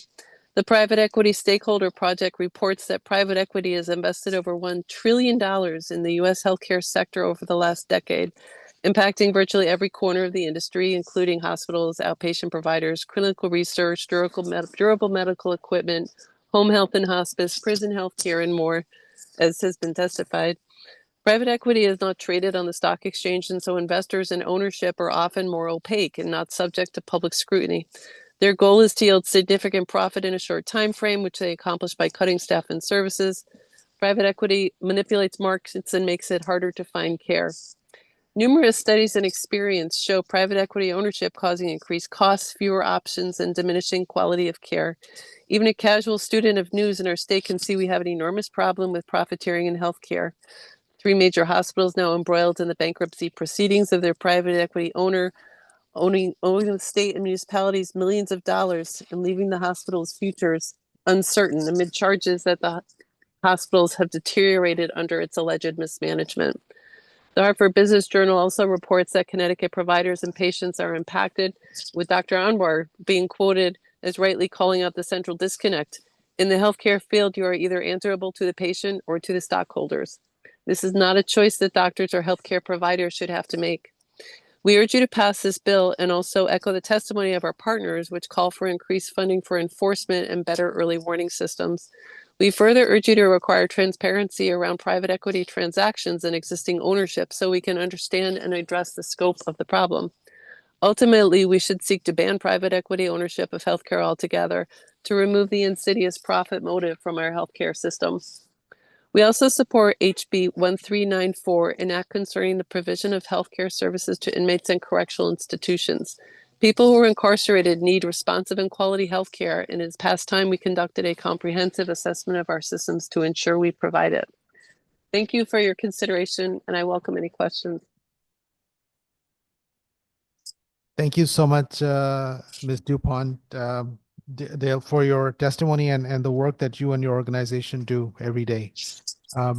So I do not see any questions or comments. We appreciate you and the work you're doing. Thank you, Senator. You as well. Take care. Thank you. And next is Dr. Khurram Guman. Dr. Guman, you're on. Thank you, Senator Anwar, Representative McCarthy Vahey, Senator Summers, Representative Claridis Ditria, and members of the Public Health Committee. Thank you for the opportunity to testify today. My name is Khurram Guman, and I am the current president for Connecticut State Medical Society. We appreciate the intent behind Governor's Bill 6873, which aims to strengthen oversight of healthcare entity transactions, particularly those involving private equities.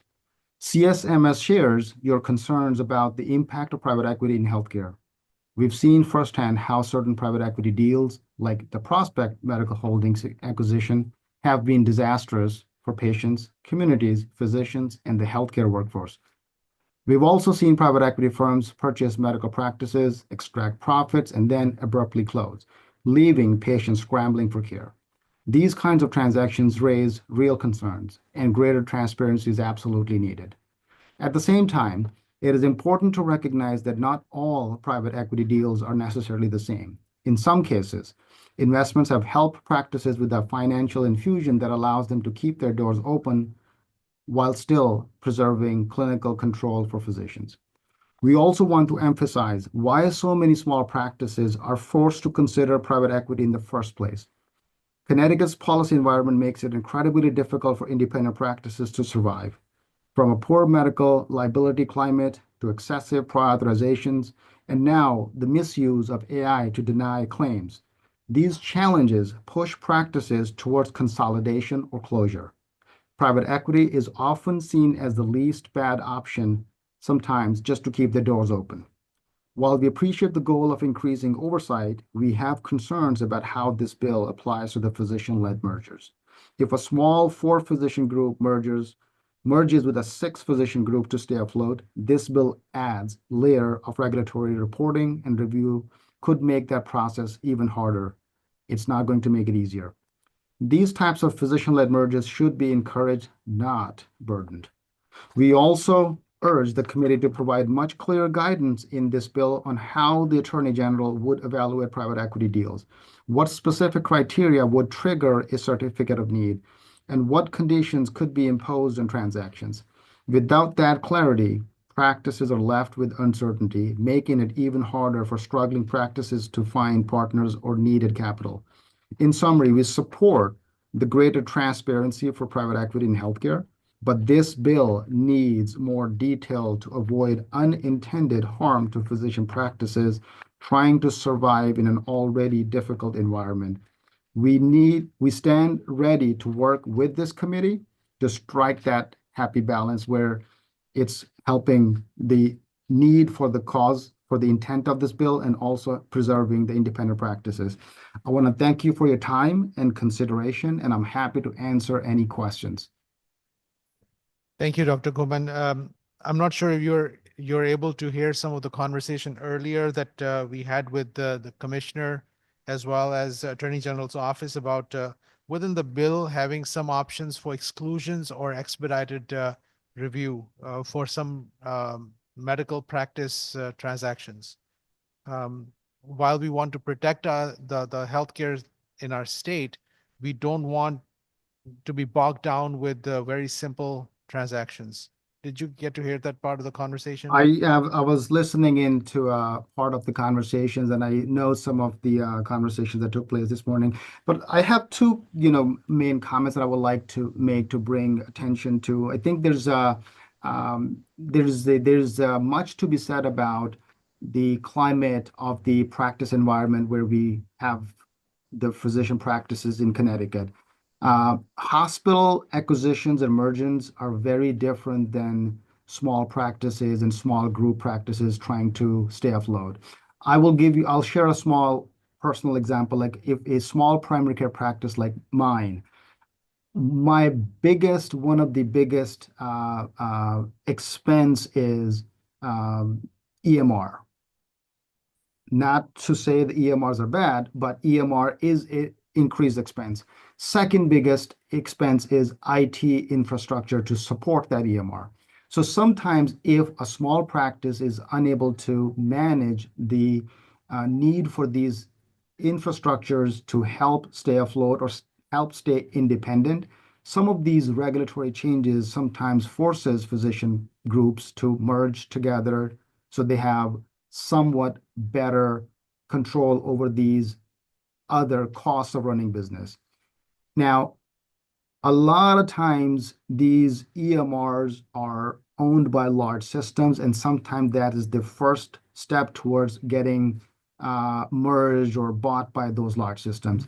So I think it's a multifaceted area where we do want an environment, a climate in our state where we need to support small practices to stay independent, because otherwise, if consolidation is ongoing without any notification of any sort, then it leads to the situation like we see with Prospect, like we see what happened in Massachusetts, like we see what happened, the textbook example with Hahnemann Hospital in Philadelphia, because private equity comes in with a short-term goal of buy it, lean it, leverage it, and sell it. And then they're out within a short amount of time that they are planning to be in.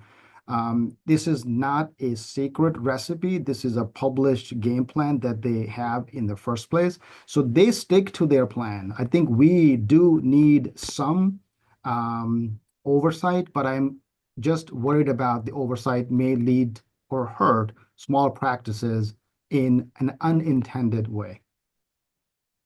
This is very helpful. I think a number of people have alluded to this concern as well. And what are your thoughts of the MSO kind of a plan where there's a management strategy or management plan, but not an ownership plan? So again, there's different ways of those MSO plans. And I think there is, like we heard from a GI group earlier today, who felt the MSO route enabled them to stay independent. So I think it's case by case nature where some physician practices may find it helpful for them to keep and maintain their independence, while it's difficult for us to make a blanket statement. But I think we need to be mindful in how we design the minor details of the bill. So I think we as the State Medical Society, we support the idea of it, but I think there's a lot more that needs to be hashed out, and there's need to be some specifics about what triggers something like that and how the small practices who are trying to stay independent for the communities they serve have a path that will not make it more burdensome for those small practices. Thank you so much for your testimony. We appreciate your insight. Seeing no other questions or comments, we will go to the next person on our list, which is Amy Gagliardi. Thank you. Gagliardi, you're on.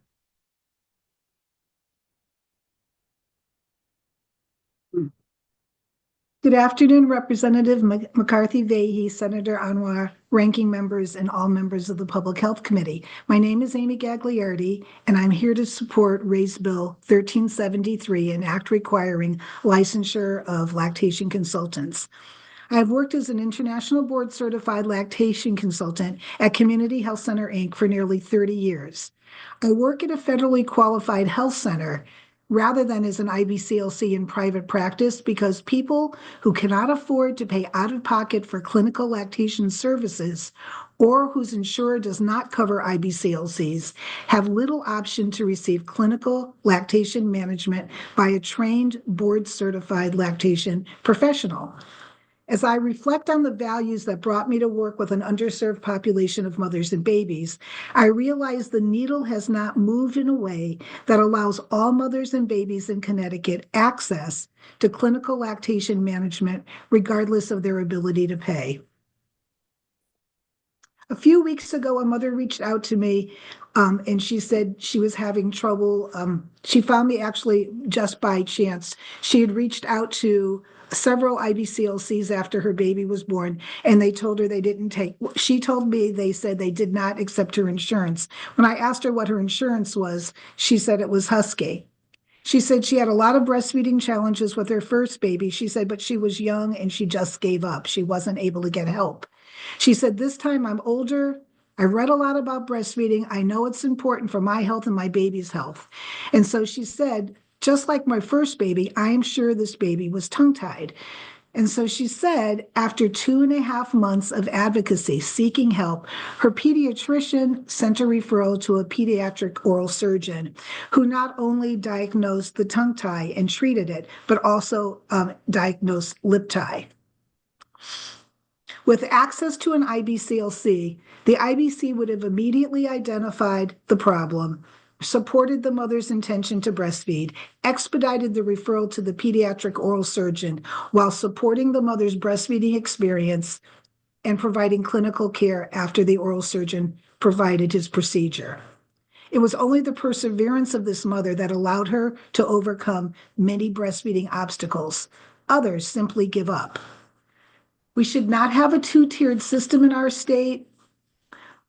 that limits clinical access to clinical lactation care due to the ability to pay, the insurance type, or poverty. Peer support and certifications earned by people who take a 1-week workshop are a welcome part of the breastfeeding landscape. However, this is not clinical care and does not reflect in any other profession the qualifications necessary for licensure. I respectfully request your support and vote in favor of Race Bill 1373. And I thank you for the opportunity to have these few moments to reach out to you. Thank you so much for your testimony. Rep. Mara has a question. Thank you. Thank you so much, Mr. Chair. So we just heard from someone about this bill earlier who was concerned that if we pass this bill, then the next thing that would happen is that you would have, I'm sorry if I don't get the acronyms right, is it CLC would then be added into being allowed to be licensed as well, and also perform clinical care. Do you have, and I guess, you know, the thing that she said that kind of struck me as important is that she said all the other states that have licensed the IBCLCs, if I'm saying that correctly, have now added CLCs into the same category. And I haven't confirmed that, but is that a concern that you have at all? Thank you for the question. That is not my understanding that in a state where there's licensure of IBCLCs, such as in Massachusetts, that there's also licensure of any other lactation professional. Licensure has a purview. There are guidelines to the guidelines within which you can practice. Certifications have purviews too. There's certainly opportunity in our state for different purviews, for different sorts of trainings. And I don't see that one is related to the other. Okay, thank you so much. And then just as you were speaking, you mentioned that someone that you had worked with said that they weren't able to get lactation care with Husky. It was my understanding that that Husky did already pay for lactation consultation with the maternity bundle. Is that something you're aware of, or is there an issue with that maternity bundle that doesn't allow maybe a repeat, or can you help me understand that? Sure. I was on the one of the teams that worked, committees that worked with DSS, our very well-run Department of Social Services, and we worked on the lactation piece as well. There's something I'd like to clarify. Licensure is generally a prerequisite for reimbursement, not vice versa. And I think there's been a lot of confusion around that. Also, there is information from CMS which states in states where IBCLCs are licensed, you are allowed to provide reimbursement. And of course, each state is different as far as how they spend their funds. You're very well aware of that. The maternity bundle added lactation. Very grateful that they added it at all. It's very innovative of them. And it's just year one of this, remember. There's X amount of dollars per member per month for lactation services. And that is just a starting point. But the maternity bundle is separate from reimbursement through licensure. So I just want to be really clear about that. Okay, but so then can you clarify that a little bit? So if I am a lactation consultant and I'm allowed to provide my services, will I not get reimbursed if someone is using this maternity bundle in Husky? My understanding is that it's an incentive payment to the provider to work in the community with different types of providers. So the per member per month is not only for lactation services, it's for other services as well. So it could go to anyone that provides lactation services and not necessarily a certified lactation provider. Is that what you're saying? How it was finalized, I'm not quite sure, but they wanted to be as open as possible, so there was at least some type of support. And again, there's a difference between support and education and clinical care. So I think we were leaving that as open as we could the first year until we drill down and really get the bundle underway and see where our needs are. Okay, thank you so much. I think this probably needs some further conversation, but I appreciate your answers. Thank you, Mr. Chair. Thank you, Rep. Dauphiné. Thank you, Mr. Chair, and thank you for being here today to testify. So it seems to me like this is clearly about getting covered for insurance. And that being said, do you know what the reimbursement is for your time? Like, is it per hour, per visit? How can you tell us what that looks like? Sure. From my perspective, a licensure is always about public safety. It's not about reimbursement. It's not about how much people make. People in private practices, I'm sure they have a range of what they charge people. I work on salary, so I could see 10 people in the day or one, and I work on salary at a federally qualified health center. And my job includes things related to maternal child health in addition to lactation.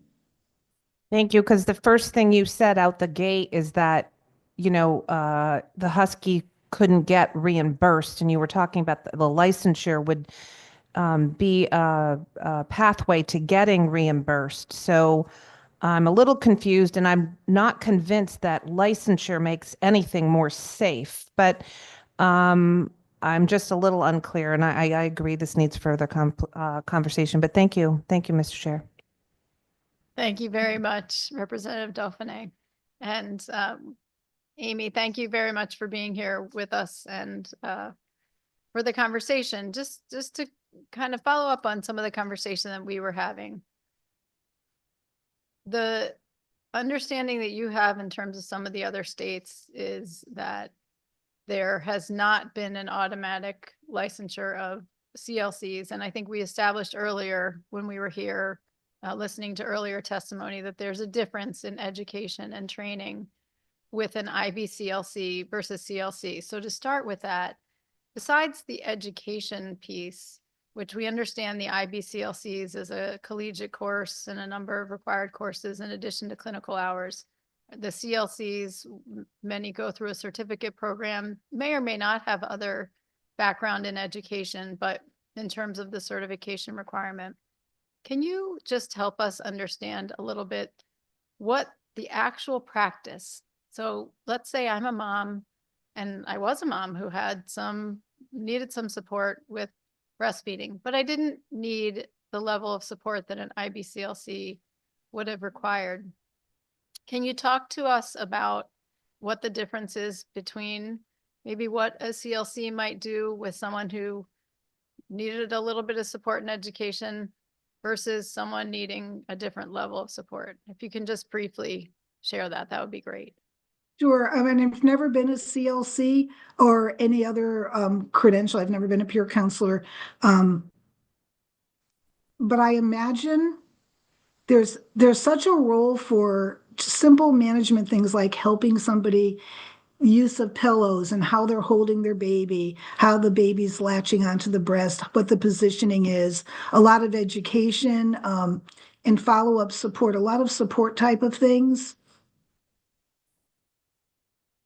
Can you speak then to an IBCLC role? What is it that an IBCLC does in day-to-day practice? What does that clinical work look like? Yeah, there's full assessments. You do a full medical history. I had someone last week, I had access to her medical records, her pregnancy records. And even with having access to the history there, I always go through a full assessment. Anything that could interfere with breastfeeding. Have you ever had breast surgery? If so, you ask where the scar, where the incisions were for the procedure. And this mother was really quite adamant that she was unable to produce milk with her first child. And one of the things I found was that she has polycystic ovarian syndrome. It wasn't in her medical record. So we do a full assessment and then work a plan around the needs of the mother. And there's a record keeping, and there's it's also communicating back and forth with the healthcare team. But it's treating, sometimes pathology, breast pathology, and it's treating the dyad. It's understanding all the signs that could be related to any kind of mismanagement of breastfeeding, and reporting on it and providing interventions. Thank you. And just to go back also to the conversation related to licensure and reimbursement, and I wanted to follow up after the conversation you had with Rep. Dauphiné and make sure that I heard correctly something you had said just prior to that, and then in the conversation with the good representative. You said something about CMS and what CMS allows in terms of reimbursement.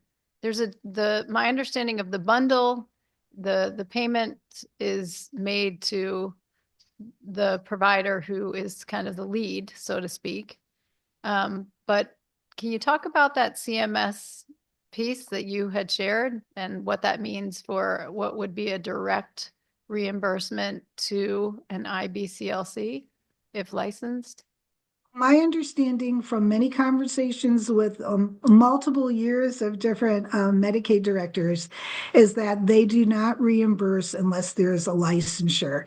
And CMS has released guidance, and I can certainly, as follow-up, submit it to Representative McCarthy-Vahey on if there's a license, if there's licensure in a state for an IBCLC, you are able to provide reimbursement. Okay, thank you for that. And that would be helpful if you could submit that to us via our committee administrator or our clerk. That would be wonderful. Can I just add one thing, ma'am? Go ahead. I have a follow-up question as well. Okay, no, you go ahead.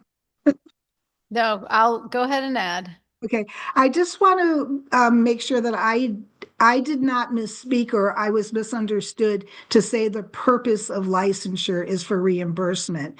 The purpose of licensure is always for public safety, that there's people practice within a purview and the population has access to filing complaints if anything were something that they wanted to follow up in the form of a complaint.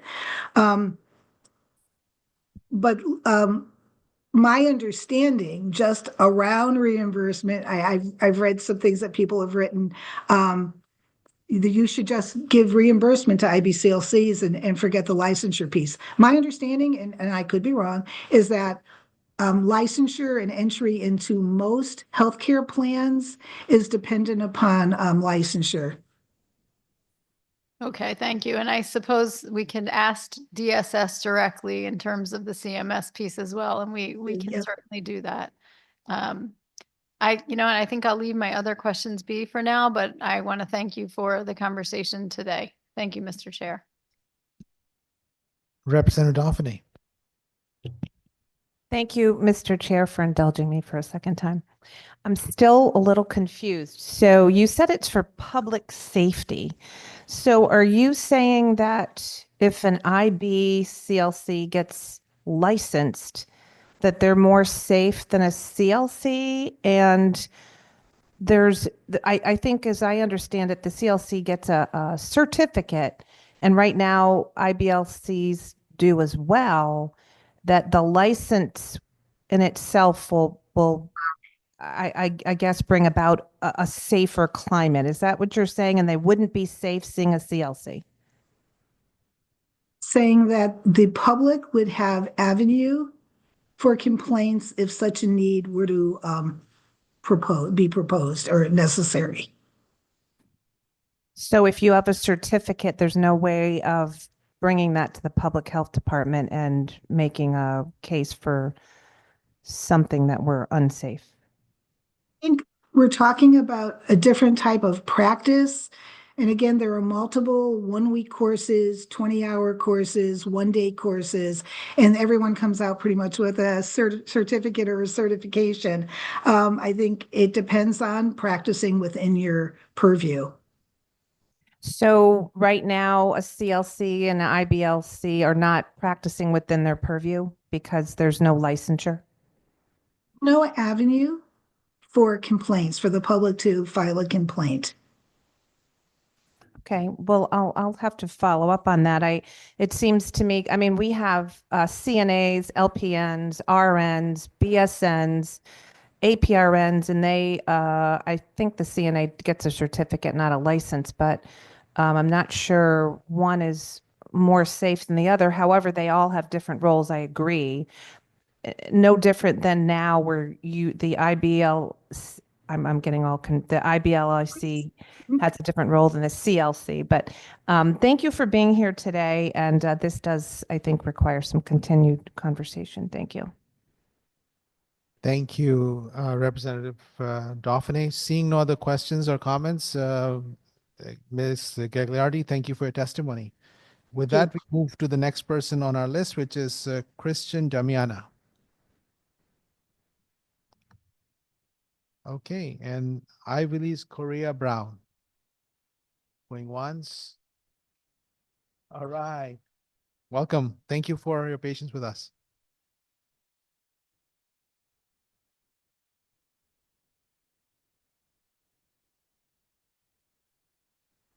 And you can press the button so you can be heard. There. Okay, 1 second.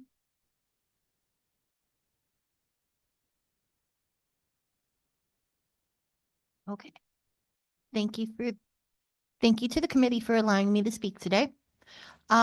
First, I'd like to speak in support of SB 1394, an act concerning provisional health care services to inmates in correctional institutions. The board of BLM 860 actually took a vote last night to support this bill. Secondly, in order to humanize our incarcerated people, I'd ask that lawmakers replace the word inmates with incarcerated people. Finally, this act establishes clear timelines for reports, and I would hope that any final package keeps this timeline. Connecticut DOC healthcare is understaffed, overworked, and incarcerated people suffer along with healthcare staff drowning at their jobs. Our incarcerated peoples deserve better healthcare, and we can fund the additional healthcare by closing Osborne or by preventing lawsuits with better healthcare.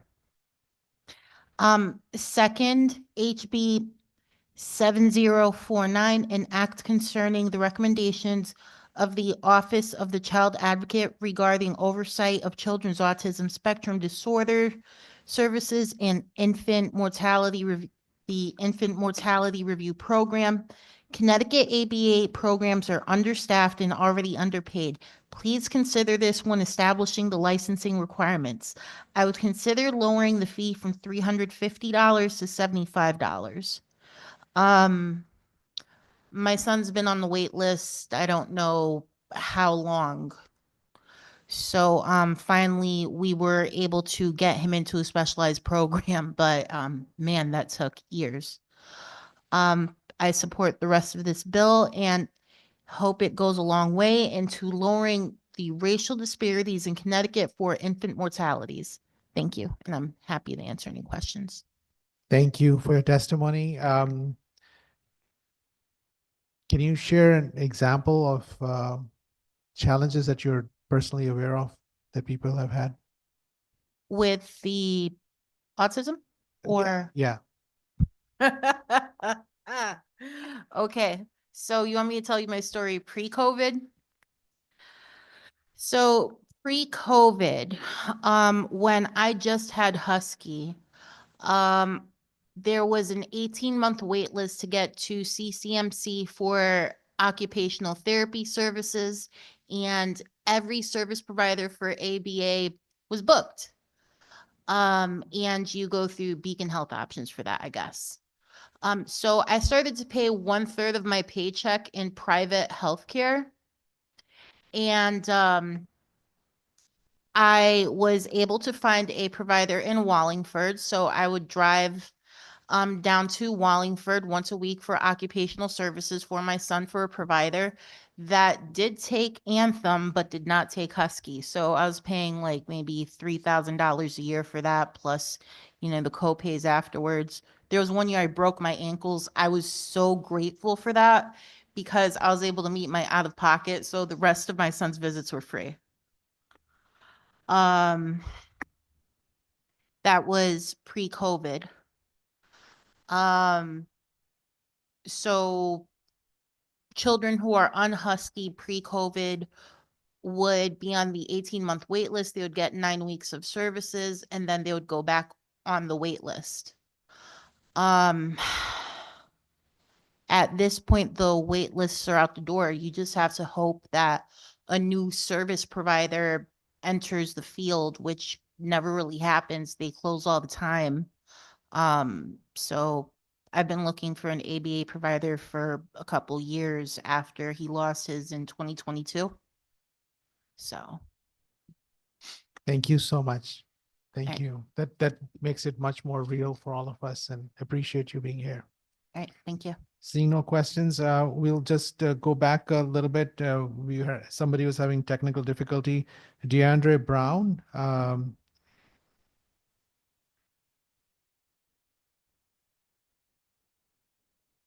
DeAndre.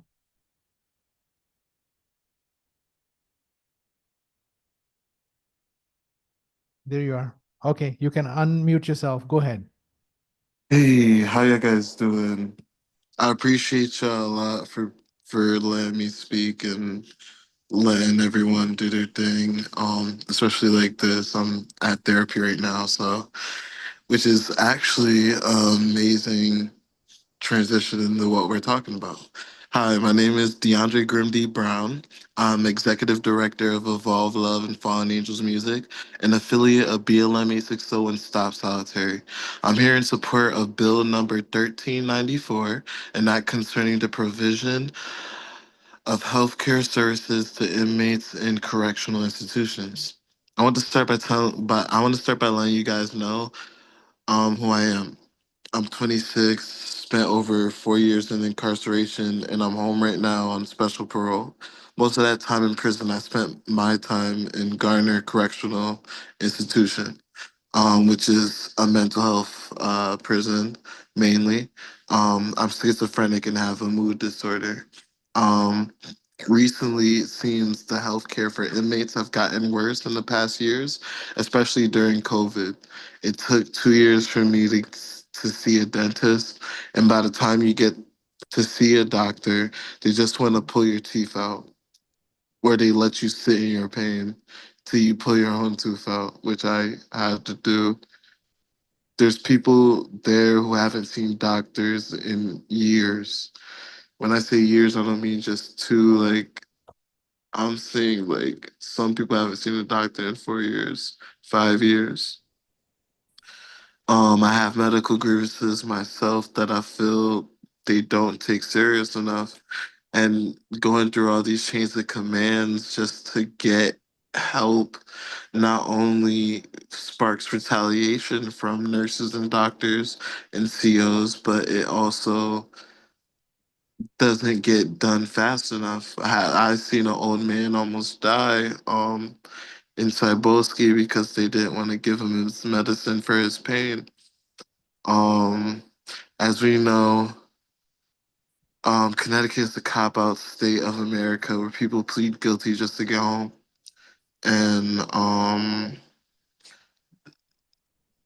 feel like if the I feel like if the health isn't taken seriously, more lives that are innocent are gonna be at stake. So I have some things that can strengthen this bill. Um, Comprehensive health care standards mandate that all correctional health care services comply with National Commission on Correctional Health Care or American Correctional Association standards, include specific requirements for mental health care, chronic disease management, treatment, and preventive care, independent oversight, establish an independent healthcare oversight board to conduct regular audits of healthcare services in correctional facilities, require public reporting on the quality, accessibility, and outcomes of inmate healthcare, timely access to care, set maximum wait times for medical appointments, including routine, urgent, and emergency care. And I mean less than 15 days to respond. Because right now, if you put in a request form for anybody to get medical help. It takes they can take 15 to 30 days to respond, and I feel like that's not fair at all. Um, Excuse me, Mr. Brown, but you've reached your 3 minutes. Thank you. I'm sorry, but basically to sum it up, healthcare for inmates and incarcerated people would be a great help into longevity of people's lives and of, you know, empathy. Thank you. Thank you so much, Mr. Brown, for your testimony. Thank you for staying with us. And I know you were trying to do this in person. Yeah. Perhaps we'll have an opportunity to meet you in person as well. So thank you for sharing your experience, because I think it's important for our committee to actually interact with individuals who have had an experience, and it makes it very real. It makes us recognize it's not a number, it's humans who are suffering because of a failed system. So thank you. Thank you. Seeing no questions or comments, we move to the next person on our list, which is Christian Damiana. Mr. Damiana, you're on. Good afternoon. My name is Christian Damiana, and I'm the Public Policy Manager at Mental Health Connecticut, which is a direct care and advocacy organization that's provided mental health services across the state for more than a century. I'm here today in support of SB 1394 because healthcare in Connecticut's correctional facilities must be held to the same standard as care in the rest of our healthcare system. This committee knows that behavioral health care is too difficult to access for all Connecticut residents. Unfortunately, it is most difficult to access for those who need it most. 1/3 of Connecticut's approximately 9,500 incarcerated individuals have an active mental health disorder that requires ongoing treatment, and 90% have a history of or current substance use disorder. These individuals cannot seek out a provider when they need one, find a second opinion, or choose a facility with a shorter wait time. Their care is entirely dictated by a system that has historically deprioritized behavioral health, as Mr. Brown just so eloquently outlined. SB 1394 takes a necessary step toward ensuring that people in correctional facilities receive the care they're entitled to. But as it's currently written, it does not go far enough. If we're serious about fixing this broken system, we must explicitly recognize behavioral health is essential to whole health. The bill needs to make clear that any evaluation of correctional health care includes behavioral health as a core component. Mental health and substance use treatment are not optional add-ons. They're fundamental to the well-being of the incarcerated population. We must also ensure expertise in the task force. DEMIS must be at the table. Any effort to improve correctional healthcare without DEMIS is missing a crucial perspective on the most prevalent health concerns in these facilities. And finally, we must build regulation with real support. Commissioner Giuffani's written testimony makes an excellent point. The Department of Public Health is not currently equipped to regulate correctional healthcare. But that is a reason to build real regulatory capacity, not to abandon the idea altogether. DPH and the DOC should not be left to figure out correctional health oversight from scratch. We need to support them with tools like funding and staffing. But most importantly, the committee should add a mandate to require the use of nationally recognized accreditation standards, such as those from the National Commission on Correctional Health Care. We don't need to invent new standards. We need to enforce the best ones available. We know every person in Connecticut has the right to medical care that meets basic standards of decency, and incarceration should not mean being locked out of the behavioral health system because of insufficient oversight and access. Thank you. Thank you so much for your testimony. I just want to make a comment. We bring this bill out almost every year. We have very powerful testimonies. We pass it out of committee, and then we get a fiscal note, which is millions of dollars just to do something that's basic. And then we negotiate and dilute the bill. And even then the bill never passes because we can't even get the basic money. So it's pretty painful because we hear testimonies like you and Mr. Brown and so many others, and we do the right thing, but we are not able to prioritize the funding in our state and get some of the agencies to take this on with pride and say, we'll take care of every one of our citizens. So Well, with mental health, you're my therapist and just hearing me out right now. I just want to thank you for listening. It's a painful process, I tell you. We won't give up. We'll keep bringing the bill again and again because this is the right thing to do. We hope one of these days there's going to be a collective wisdom that everybody else joins as well. So, seeing no questions or comments, we'll move to the next person. Cody Cooney, thank you for your patience with us. You're on. Welcome.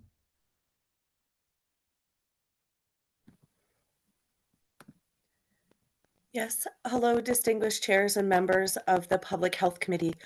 My name is Cody Cooney, and I'm speaking today as a resident of Hartford County, Connecticut, and as an International Board Certified Lactation Consultant, IBCLC. I am in opposition to SB 1373, an act requiring a licensure of lactation consultants. I also wanted, before I read my testimony, I do have answers about reimbursement and scope of practice for CLCs. I know that had been some questions. I do have a unique perspective because I was a CLC and I currently support families in both my private practice and an OBGYN office. As others have said, licensing IBCLCs does not elevate lactation care.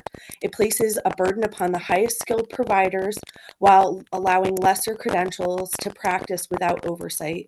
Sleep-deprived parents do not understand the nuance between a licensed lactation consultant and someone calling themselves a breastfeeding or lactation specialist. I have met with clients that were confused because they had seen lesser credential providers and were led to believe that we were all the same. I did begin my lactation career as a peer counselor in CLC. The CLC scope of practice is extremely broad. The nonprofit I worked with actually did not hire an IBCLC, but used me in an IBCLC capacity because of how broad the CLC scope of practice is. I found myself in clinical situations that the CLC program did not prepare me for. That gap in my education led me to pursue the IBCLC credential, and I can attest the training is night and day. Another analogy, you wouldn't want to be on the highway with an 18-wheeler driven by someone who just got their basic driver's license. We require a CDL for those vehicles because hands-on training and education is how we master skills. Other lactation credentials do not require any college-level courses or clinical mentorship hours. There is state and national precedent. If we license IBCLCs, licensing for lesser credentials will follow. That most recently happened in Rhode Island. This bill would hurt families as it takes away incentive for people to achieve the IBCLC credential because they could practice without licensure if they had a lesser credential. This bill has also been proposed as a first step to IBCLCs accepting Medicaid, and that licensure is the only route to accepting Medicaid. The state of New Jersey actually carved out a section of Medicaid for lactation consultants, so there are other avenues for getting Medicaid reimbursement. Can also state that the Department of Social Services is in opposition of providing reimbursement for IBCLCs. The OBGYN practice that I worked at was accepting Medicaid clients, but however, with the new maternity bundle, the reimbursement was so low to be sustainable for a practice. This bill threatens the profession by discouraging people from pursuing the IBCLC credential and provides no benefit to the public. I strongly urge you to vote no to this bill and consider further research into what the ramifications for this would be. Thank you so much, Ms. Cooney, for your testimony. There is a question from Representative Dauphine. Thank you, Mr. Chair, and thank you for your testimony today. We've listened to a couple of testimonies regarding this bill. I think there was only one that supported it in all of the written testimony. Most were opposed, but do you believe the licensure will make us more or less safe? Do you think it's about safety? I don't, because IBCLCs already have a board that has a disciplinary process and an avenue for people to lodge complaints. You can see what IBCLCs have been censured. It's open information to the public, and there is already a process in place. That is something that is lacking with other credentials, with those kind of supporting lesser credentials. So I feel that this bill is not going to make the public more safe. I feel that it will make people less safe because it's going to continue to confuse the public, and there are already those lesser credentials that are practicing within those very broad scopes without that clinical training that is really critical to lactation support. Thank you for your testimony. So I just wanted to be clear. So in your opinion, there's a place to go to if there's been a safety violation right now, and the licensure is not going to improve that, correct? Absolutely. There is already a place that is allowing people to do that. So licensure is not going to clarify the role in any way. That's not going to make it different with regard to, the scope of practice for an CLC versus an IBLC, correct?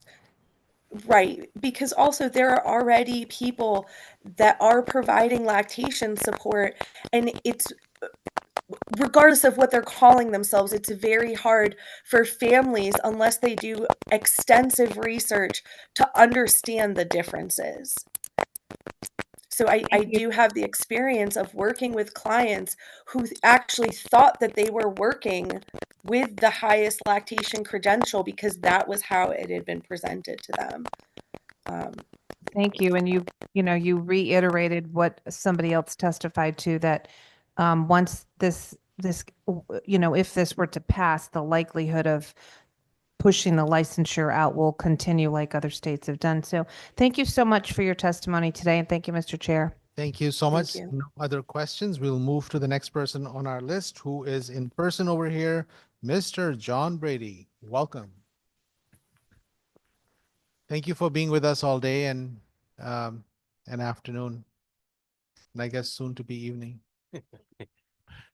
My pleasure. Good afternoon or good evening, Senator Anwar, Representative McCarthy-Bay, and members of the committee. My name is John Brady. I'm a registered nurse, and I'm the Executive Vice President of AFT Connecticut, which is a union of healthcare, education, and public service with members in every community in Connecticut. Our roles in healthcare, education, and public service compel us to advocate for high quality, accessible, and affordable healthcare for all of Connecticut's residents.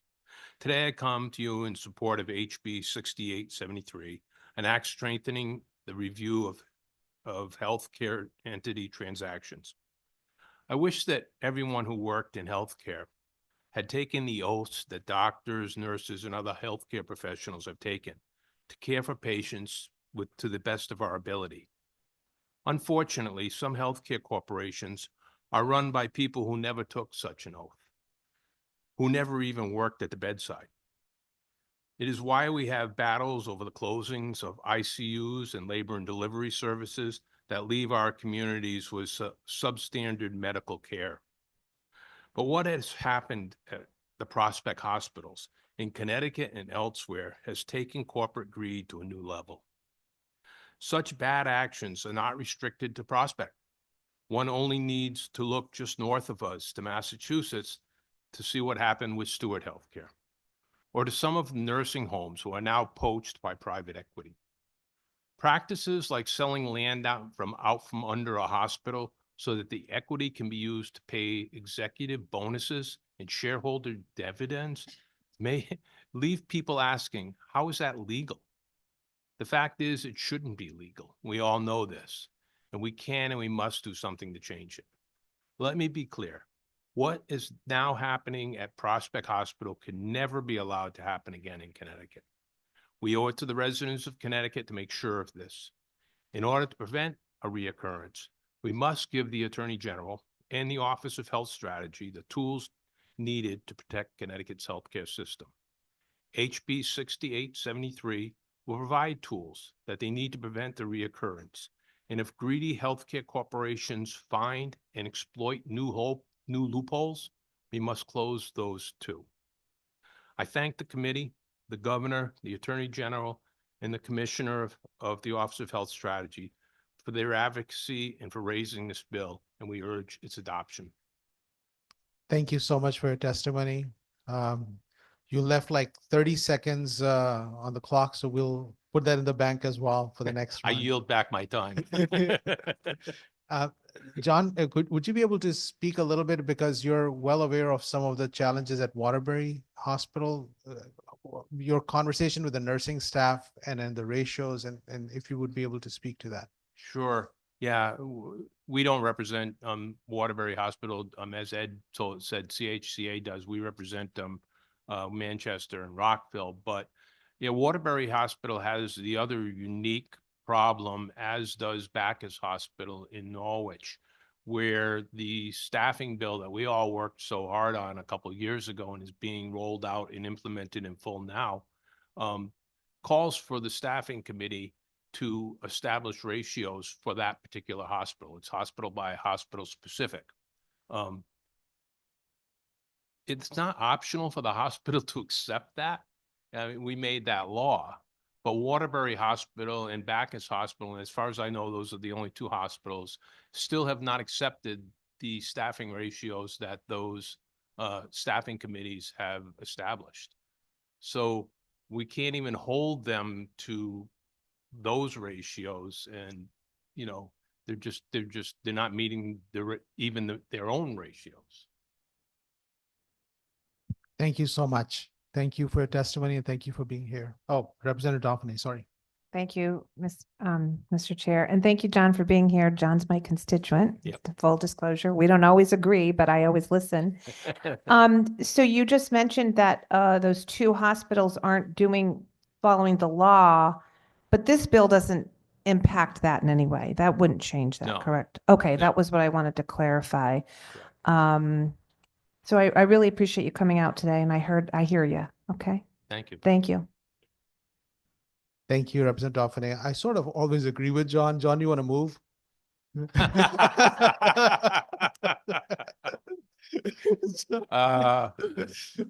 That you'll have to take that up with my wife. Thank you so much for your testimony. Appreciate you.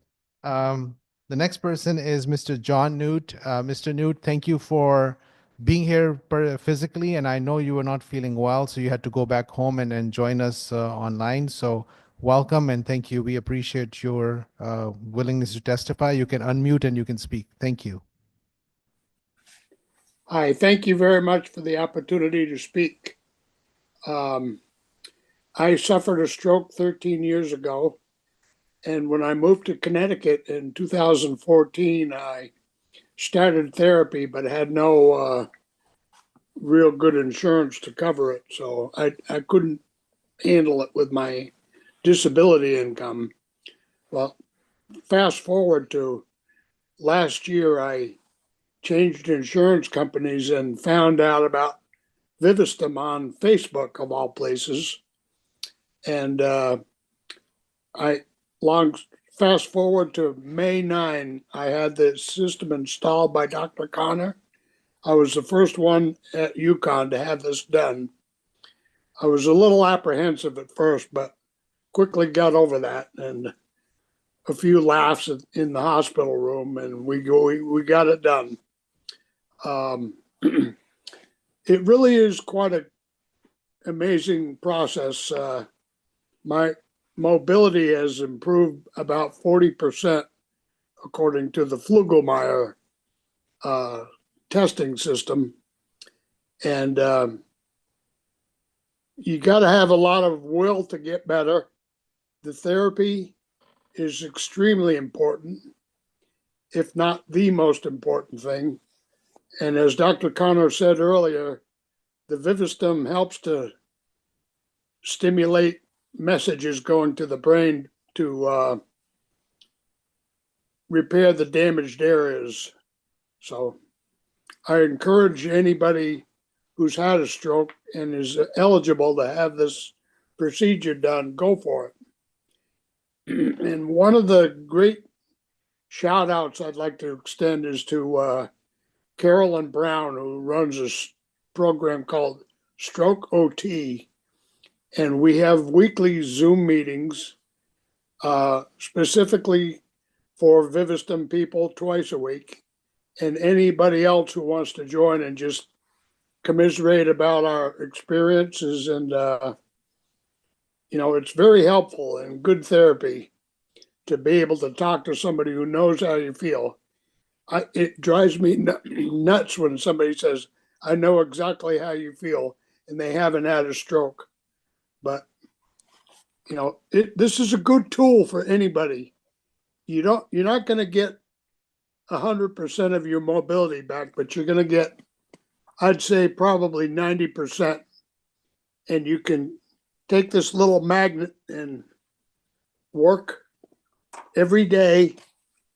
By swiping that magnet, you activate the system, and it helps to stimulate messages going to the brain.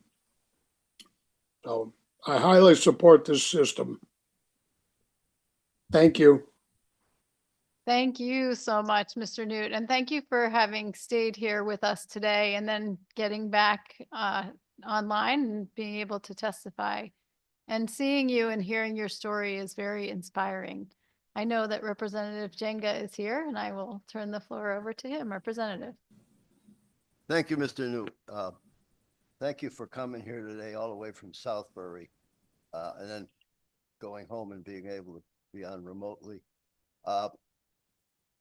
I met you, and it was quite an experience the other day, and finding out you're one of those who's a trailblazer in this kind of intervention, and certainly a groundbreaking procedure.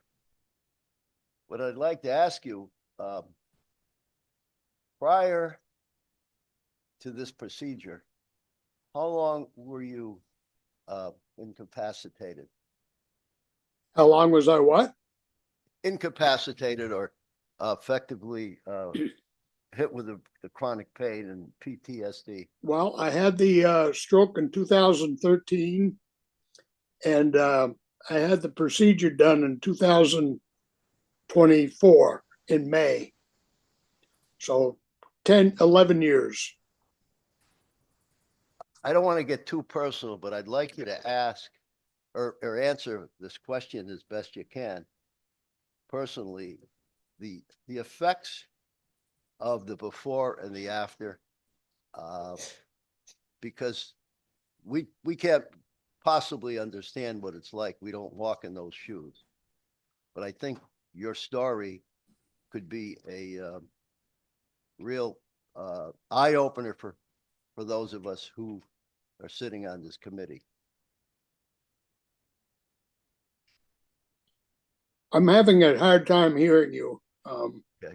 I was asking, without getting too personal, what it was like for you before and what it's like for you now with this procedure in your quality of life. Well, my quality of life has increased quite a bit. I never lost my ability to drive.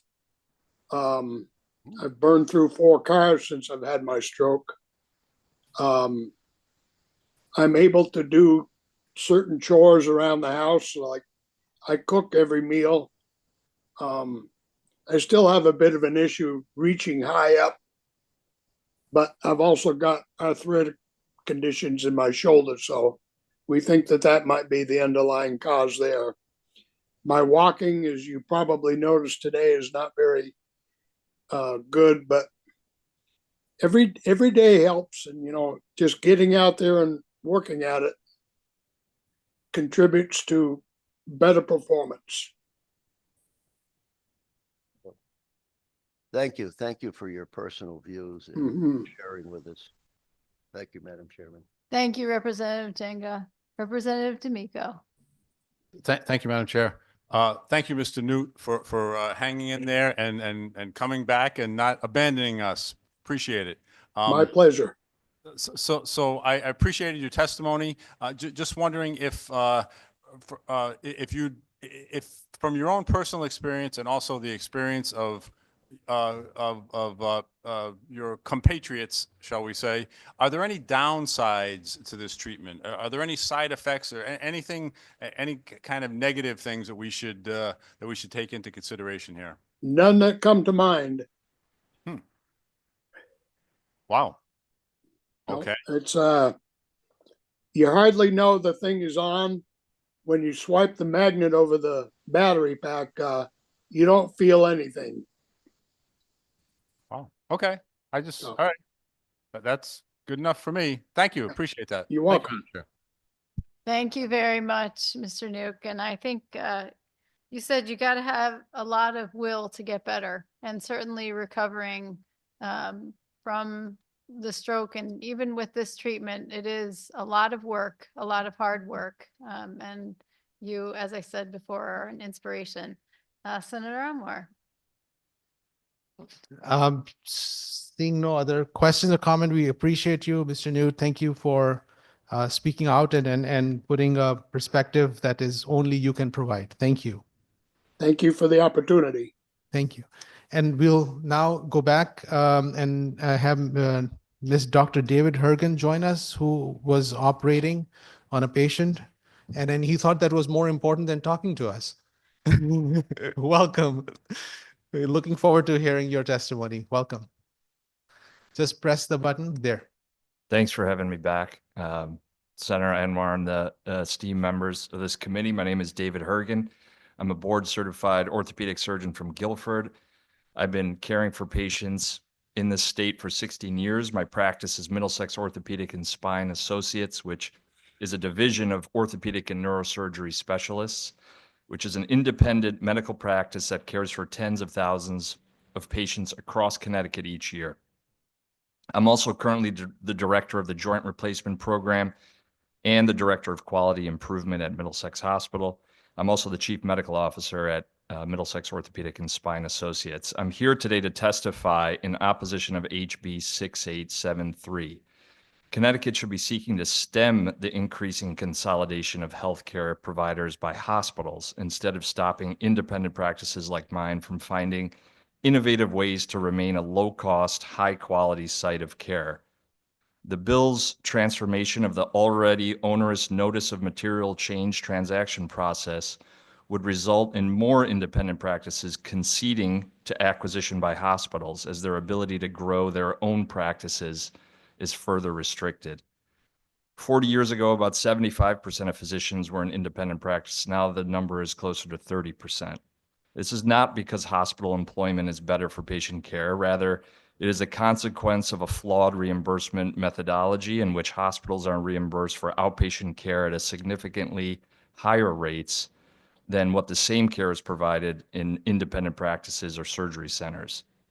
Independent practices like mine face an economic reality in which we must grow to survive. For my practice, that meant partnering with Spire Orthopedic Partners, which is a management service organization that provides us the access to capital and sophisticated business support necessary to remain competitive in our field.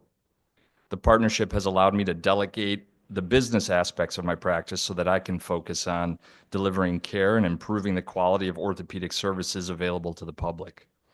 I testified before this committee last year in opposition to two bills, SB 440 and HB 5316, that would have accomplished the same objective as HB 6873. And I'd like to remind this committee of the benefits of my MSO partnership that has brought to my practice, patients, and our community.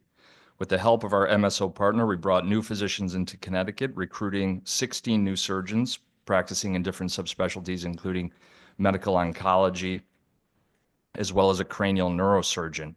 Our group's partnership provided the support needed to expand a number of operating rooms, hire more staff, allowed us to innovate and bring new non-operative orthobiologic treatment options for our patients, as well as special equipment, including new robotic technology, to our surgical centers.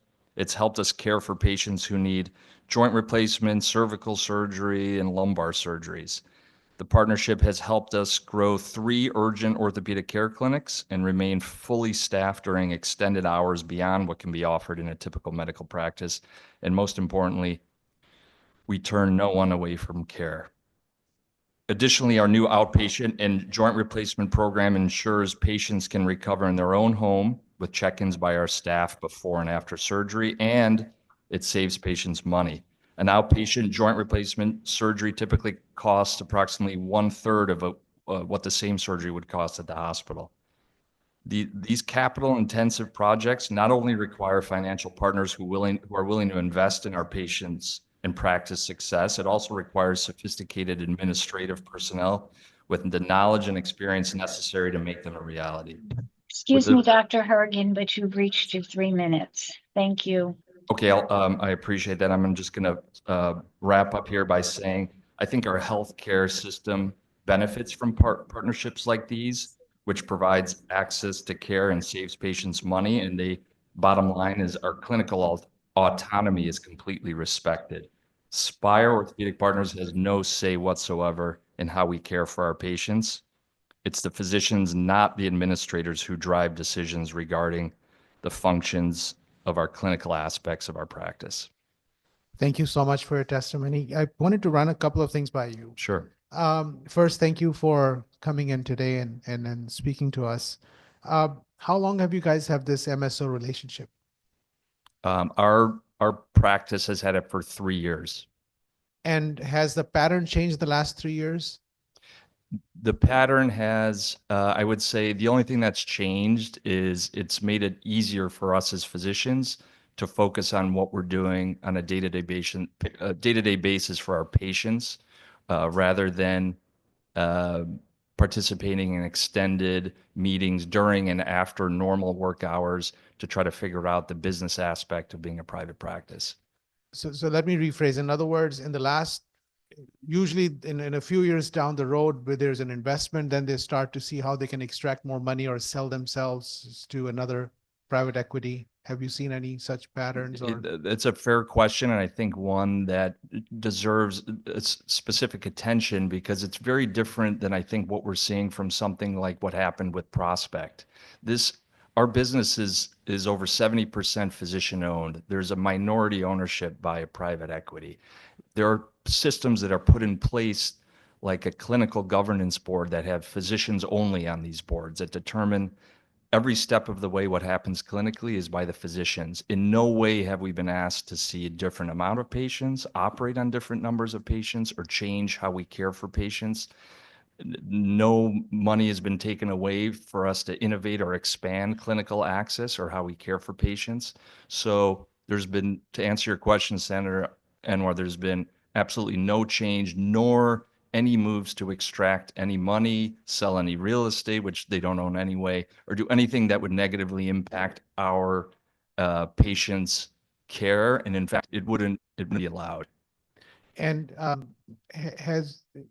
one of the other fears that we have at times is that they would say, hey, don't take care of the Medicaid patients, and then just to restrict them to insurance and paying commercial patients. Have you heard any pattern like that? No, and in fact, our Medicaid, numbers of Medicaid that we were seeing, because you asked me this question last year, Senator Anwar, and I went back and looked at our numbers, and we've made a concerted effort to increase those numbers, which we've had from last year to this year. So I saw a few of Medicaid patients today even.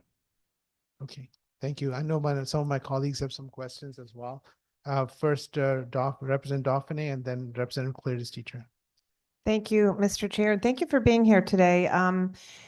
You know, I've been a nurse for a really long time, and I also worked for a pharmaceutical company. And as offices were being taken up by bigger entities, the hospital, and the thing that you described versus being privately owned, I predicted that they were going to become big and more bureaucracy kind of things. And then government puts mandates and regulations, and you have to fall into those, even with regard to insurances and your visit limits and all of that stuff. So would you say that you're, as a private group, and the fact that you've all invested your own money, that you're really invested in making it a really good practice, one that people want to come to, one that people look up to versus some of the others that fall into all the constraints of the government and the state mandate rules? Yeah, I think one of the reasons that this partnership was attractive to us is because we all also work in hospitals where we see a lot of bureaucracy and difficulty engaging with patients and affecting change, how we feel we know how to do best because we're the ones talking to patients every day. You're right, we do have a personal investment. And as you know, taking care of patients as a private clinical practice, we are only as good as how our patients feel and what they say about us when they're not in front of us or in front of us. So people will stop coming to us if we're not providing a good service and they're not having good outcomes. So we took an oath, like John said previously, as physicians, we don't sleep well at night when things don't go well. So we're dedicated to making sure our patients have success and good clinical outcomes, and our business stays private so that we have a direct say in how to best take care of them. Well, we appreciate you and appreciate that, you know, a lot of private entities are accused of greed and greed before patient care and that sort of thing. And you said you've not turned down any patients. Is that correct? We don't. We do not have that policy. Again, we are not owned by private equity. There are limited partners involved, so they can't tell us based on how this is involved, how the contract is involved, who to see and who not to see. I think that's an important distinction. Well, thank you for sharing today, and thank you. Keep up the good work. Thank you. I appreciate it. Thank you. Representative Claridis Teacher. Thank you, Mr. Chair. Thank you for being here today. I just wanted to clarify. So the MSO that you have for your practice, they have a minority share in the practice currently? Is that what you said? That's right. And so do you have, is there something written in your contracts that they can't come in and say, we're going to cut like 10% of your workforce in the next year or two? We have a clinical governance board that makes all decisions of hiring and firing. So they cannot bully us into cutting a certain amount of, our contract is set up that we make decisions based on that. Okay. So, okay. And can they, so I guess to add to that, can they decide to cut some of the funding they're giving you? Or they can decide not to fund a project if they feel it's inappropriate. So yes, if we go to them, they are in charge of the capital. So if we go to them with a request that they feel is unreasonable, then they can decide not to fund it. So there's alignment. We've made sure there's alignment in what we feel is important and what we feel is important to fund. They've asked us to form subcommittees to think about innovation and how to stay ahead of what's important in medicine. We've only heard encouragement of what to do next. In fact, they've purchased new robotic technology, 2 different kinds, in order for all of our surgeons, because some are trained on one robot, some on another. This is a minimally invasive way to get patients in and out of total joint replacements quicker. They made the investment to purchase both types of robots so that everyone is comfortable operating on the patients in the best way possible. Thank you. That's encouraging to know. I mean, obviously this bill's here today because we're concerned that that question that I asked you, that if there is an equity partner, that they can come in and say, we're cutting 10% of the workforce this year, 10% next year, and then we're stuck overworking our physicians and come into big problems with access to healthcare. So I'm glad that you don't see any of these problems happening in your practice. So thank you for being here today. Thank you, Mr. Chair. Thank you for having me. Thank you. Dr. Hergen, wanted to ask you a couple of more questions. Sure. So in the bill 6873, the bill does not restrict any such relationship. It basically says that the Attorney General and the Office of Health Strategies have to review it.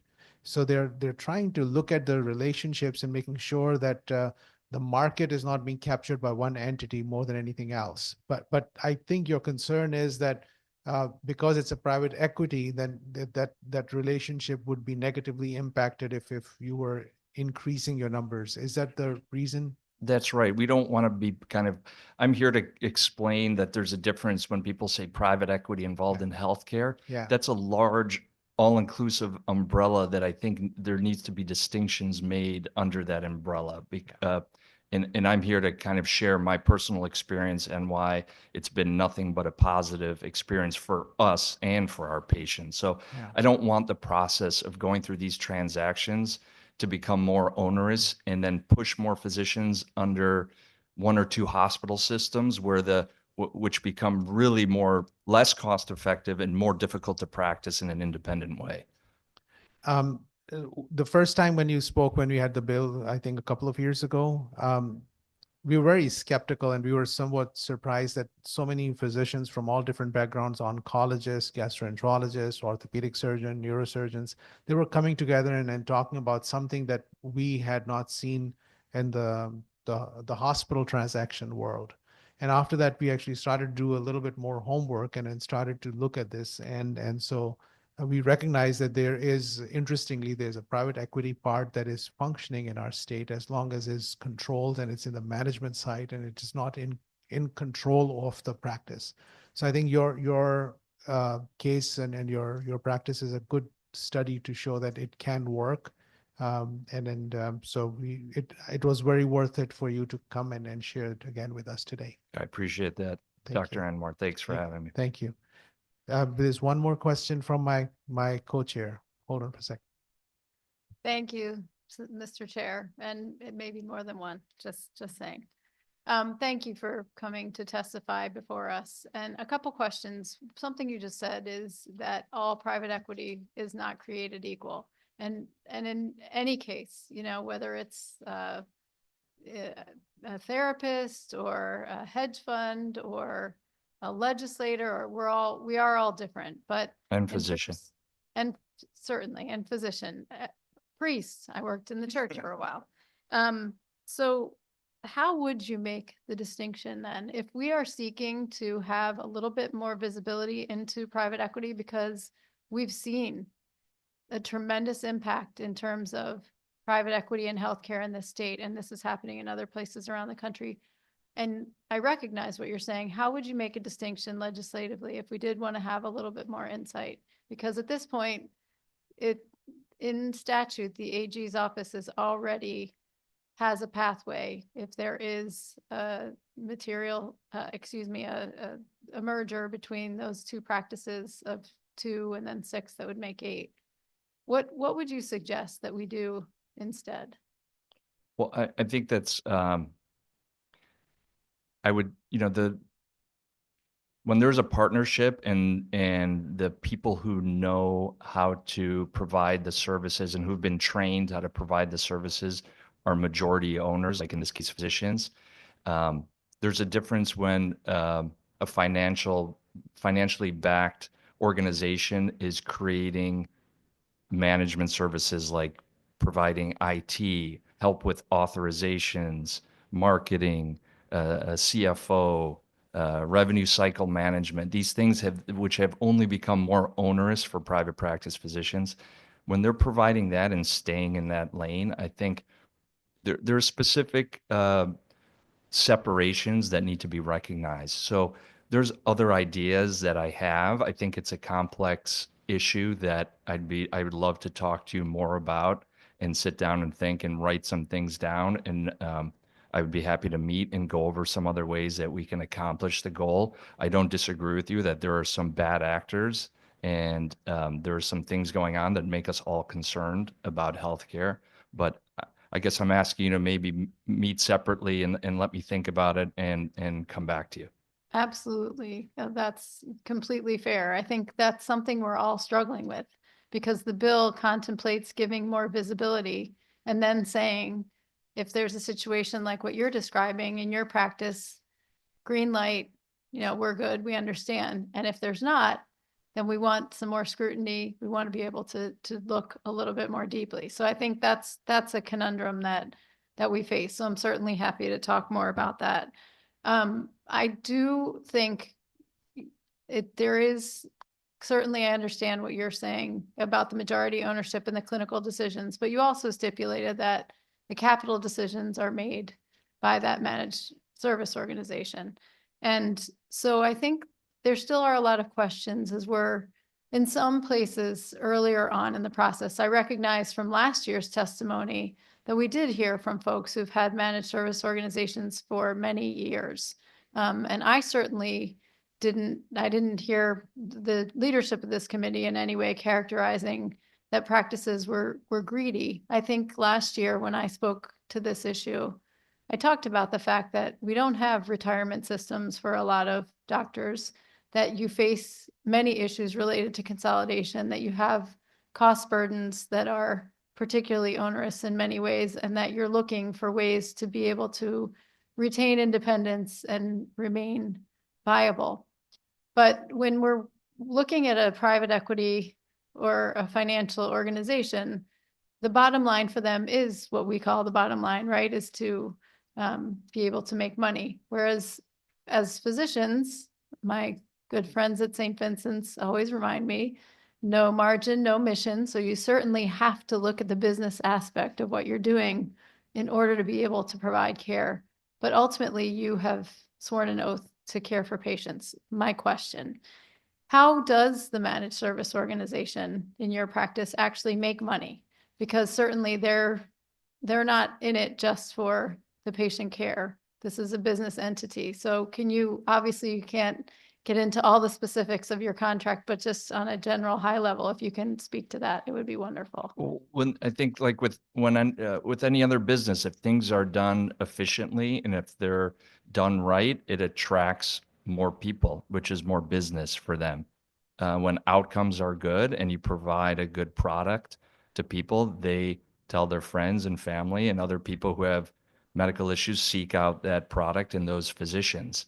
I think the way reimbursement is happening now, it's becoming, as you said, more onerous to make a profit, but we're in a surgical subspecialty that we don't determine the rates of how we get paid. There's a third party, meaning the insurers. So private equity is not going out and deciding how much we get paid. They have nothing to do with that. They are trying to improve operations and efficiencies with how we provide orthopedic surgical care. And when we do it right, there are profits and we all benefit, the private equity group, the physicians, and the patients. So there's a margin there, and that's how they make their money. And they see it as if they can grow this business and create care that's unique, and unique meaning, right? They see a lot of there's private practices that are struggling out there, and they're struggling because it's physicians who are trying to do the business aspect, and they're getting beat up by insurers and by hospital systems.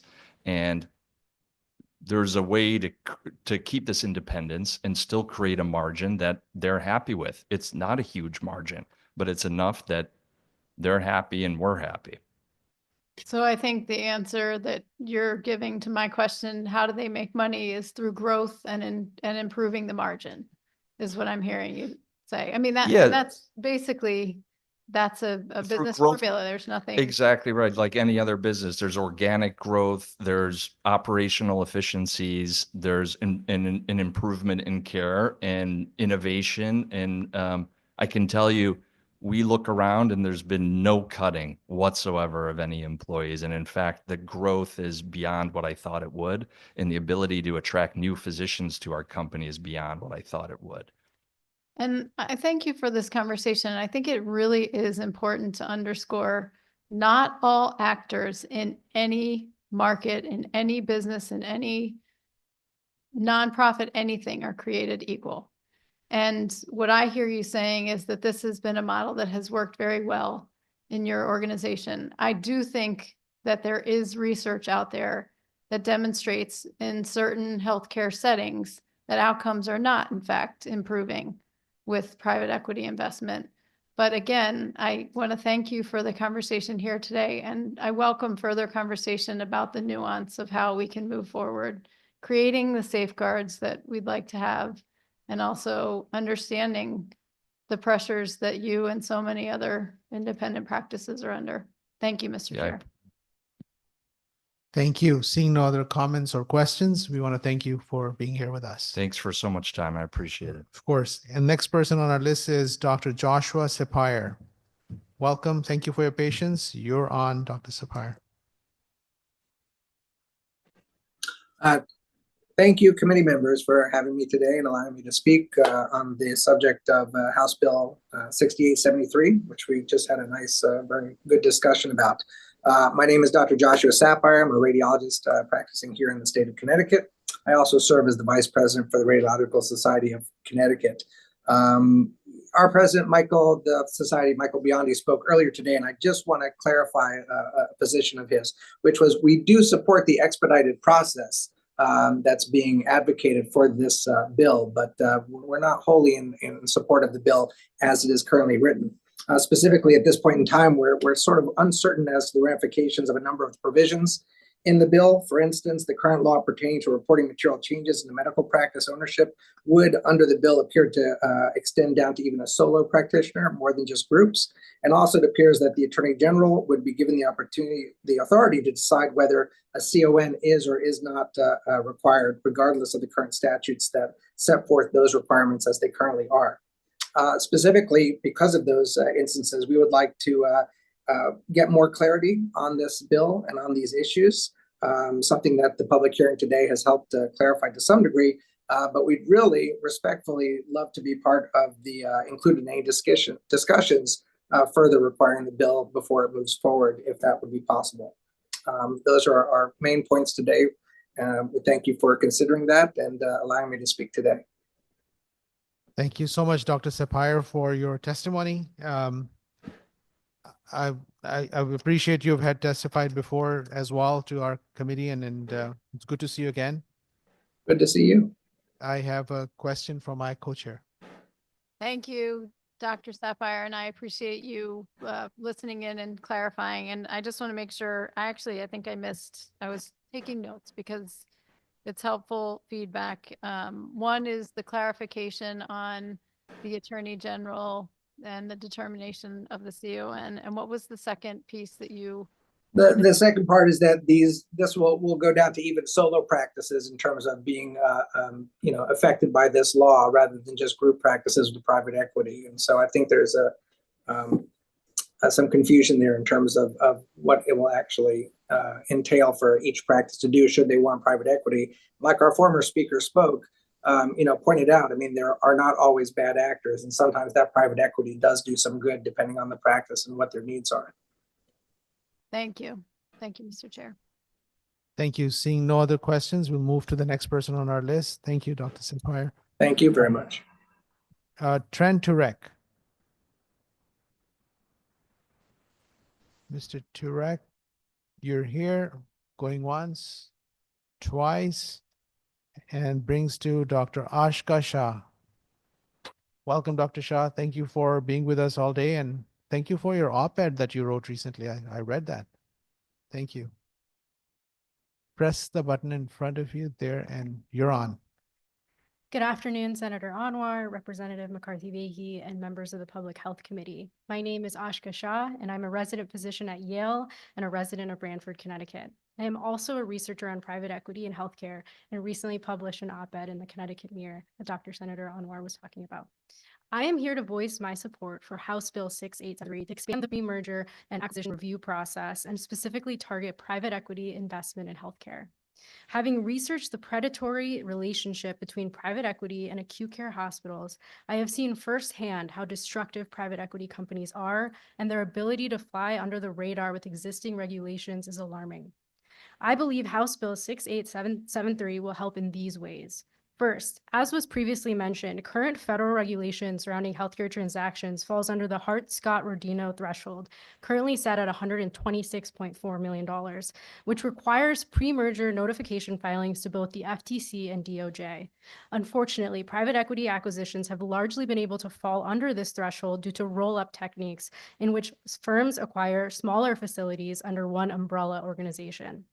Given the lack of federal regulations, it falls on states to strengthen regulations on healthcare transactions and specifically mention private equity acquisitions in their legislation, as has been done in Indiana and Massachusetts. Secondly, there is a known pattern of private equity firms consolidating and monopolizing healthcare markets. Because of this, research has shown that overall healthcare costs increase when private equity takes over, despite a decrease in access as patients are forced to travel further for necessary healthcare, and quality due to recurrent jeopardy violations and low staffing ratios. In fact, when I surveyed providers working within these systems, 100% of them stated they would not recommend a family member or a patient to receive care at a private equity-owned facility. Finally, this bill importantly mentions the review of sale of property to real estate investment trusts, commonly known as sale leasebacks, which allows firms to extract 100% of a property's value to give back to investors while simultaneously draining the hospital's income. The 3 hospitals here in Connecticut were involved in this agreement among hundreds of others across the country, and reportedly, Prospect Medical owed nearly $2 billion in unpaid rent and loans to a real estate investment trust. Counterarguments for private equity claim that they can revitalize economically fragile hospitals. However, research has shown that most of these acquisitions are with economically stable hospitals with low debt ratios that are then put at risk for bankruptcy with the above tactics. In summary, this legislation, if passed, is a proactive measure for increased oversight and transparency and is an essential first step to combat the rise of private equity investment in healthcare here in Connecticut. Thank you for your time and consideration. I'm happy to answer any questions. Thank you so much, Dr. Shah. Right on the money, right on the target, all the messages with data. Can I ask you a question? Yes. So private equity has a way of doing things. What if the not-for-profit are using the same tactics to be able to work on their bottom line and identify ways of maximizing their profits? You know, I will say what's unique about private equity is the use of sale leasebacks. We don't see that happening in nonprofit sector. We also don't see low staffing ratios and cutting of physician and nurses to try to meet ends meet. I think nonprofits are more likely to consolidate for sure, and we've seen that. But the unique parts of private equity revolve around their staffing ratios in these sale leaseback agreements. Sure. And when you're talking about 100%, it was just your conversations with individuals, or was there a survey?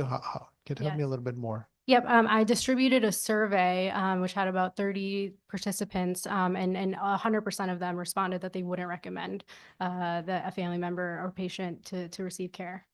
And these individuals, what were their backgrounds? These were all individuals that worked at a private equity owned facility, but they, it spanned from acute care hospitals to nursing homes to mental health centers to standalone ERs and even ambulatory surgical day centers. And including ambulatory. And you just heard our conversations about MSO agreements, and do you want to reflect on that? I will say that although, there seems to be some discrepancies about, the difference in private equity investment in hospitals and MSOs and other facilities, overwhelmingly, I don't see a role for private equity in acute care hospitals. And that's what my research has been focused on. And I see the biggest impact, the negative impact of private equity in acute care hospitals. I looked at hospitals in states in the South where private equity is very rampant, and including Texas, which has the highest number of private equity owned hospitals in the country. And by and large, most of these hospitals had net negative profit margins, were involved in sale leasebacks with either Medical Properties Trust, which was the real estate investment trust in this case of the 3 hospitals here in Connecticut, or GMRE, which is another real estate investment trust. And I worry about their financial stability given the net operating profit margins that are in the negatives and them also being part of a sale leaseback agreement. Okay. You have any questions? Yes, my co-chair also has some questions. Thank you, Mr. Chair, and thank you, Dr. Shah, for being here and for clarifying too that your focus has been on the acute care hospitals, and certainly that's been a big focus of conversation for all of us here in Connecticut as well.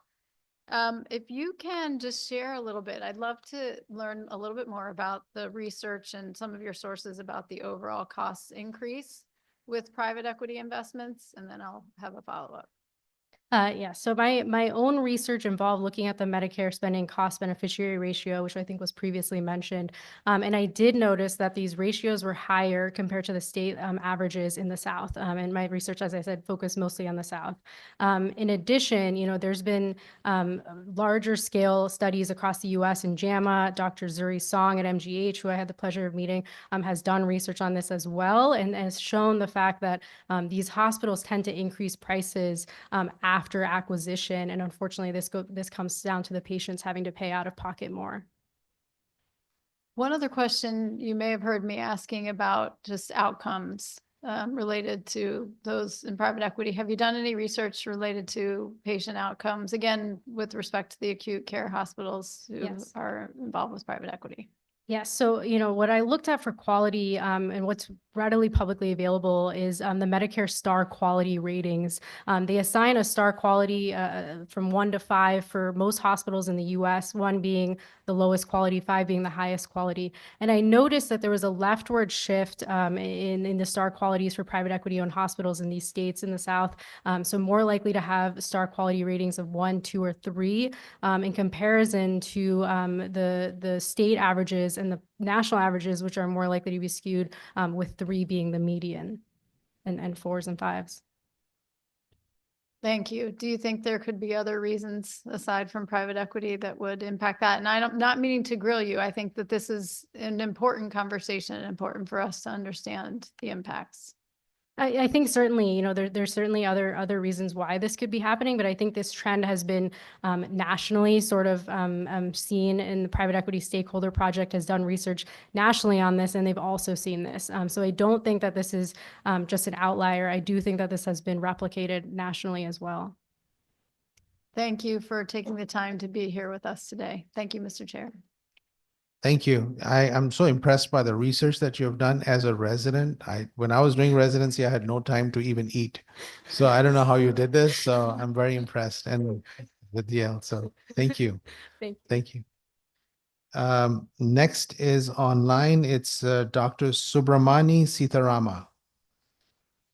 Dr. Sitarama, good to see you. Welcome. Can you hear me? We can hear you, but we don't get to see you if you want to turn your camera on. Wow. There you go. There you go. Yes.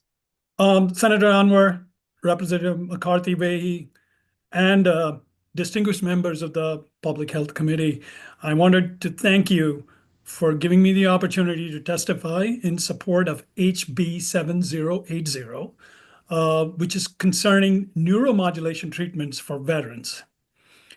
My name is Subramani Sitarama. I am a specialist in physical medicine and rehabilitation with subspecialty certification in spinal cord injury and sports medicine. I've had an opportunity to work 30 years in this field with patients with disability and patients with neurological conditions like stroke, spinal cord, and brain injuries. The challenges of neurological recovery, as you all know, is substantial. Traditional therapies help many patients regain partial function, but there is a limited ability so far that we have seen for the brain and spinal cord to regenerate themselves. This leads to life-altering, permanent impairments in our patients. Neuromodulation, wow, presents a beacon of hope for stroke, spinal cord injury, and brain. Neuromodulation techniques like the vagus nerve stimulation and ViviStim hold a promise for enhancing the neural plasticity and improving function, improving pain, and improving quality of life. I have been very fortunate to work with some very smart colleagues and veterans, as Hartford Healthcare has really been very, very positive towards veterans. Keith Grant, who's one of the VPs, also a U.S. Air Force flight doc, has been a great supporter of us. You heard from Greg DeGrucci, a Marine veteran who served in Afghanistan and Iraq, who I mentored through medical school and residency, and Dr. Kincaid, who's just joined our practice from Florida. I also ran into this wonderful, awesome neurosurgeon that you heard from this morning, Dr. Chris Connor, who is amazingly bringing on cutting-edge procedures like the ViviStim for our patients. But more importantly, I've had an opportunity to serve and treat veterans, but meeting dynamic women like Miss Vogt, Linda Blick, who introduced me to the Veterans with Disability pathway and has really helped me watch what they go through, both physically and mentally. A 2024 statistical analysis by the Veterans Administration showed that veterans who face a life of pain and loss of independence are at a higher risk for suicide. Wow, we have an opportunity to give these veterans a new hope for effective and life-changing treatment. I thank you so much for your kind consideration and inviting me to speak today, and I look forward to providing our veterans greater opportunities for care, greater opportunities to improve their quality of life and independence. Thank you. Thank you so much, Dr. Sitarama, for not only doing the good work, but also training the next generation of people in physiatry, which is such an important area and much needed at this time. Is there a miraculous story you want to share? If it's a short story about one of the veterans you've worked with? Thank you, Dr. Anwar. A very simple story. This is where Sherry Boat and Linda Blick came into my life, where they introduced me to this veteran who served in Afghanistan, if I'm not mistaken, had shrapnel injury in his back, chronic back pain, significant issues with functional independence, pain, and suffering significantly mentally. Had been through all the standard pain treatments. We brought him into our comprehensive chronic pain treatment program at Hartford Healthcare, went through all his standardized treatments, and we felt like he had gained all that. We sent him to aquatics therapy at Hospital for Special Care. But the big thing was he did not have a comfortable bed to sleep in at home. He was sleeping in his son's bed. And he was getting no sleep at all because of his pain issues. So I belong to the Rotary in Cheshire where I live, and we raised money with the assistance of these dynamic women and bought him a wonderful, comfortable bed where he could actually stretch and sleep properly. And that changed his life. That was just amazing that he could now get some sleep, improve his quality of life. Of course, the therapies have also helped him a little bit. That was my first introduction to veterans with disability in the treatment plan. And it was just a small thing like that made such a big difference in his life. It affected me a lot. Thank you so much for your work, your passion and compassion, and the work that you do. Representative Jenga has a question or comment for you. Thank you. Thank you, Dr. Sitarama, for your testimony today and what you've been doing with the veterans. Earlier today, Dr. Connor testified and talked about the procedures that he does and said what really happens is after the implant, what goes on in the occupational therapy.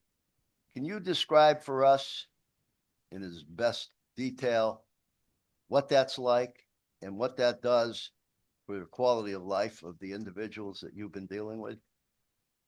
Thank you for that question, Representative Jangab. So the big part, as Dr. Connor said, is after the implantation of the vagal stem, this is triggered stem while they do physical therapy. So we do physical therapy with our stroke patients. And as you know, the recovery is 9 to 12 months and they get partial functional recovery.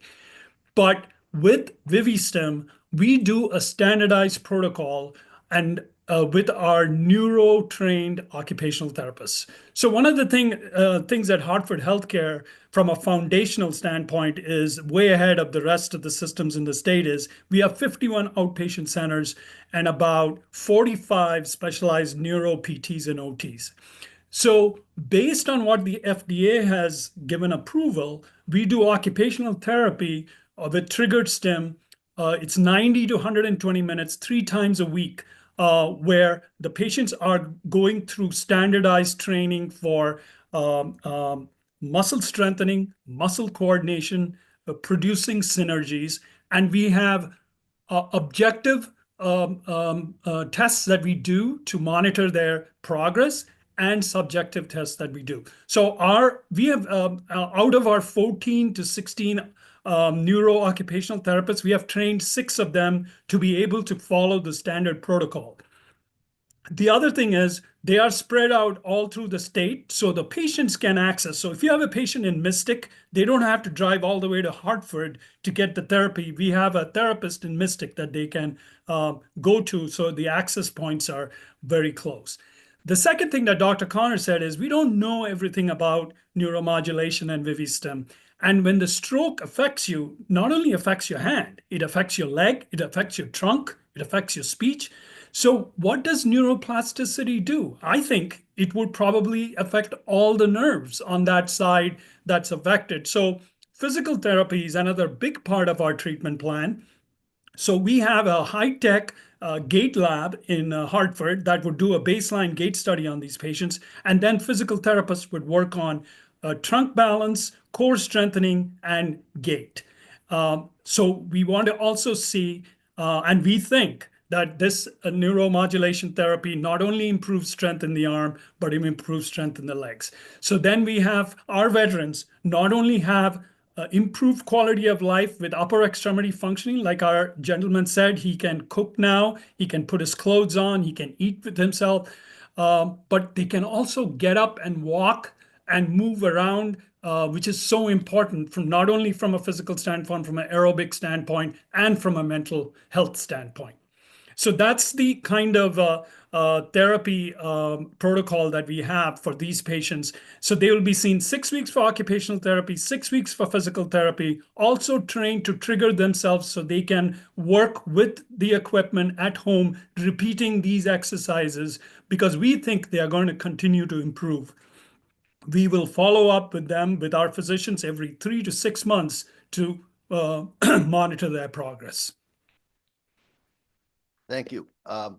Based on what you said, there's several parts of the body which can function better. Not only we're talking about the hands, but the legs. Earlier it was mentioned about bowel control and bladder control. Could you address that? Absolutely. So when you get a stroke, it affects not only the side of the body, which we say hemiparetic, but we also find that a lot of the folks will have bowel and bladder incontinence because they lose control from the brain. So we feel like if you're having neuroplasticity and regeneration of the nerves, this could actually bring back some of your continence of your bowel and bladder. So it has never been really studied, and we would look into it. And also pain. Neuropathic pain is a big issue, and I think it would also affect that. Thank you. What would you see regarding the research coming from this? This was addressed by Dr. Connor earlier, but from your standpoint, what would you see coming out of this research? So Representative Junga, one of the questions was, are we going to ask every year for more money? So this is not, the idea is that we feel this hypothesis that there is neuroplasticity and there is regeneration. And we are asking for your consideration for the money so we can not only work on our veterans to improve them, but also prove our point that there's neuroplasticity, which will be through functional MRI, which will show regenerated nerves in the brain, EEG, which is the electrodes on the brain to study how the function of the brain is going. And obviously, we'll have occupational and physical therapy monitoring objectively how their strength is, how their function is. Once we are able to show that this is improving the patient's function and quality of life, and most importantly, it is a change. It is permanent. It keeps progressing. Everything we do nowadays is partial, and some of the gains that we get with physical therapy and occupational therapy goes away once a patient doesn't do that anymore. But we are seeing that when they do neuromodulation, this becomes a permanent change. Once we can show this, then it becomes standard of care, and insurance companies will have to pay for this therapy, and then we can offer this to all our veterans and even to the civilian population. So that is our hope. Thank you, Doctor. And thank you for working with the veterans. It's an area where we certainly should appreciate what you're doing for those who supported us. And now with the situation and their quality of life, we have a great opportunity, a profound opportunity, and a responsibility to address that and to support those who did support us. Thank you. Thank you, sir. Thank you. Seeing Rep. Mara. Sorry, thank you, Mr. Chair. We're having some side questions over here. So I just some clarifications, please, if you don't mind. Am I to understand that this is already FDA approved? The Vivistim is FDA approved for upper extremity in ischemic strokes. Very narrow approval so far. Okay, so if you get this funding from the state, is it my understanding that you're going to try to seek approval, further approval with the FDA? We want to show that this is not only going to help with the upper extremity, but lower extremity, bowel and bladder function, and a lot, and further than that.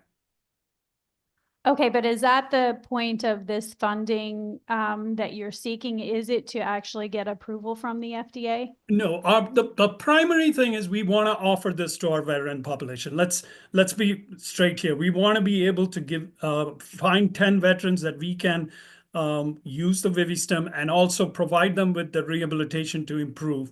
The secondary thing would be to say, yes, now the research part that Representative Jenga was talking about, that would help us get more approval from the FDA for this as a standard of care for management of folks with strokes. Okay, thank you. That's helpful. How many patients do you think you would require in order to seek approval from the FDA? So that's a great question, ma'am. So I live in the world of rehabilitation and spinal cord injury. You will see studies where they do studies with 1,000 patients, and it is very hard to find that kind of population or that kind of N for a research. So 10 patients is a great start. We want to get enough to make a good statistical analysis. So at this point, I would say at least 10 to 30 patients would give us a good statistical data for research. Okay, thank you. So I guess my concern is I thought the end goal really was to get proof or approval that this is something that we see a benefit from. So then insurance and or Medicaid would then pay for it in the future, not that we would be coming back every year for funding here in the state. Correct. Is that your understanding as well, or is it your understanding that the idea would be that you would come back each year for funding from the state? No. We are thinking that the data is going to speak for itself, and this 1 year funding would give us the chance to go out there and show them the research and how great this product is. Absolutely. That's it. Okay, so you're looking at a 1 year ask for this funding? Absolutely. One time? Yep. Okay. Thank you, Mr. Chair. Thank you. Seeing no other questions or comments, we will. Dr. Anwar, can I add one more point? There was one question about our collaboration with the Veterans Organization. I just wanted to add that I work very closely with Dr. Thomas Miller, who's a physiatrist in in Newington, VA. I've known him before he was with the Veterans Organization, and Dr. Maria Cerujas, who was also with us. So we have been collaborating through our residency program. We have been working together with patients, and now we have been talking about Vivistim and patients in the veterans group that could benefit from this procedure. So we are already establishing relationships, and Dr. Miller is also going to extend our relationships with the neurologists in the Veterans Organization. So we look forward to it. And then the next step would be our rehab colleagues will hopefully be able to train the rehab colleagues there in the Veterans Organization. Thank you so much for your testimony. Thank you for the work that you do. And seeing no other comments, we'll move to the next person on our list, which is Timothy Fair. Thank you. Welcome. Thank you for being with us all day, evening, afternoon. It's here just about the time that you all came in. I know. Thank you. Welcome. Am I on? Yes, you're on. Thank you, Senator, Representative, distinguished members of the committee. My name is Timothy Fair. I'm a member of Stop Solitary CT, and I'm here in support of Senate Bill 1349, is it? 1394. So I have a lot to say. I know we only have 3 minutes, so I'm gonna try to get through the most important things.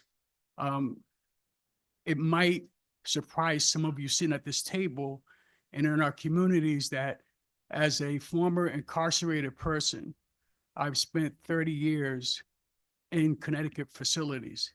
So I have a lot to offer in terms of the conditions and treatments of incarcerated people, but that's not all of what I want to speak about. I've had a cousin recently succumb to lack of treatment while in a Connecticut facility. I went in with a very minimum criminal offense, complaining about medical treatment. And when they finally got him to the hospital, he was brain dead, shackled to a bed with guards on his side, with absolutely no threat to anyone. That's a waste of money, a waste of life. And that's just part of my story. Recently, that's just the medical part of it. The psychological, the psychological part of this, which is we just had in the facility a incarcerated person who was schizophrenic, strangled his cellie to death. He had complained that he wanted to be in a separate cell because of his medical condition. The individual who passed away also requested hours before his death that he be moved to a different cell because of the schizophrenic medical condition of the person he was living with. It was ignored. The man died because of the lack of attention of pay to his medical condition. Okay. I heard a lot of talk about money. It's $90,000 right now, a little more than $90,000 per year per incarcerated person to be incarcerated. $1 a day for food to serve food to those individuals. $1 a day, $90,000 a year right now, and it's going up to $100 and some thousand if it's approved, which is I understand is on its way to being approved. And so, you know, where do we make sense of this money versus life? We're hiring more correctional staff. The medical staff, I heard it said earlier that we can't maintain good quality people in the facilities. Why? Excuse me, Mr. Fair, but you've reached your 3 minutes. Thank you. My question was, I wanted to hear that story you were telling me. About? Go ahead. Which story? Continue your testimony. Thank you, sir. Because like I said, there's a lot. And I kind of lost my thought, but we're talking about money versus life. That's one thing. Okay. We're talking about, and I think I got my thought back. You were saying about why can't we retain competent medical staff in these facilities? Part of the reason is because when they're brought into facilities by being hired by the state, their training is secondary to the training of regular correction officers. So a lot of these people that come in that are competent and compassionate, come in with a heart to do the work to help people, are trained to. It's like it's us against them attitude. So people that are really compassionate about helping people are really not. They're not encouraged to stay in those departments because they're basically singled out. And so a lot of them come in with a heart and leave almost immediately because of their compassion to help people, and they're really discouraged from doing that because it's like don't become too close to the incarcerated people. Because they're animals, they'll treat you, they'll trick you, they'll undermine you, they'll get close to you and use you and abuse you. And so with that mentality, how can somebody in the medical field who has integrity stay in that department, stay in that field? It's almost impossible. Thank you. So would it be a stretch if I say that at times they're dehumanizing individuals? In most regards, not only in the medical, mental department, beginning with when you first come into the facilities, you're degraded, you're treated like an animal, with strip searching, look it up in your cavities. That's just coming into the facility from the first day. So you're dehumanized all the way through this practice. I thank God that for my faith and my family, that I haven't had mental health treatment after 30 years of incarceration, because my medical won't pay for it. And while you're incarcerated, you're afraid to admit that you have mental problems, because they're going to feed you nothing but medication that's going to worsen your condition. It's not helping. You're medicating, you're putting Band-Aids on a wound. That's what you're doing. So me being fortunate to survive that environment for after 30 years, okay, it's not because I got the best of commissary makes $1 million per quarter. Wow. Per quarter, commissary. You have 1,000 inmates probably in let's just say McDougal. You have 1,000 individuals incarcerated in McDougal. You have 100 jobs. So you have 900 people who have to get money from their family to support their commissary needs, because if the food was so great, why would people spend money in commissary every week just to survive?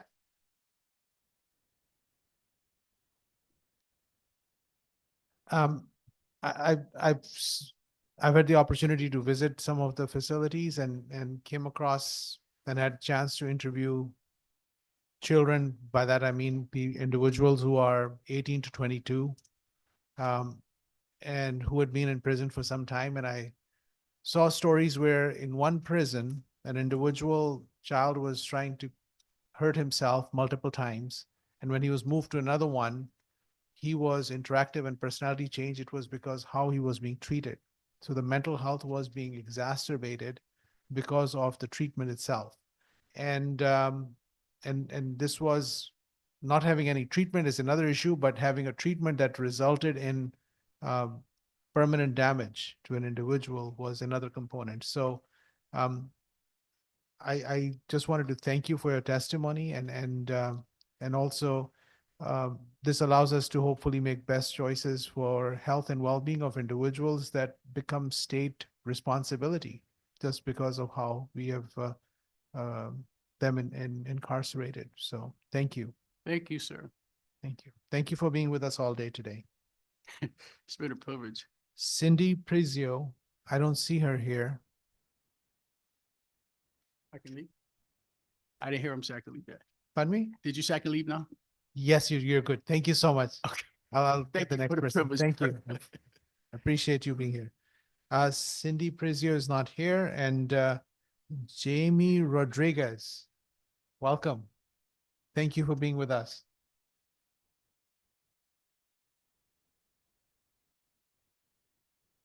We had the bill and we were wondering where you are, so finally you are here, so good.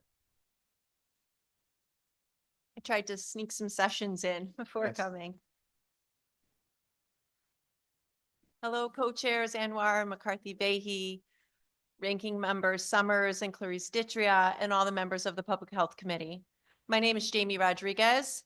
I'm a licensed marriage and family therapist and the advocacy chair for the Connecticut Association of Marriage and Family Therapy. I am here today speaking on behalf of CTMFT in support of HB 7081. CTMFT represents almost 2,500 marriage and family therapists in Connecticut employed in various clinical settings. HB 7081 is seeking license portability for Connecticut MFTs for various reasons. Primarily, license portability will increase the mental health workforce in Connecticut by allowing fully licensed and qualified MFTs from other states to be licensed in Connecticut.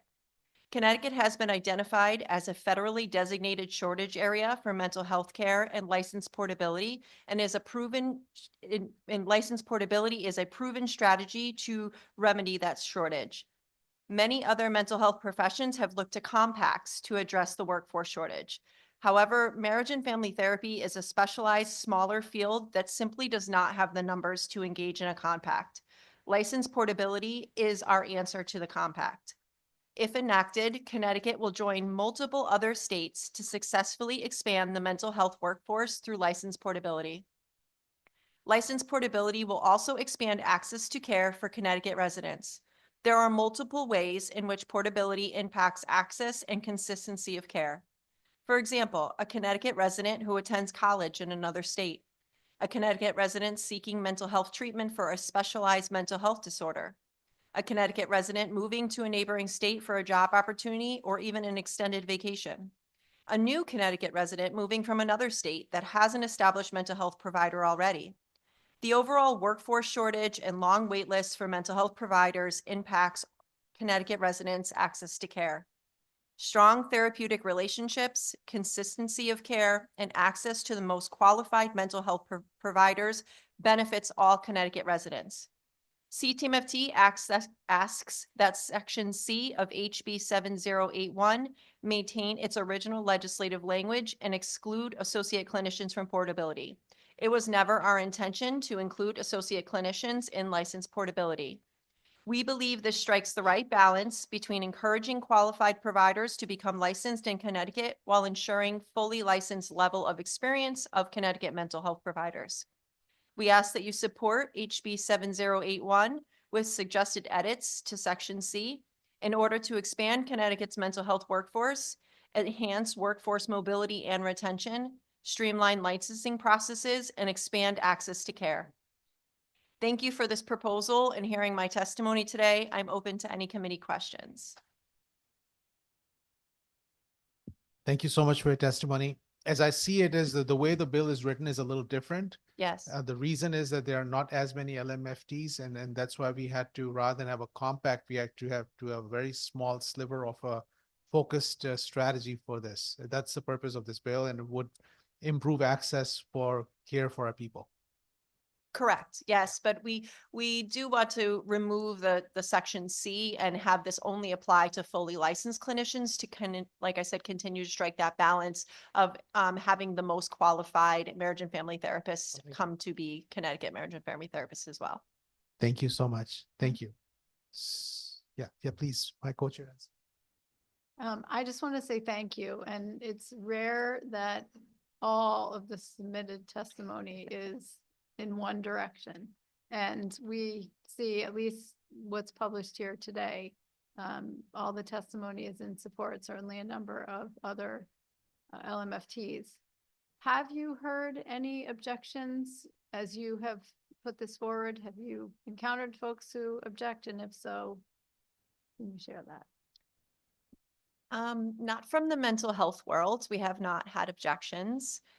We know there has been some concerns brought from other places, and we're willing to talk about that. We have lots of ideas around that and just want to be sure that we make it very clear that the quality of the Connecticut marriage and family license is very important to CTMFT. It is literally the mission and the day-to-day work of what we do at CTMFT. And we will take every step to maintain the quality of that.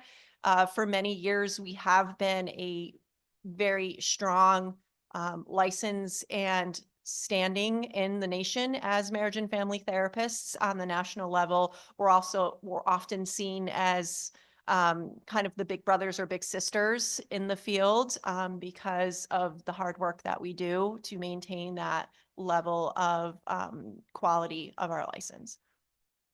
And forgive me if you did share this already in testimony and I was distracted for a moment, but this work is being done here in Connecticut. How many other places in the nation are also seeking to do this. Obviously, the compact we are very familiar with here, and we can see on compact websites how that support is going elsewhere. But if you could speak to that, the national perspective, that would be wonderful. Yes, I do believe that our National Association, AMFT, did submit testimony in support of this.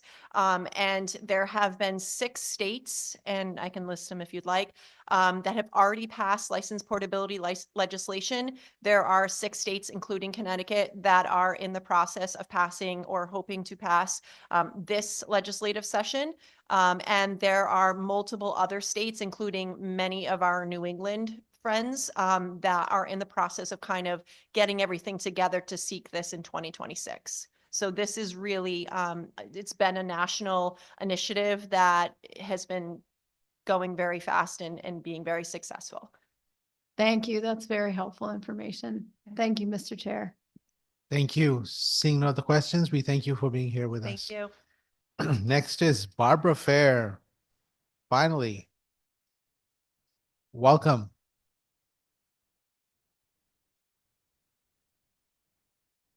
Thank you for being here with us all day. Thank you. We appreciate you.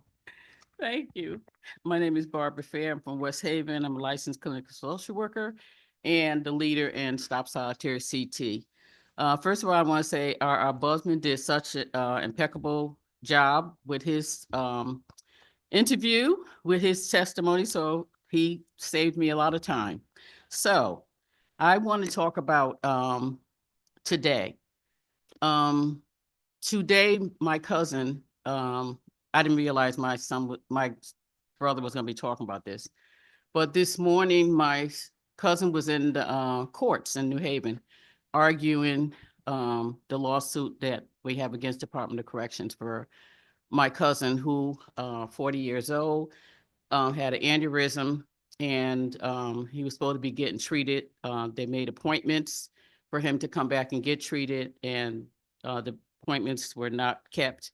And so one day he just walked out of his cell and just passed out. By the time he got to the hospital, he was brain dead. They said there was no chance of recovery. So as we talk about healthcare, one of the things that my cousin, a memory she's left with now, is when she went to see her brother, who, like I said, on life support, brain dead, 2 correction officers in the room, and she had to walk in there and see him shackled to the bed. So as we talk about healthcare, we got to think about things like, where does humanity fit in there anywhere?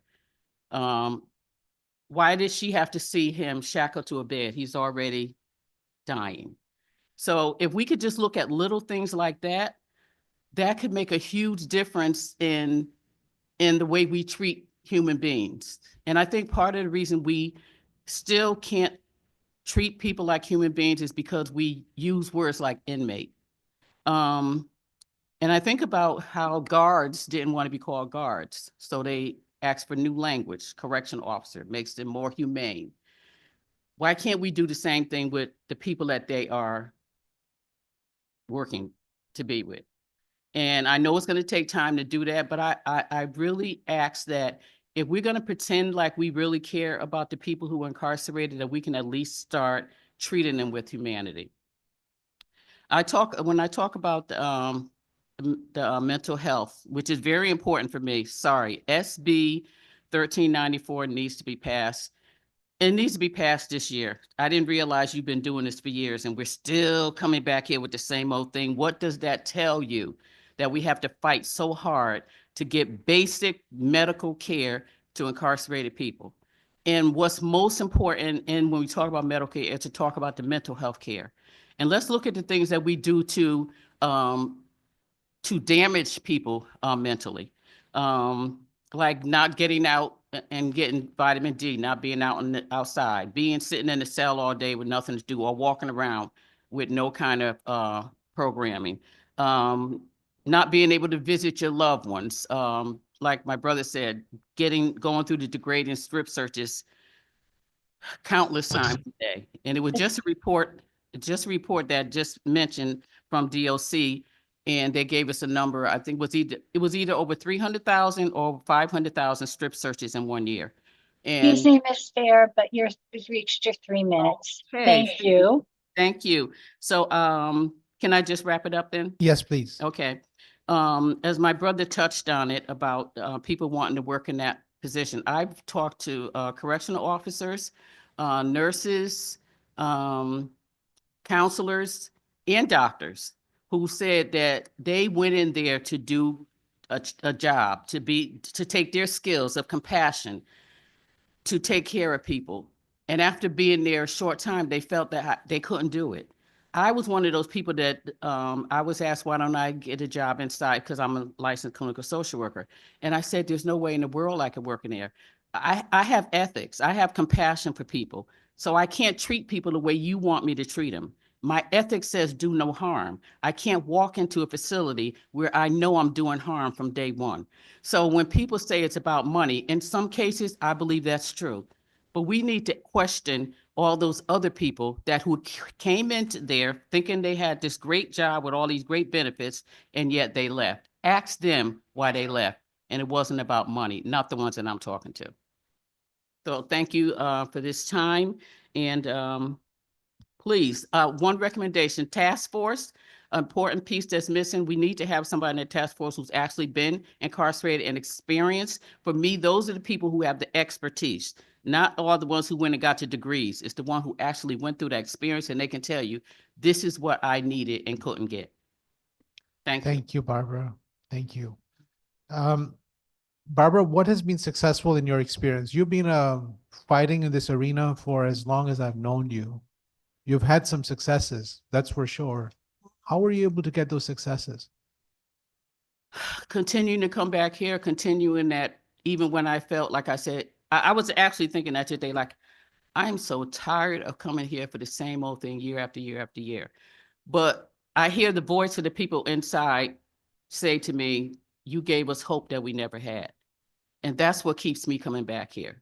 And that's why we have successes, because I keep coming back, even though I'm so tired of coming here, and especially feeling like I'm talking to people who really don't hear us, who don't feel our pain, who can't even recognize our humanity. That's not everybody. I'm just saying, sitting in a room knowing that there's people there, it's demoralizing, but I refuse to give up. And that's how I have the successes that I have. I just keep coming back. Well, I'm glad you do, because you give me hope as well. Mm-hmm. Yeah, I hear your voice as well. You're a person with such moral clarity on issues that every time I talk to you, I actually have to reflect and think about various things that you say, which make sense to me. So my co-chair has a question as well. So Thank you, Mr. Chair. Hi. Thank you, Barbara. Thank you for coming back, for continuing and persisting. And I really, really appreciate that. My first job out of college, I did a volunteer year and I worked in a secure detention unit for young women in Massachusetts. And instead of going back to business consulting, I went to youth ministry after that. It changed the course of my life. And what you said really struck me, because it's true. Those of us who have not had direct exposure, and even my very limited experience does not count for that. We don't understand and can't understand. And your voice is what helps us to hear and to understand. And the voices of those who have come before you today and in the years past. So thank you for that. I'm interested in your comments in particular to talk to the people who have left the system. And I want to acknowledge that, as earlier, someone who was testifying, who you probably heard, as they said, not seeking to lay blame, but rather to hold to account all of us and the systems which we support, so that we can help support people to be able to come back and to help educate us and to really contribute to the civic good, which is what you're doing here today. So this is just a comment to say thank you. And it is my hope that we can pass something. But I think that there are a lot of us here who are going to keep going either way. So thank you, Mr. Chair. And can I just end with the, just that I want people that are doing, who stay in this, because I know it's got to be really hard. Those people who stay in this, I congratulate them. My heart goes out to them because I hear from them saying things like with the strip searches, I don't want to do that. That's so degrading, but it's part of my job. So if we can just stop putting stuff on people that they really don't want to do, that's a big step right there. Yeah, I think there's an opportunity for training on that aspect, and it's there's a historical role that creates a requirement of the job to see the other as a less human.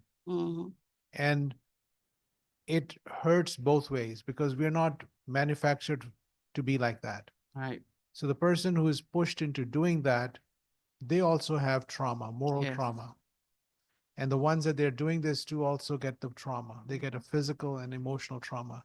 And I think you can have limits, you can have safety without being less of what you're meant to be. Yes.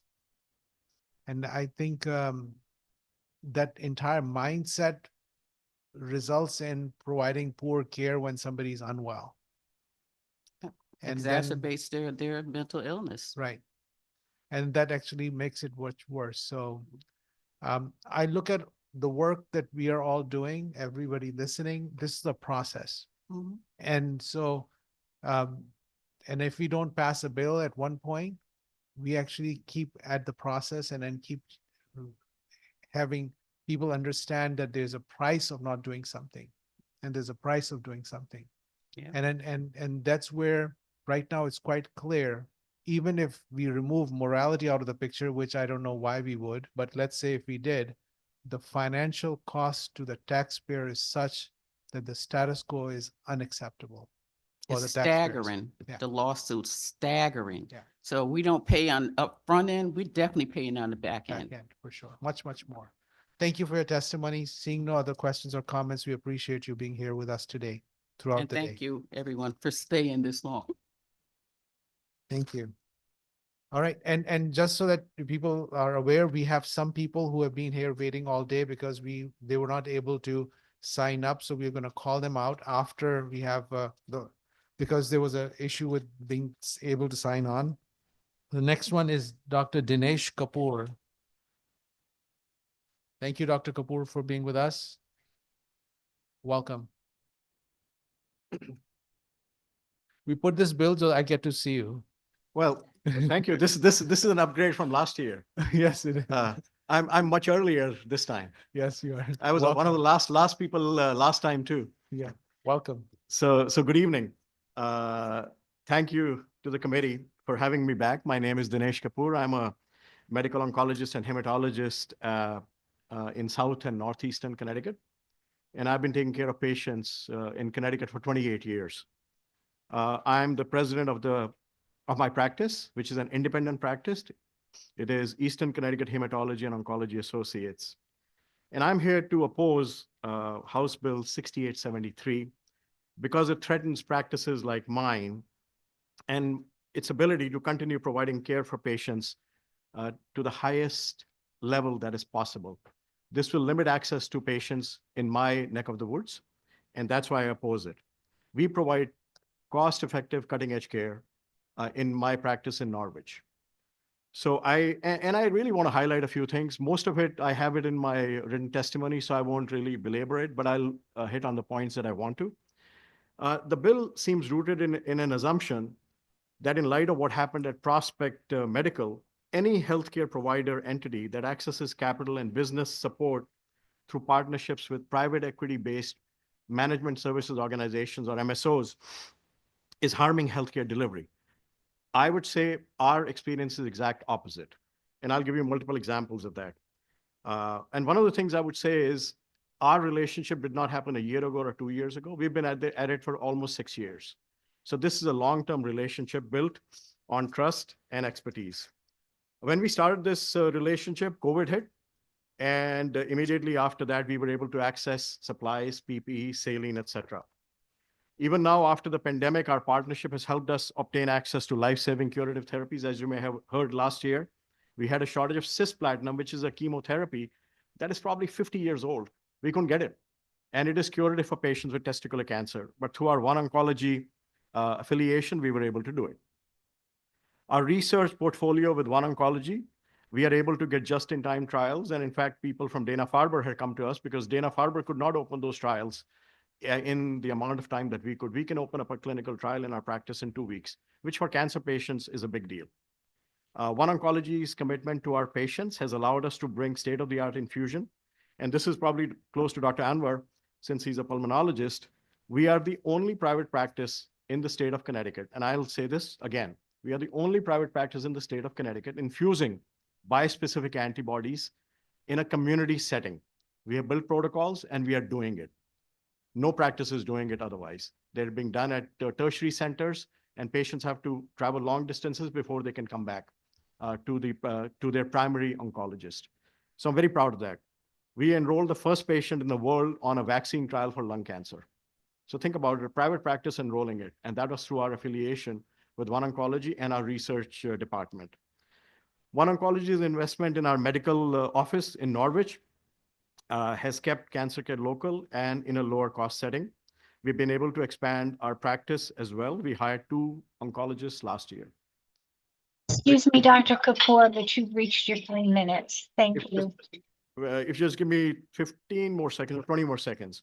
So I think everything I have is in my written testimony, but I would say that this bill will give the ability for Attorney General to place affiliations or transactions like ours, or for practices like ours to grow by having the CON review process, which will be very onerous for practices. And I remember last year we had discussions on the lengthy CON process in the state of Connecticut, which actually really disincentivizes practices to expand. And I would really encourage you to really look at that and not just throw the baby with the bathwater as the bill is intended to look at. I'll be more than happy to answer any questions. Like I said, been practicing in Connecticut for 28 years, don't plan going anywhere, but we need help. Thank you so much, Dr. Kapoor. Would you be able to speak a little bit about how the technology and oncology has evolved so rapidly that you can do genetic makeup of the tumor and then have specific focused management of that? And for a small practice, it's almost impossible to be able to do that without having some infusion of funding to be able to get that answer and then treat it accordingly. Absolutely. In order to do these vaccine trials that I'm talking about, we need a minus 80-degree freezer. It cost us like almost $30,000 to get it. But through our OneOncology affiliation, we were able to get these things. And we obviously have to borrow capital for the practice to do it. But the fact that we have such a robust research portfolio and we have technology that is integrated with our electronic medical record, identifying these patients right at the outset, we're able to match patients to the clinical trials. And your MSO agreement is you're in the majority or the minority? We are in so our practice is, so that's a fantastic question, because I think that's something that people, that there's a misinformation going on. Our practice is independent. We are still an independent private practice, which has an MSO agreement with OneOncology. OneOncology has a private equity infusion into OneOncology, not into us per se. So we are the majority owners of our practice. All the decisions in our practice are taken out at a practice level. So we are not like some of the private equity backed ventures in which like Prospect, which was a full sellout. So it's exactly the opposite model. Yeah. I know the answer to this question, but I'm just going to ask it for the record that you accept Medicaid patients, because I'm sending you a lot of Medicaid patients. We absolutely do. Thank you for taking them. So our practice not just accepts Medicaid patients, we also have our own clinical foundation that does fundraising for our patients in order to get them rides, et cetera. Because unfortunately, we don't realize the cost. There's not just a financial toxicity. But there's not an emotional toxicity with cancer, but there's also financial toxicity with cancer. So we noticed that our patients were not able to get rides, they were not able to pay their rent, they were not able to pay their utilities, which is very embarrassing in the state that we are living in currently, and in the country that we are in. So I would, I really think we have to take a look at all those, but we definitely take every patient. Good. Yes, Representative Dauphiné. Thank you, Mr. Chair. And I just wanted to thank you for all you're doing, and thank you for coming out here from the Northeast. I don't see too many people out here from the Northeast, so thank you for coming out to testify. Absolutely. No, thank you. Representative Kristen McCarthy-Vahey. I just wanted to say thank you for staying with us or being with us. And we know you have a history of being later in the day, but this is a helpful conversation and important perspective, as you've heard from Absolutely. testimony before. The nuance of this is, what we want to be able to address, but the difficulty, and we'll just name that's part of the struggle, is how do we get at addressing some of those bad faith actors without, as you said, not throwing out the baby with the bathwater. Absolutely. No, I totally agree. And, whatever we can do from our side as practitioners to give our expertise, more than happy to.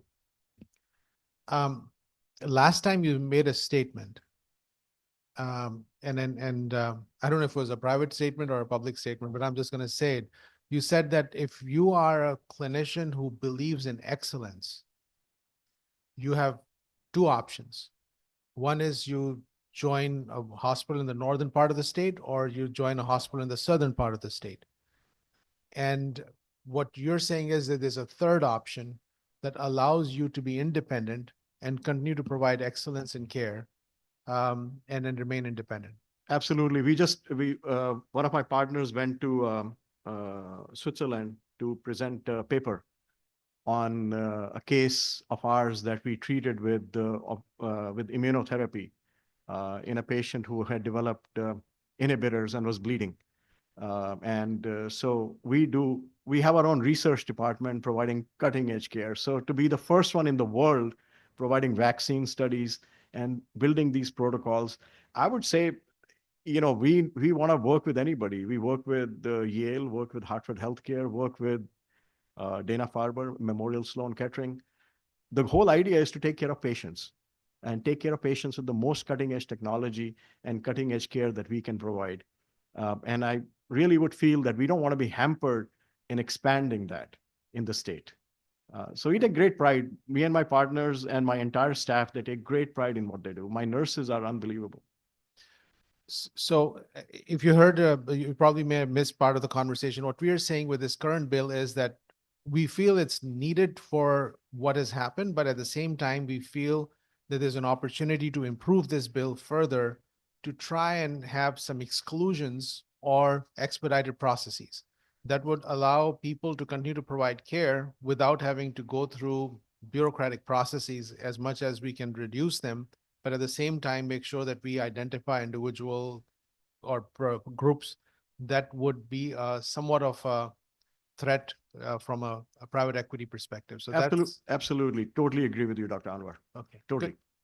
Perfect. So we'll look at modification conversation. Thank you so much for your testimony. Thank you for being here with us. Oh, wait, sorry. Wait. Please. Representative Reddington Hughes, sorry about that. Thank you, doctor, for staying here so long. And if I'm understanding correctly, this is like an independent private practice with one infusion of an MSO equity interest. So with that in mind, do you feel that, we had another doctor earlier that, also had, I believe it was 30% of the interest in his practice or the practice that they were in. Do you feel that after a certain percentage of involvement with one of these private equities that it would be more advisable to be looking closely at that? I think that's a fantastic thought process. I would say from a clinician standpoint, yes, as long as a doctor is able to make decisions at a local level and able to control the direction of what the practice should be doing, then we'll be all right. But the moment you lose that control or cede that control to a third entity that is controlling it without that the feet on the ground theory, I think you'll be in trouble. Thank So you I for don't know your the answer. percentage. I can't answer that. But I think we are, our goal was not to either sell out to one of the big networks, since we have two in the state. We wanted to remain independent. And that's why we did what was right for our patients and our community. Well, thank you for your insight. Yeah, thank you. Thank you. Thank you so much. Safe travels. Next is Ray Marshall. Welcome. Thank you for being with us all day. Waiting for this moment, and many others are here too. So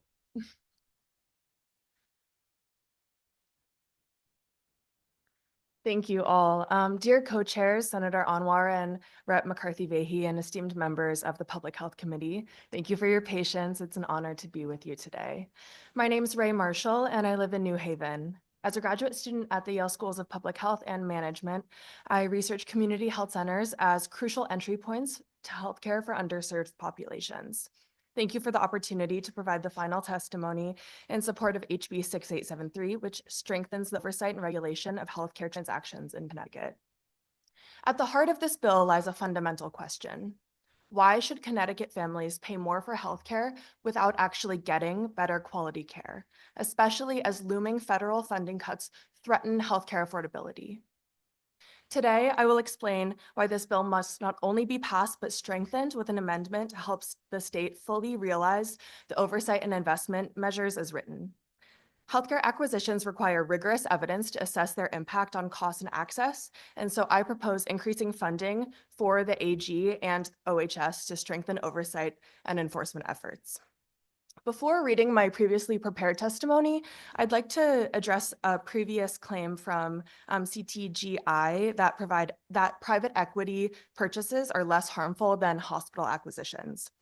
So the Avalier study reference notes a marginal drop in Medicare costs, but fails to account for how these purchases raise or impact costs for the privately insured.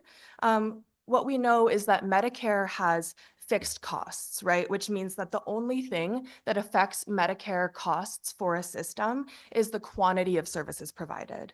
Healthcare costs for the privately insured, on the other hand, are negotiated between hospitals and insurers, meaning that private equity acquisitions often increase costs for the privately insured by driving up provider negotiating leverage, which the study completely omits.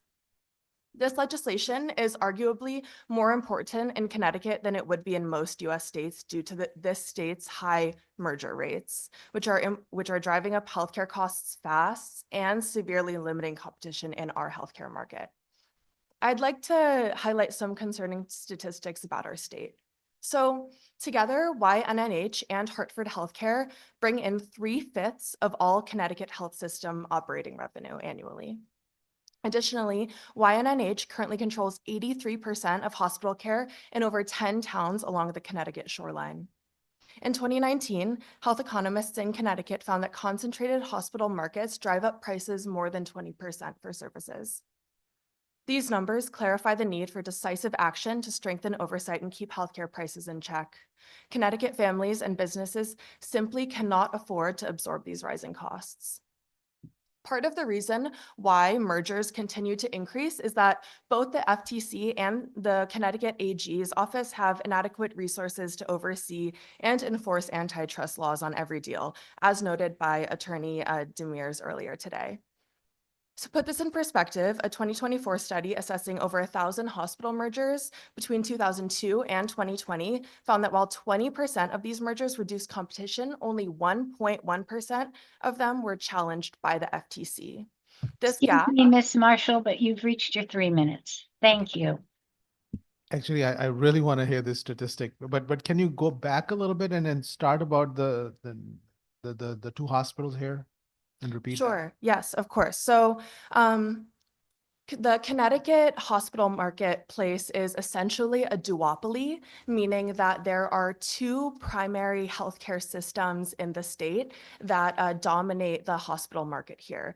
Those hospital systems are Yale New Haven Health and Hartford Healthcare, which collectively bring in over 60% of the healthcare operating revenue annually in the state. Wow, keep going.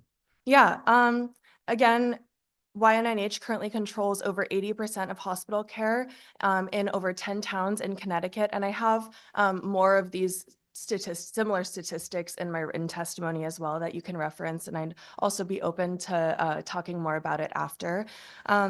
Like I said, one of the primary reasons why these mergers continue to occur, both in the private equity space and in the hospital acquisition space, is because there aren't adequate oversight and enforcement efforts because of the lack of resources. So this gap on a federal level leaves states to step up and regulate on their own, which the governor is trying to do with this bill, but it's also why the proposed amendment to increase oversight funding is really crucial. So we heard from Attorney Demers that the AG's office doesn't have adequate funding or staff to implement this bill at scale. And that was the first testimony we heard today.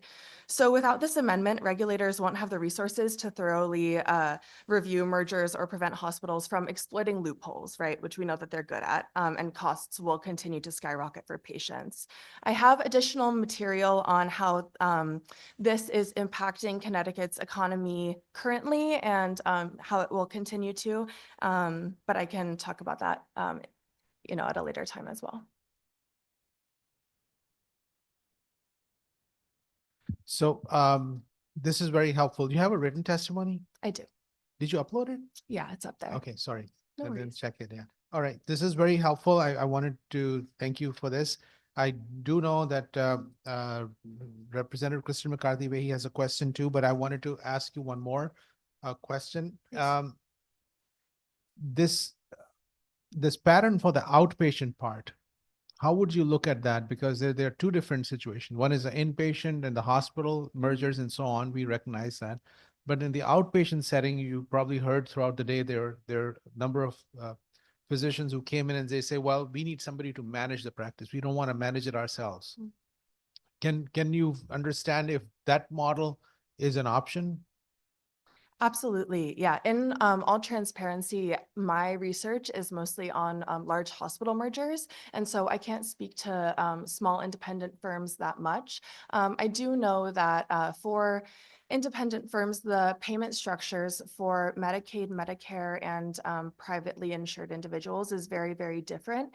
And so even though technically potentially a private equity purchase of a small firm might lower the quantity of care provided for Medicare patients, meaning that costs are saved for Medicare patients, it might also drive up those same costs for the privately insured. But I can't speak to the entirety of the question. Thank you so much. Representative Kristen McCarthy. Thank you very much, Mr. Chair, and thank you for being here with us and for waiting through the day. Thank you. In terms of, first of all, thank you. Your testimony is online and I appreciate the references that you have here so that we can take a look at some of the sources that you have used in your research. Just to the conversations earlier, the consolidation conversations, and you were referencing your testimony. And some have said that the bill just basically it paints a broad brush, or it impacts everyone equally, where what the stated goal is in many respects is to get more insight into specifically the private equity firms. Again, not about greed, just about a different model. It's about a business model versus a patient care model first. Which one has primacy? So can you speak to that, that difference between those consolidations, whether it's a nonprofit and the for-profit? Can I clarify the question? Sure. Okay, It was a little so convoluted, so you certainly can. no worries. What I'm hearing is you're wondering what the difference is between a merger, a hospital merger, and a private equity merger. Thank you for trying to clarify this. What we heard during the day today in testimony from a number of people is that the consolidation is the broader concern. But that's the bigger issue. Yes. And you spoke to the significance of that in your testimony. The bill is seeking to get at the private equity piece of this conversation. And so we've had some conversation here, as Senator Anwar said, looking to improve or nuance the bill to be able to more directly get at that issue. And just wondering if you have some specific thoughts about that. Absolutely. And I'd be happy to discuss this further later when I've had an opportunity to do a little bit more research. But I will say that in private equity, we've heard a lot about the goals that are identified that can really be used to seed whatever kind of regulations are currently in place. And so thorough enforcement and oversight funding is really needed on these deals to ensure that there is adequate implementation of the law, right? We know the law as written and not enforced is not useful to us. And so we need to make sure that this bill is resourced enough in order to implement effectively. Thank you for that. And you may have an opportunity to testify in appropriations related to the governor's budget requests to add additional resources. Thank you, Mr. Chair. Thank you. Seeing no other questions or comments, we want to thank you, and then thanks for being here. I'll probably follow up for some research at some point. Thank you. Thank you so much. Next is Lisa Duchesne. Welcome.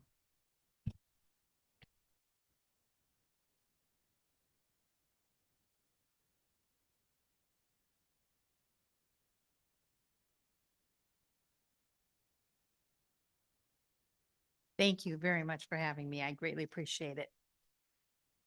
I'm here to support HB 7080. I am Lisa Ducharme, a United States Air Force retired veteran with 20 years of service. I bring a unique perspective shaped by my family's 200 plus years of military service and extensive involvement in veteran outreach. I am also an Elizabeth Dole Foundation volunteer caregiver leader and a 2020 Massachusetts Dole Caregiver Fellow. For 12 years, I've been actively engaged in veteran outreach in Massachusetts with various veteran service organizations. I was a caregiver for my father, a retired Air Force Vietnam veteran. I would like to offer insight from the caregiver perspective. And while I do not have firsthand experience with stroke-related care, over the past 4 years, I have received valuable insight from numerous veteran caregivers and spouses and parents and children. Our shared experience and challenges have given me an understanding of the unique needs and struggles faced by those who care for our veterans. This groundbreaking approach could be transformative for veteran caregivers, potentially alleviating the immense challenges they face in supporting their loved ones' rehabilitation. In 2024, the Elizabeth Dole Foundation had a RAND report done, America's Military and Veteran Caregivers, Hidden Heroes Emerging from the Shadows. It shows there are 14.3 million military and veteran caregivers, representing 5.5% of the U.S. adult population. The yearly value of care provided by veteran and military caregivers is an estimate between $119 to $485 billion a year. 74% of military and veteran caregivers and 57% of civilian caregivers are caring for individuals over the age of 60. Most military and veteran care recipients have chronic conditions and/or vision and hearing impairment, but 40% have diagnosed mental health conditions or substance disorder. That's compared to 24% of civilian care recipients. Military and veteran caregivers report higher rates of depression, stress, and caregiving burdens compared to their non-caregivers. In 2024, 33% of post 9/11 caregivers met the criteria for depression, an estimate nearly 3 times greater than that for non-caregivers. One of the bigger challenges is what happens when you add to that caregiver the results of a stroke. My hope is that the state of Connecticut will take a pioneering role in advancing care by supporting HB 780. By championing this innovative approach, Connecticut has the opportunity to set a precedent for other states, revolutionizing post-stroke care and beyond. I will tell you, as a Massachusetts resident, you pass it, I'm seriously jealous. Just tossing that out there. Thank you so much for your time. Thank you very much. We understand why you would be jealous of Connecticut no matter what. Thank you also for highlighting caregivers. You may have heard me speak earlier about my father who, besides having Parkinson's, also had 2 strokes. And you're right, our caregivers are unsung heroines usually and heroes. Representative Jenga, would you like to say a word? Yes, thank you, Madam Chair. I'm happy to say you're from Massachusetts, so am I. Yay. But I came to the better state. Oh, okay, that hurt a tad bit, just saying. We're all good. We just like to believe it. You were an Air Force veteran, and how many years were you in? 20 years and 9 months. That's what I thought you said. Can you tell us a little bit about the kind of areas you were in the service and where you served, what you did? So I served all over. And actually, I often say I'm the only veteran most people know who's been involved in 3 terrorist attacks and never deployed. The first was in the Philippines, my very first assignment. The second was Randolph Air Force Base, Texas, when I worked at Air Force Casualty, which prepared me for the third, the Pentagon on 9/11, which really is one of the reasons we have so much today and the technology and how far we've grown. Because with tradition, every war brings technology out even further. And the resources and the benefits that we have for our veterans today, I can tell you, as somebody who is a daughter of a Vietnam veteran, America hated us. And then what it's like when America loves us. Tremendously different resources and improved tremendously. Interesting. Thank you for your service. And you were at the Pentagon during 9/11? I was. The only, just passing out, since I'm not from Connecticut, I'm going to point out a Massachusetts girl actually took care of all branches of the service to include civilians as far as casualty for the first 28 hours.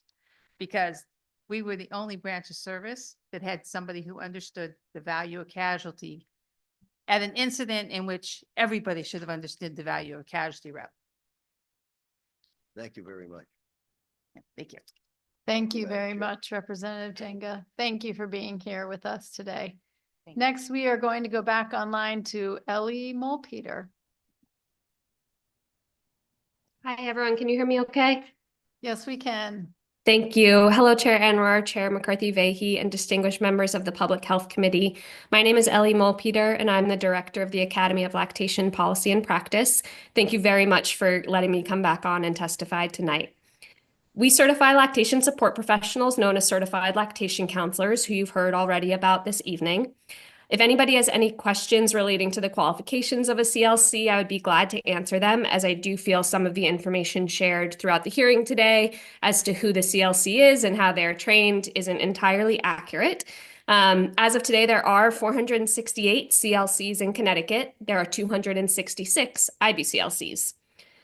I'm testifying today requesting an amendment to the language of SB 1373 to ensure that CLCs are able to continue practicing within their own scope of practice so as to avoid any potential reduction of breastfeeding support for families in Connecticut. We disagree with the sentiment of licensing just one type of lactation professional without addressing the true area of need, which is the coverage of lactation support by insurance companies. However, at a minimum, we want to ensure that CLCs are able to continue to practice within their full scope. To address comments made earlier, the CLC scope of practice is determined by subject matter experts with more than 25 years of experience each. It is derived directly from the World Health Organization Blueprint of Lactation Counseling, as well as our job task analysis, which is conducted every 5 years alongside a psychometrician. The job task analysis is also reviewed and audited every year by the American National Accreditation Board. Those 468 CLCs are working every day in Connecticut within their scope of practice without issue. We are concerned that as currently drafted, SB 1373 may restrict the ability of CLCs to continue working effectively, providing services that they've been working and providing for years. Section 2 of the bill requires a license to practice lactation consulting. In turn, the bill broadly defines consulting to include services that are included in the scope of practice of CLCs. I have gone into further detail in my written testimony about the language used, and I'm glad to provide any suggested language following today's hearing. The work of 468 CLCs in the state of Connecticut must remain unaffected in order to support breastfeeding goals. We hope to work with the committee on an amendment to ensure that no families are negatively impacted by unnecessary restrictions within the current language of the bill. Thank you very much, and I'm glad to answer any questions if you have any. Thank you very much, Ellie, for being on and coming back and for your work. And we certainly will be talking with you further in the days ahead. Representative Mara. Thank you so much for testifying. We've heard several people speak today on this particular bill. And I think one of the things that we had discussions on, and forgive me, I'm not, these acronyms don't flow off of my tongue quite as quickly as you, but the difference between the IBCLCs and the CLCs. And my understanding is this bill would really just be affecting the IBCLCs. Are you saying that you want the CLCs to be in this bill as well? Absolutely. So originally we had hoped for a voluntary licensure scheme that would include more than just one type of professional, the IBCLC. In an ideal world, it would be open to all qualified lactation care providers, provided that they work within their own unique scopes of practice, which are already delineated by their certification bodies. So for example, we delineate the scope of practice for the CLC, lactation education resources for the CLS, et cetera, et cetera. But it was our goal originally to make sure that we were having an impact on care for licensing of all professionals, given it could be voluntary. But that became clear that that wasn't going to happen this session. So now we've really shifted our needs to making sure that the CLCs who are working, which is, again, almost more than double the number of IBCLCs in the state of Connecticut, are not negatively impacted by the language of this bill. Okay, yeah, thank you for that. I think one of the discussions we've been having back and forth is, my understanding is that CLCs do not do clinical practice. Is that correct? My initial response to that is that I would question what the definition of the word clinical is. If you're talking about seeing patients one-on-one in a hospital or a doctor's setting, then CLCs absolutely provide that service. I have the scope of practice of CLCs. It's also publicly available on our website, and we do have the ability to use reliable tools to provide comprehensive assessments, to conduct follow-up care, to triage to healthcare team members as required. So I understand that this has been a common key buzzword in trying to establish a hierarchy within the lactation field. I do not think that the plain definition of the word clinical, which simply means providing care direct.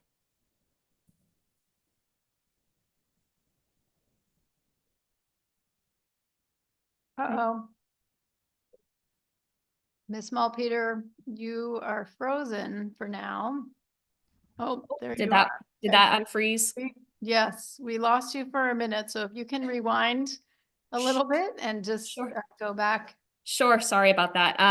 So I was just mentioning that the definition of the word clinical would come into my mind. The definition of the word clinical is providing care directly to a patient or client on a one-on-one basis. CLCs absolutely do that in healthcare settings, in doctor's offices, in outpatient clinics, in OB offices. So I think that that word has been used as a buzzword to try and establish the differences between lactation professionals who we do have different training, which I would reiterate that everyone has said today, we do have different training. I do not agree that the use of the word clinical does not apply to CLCs.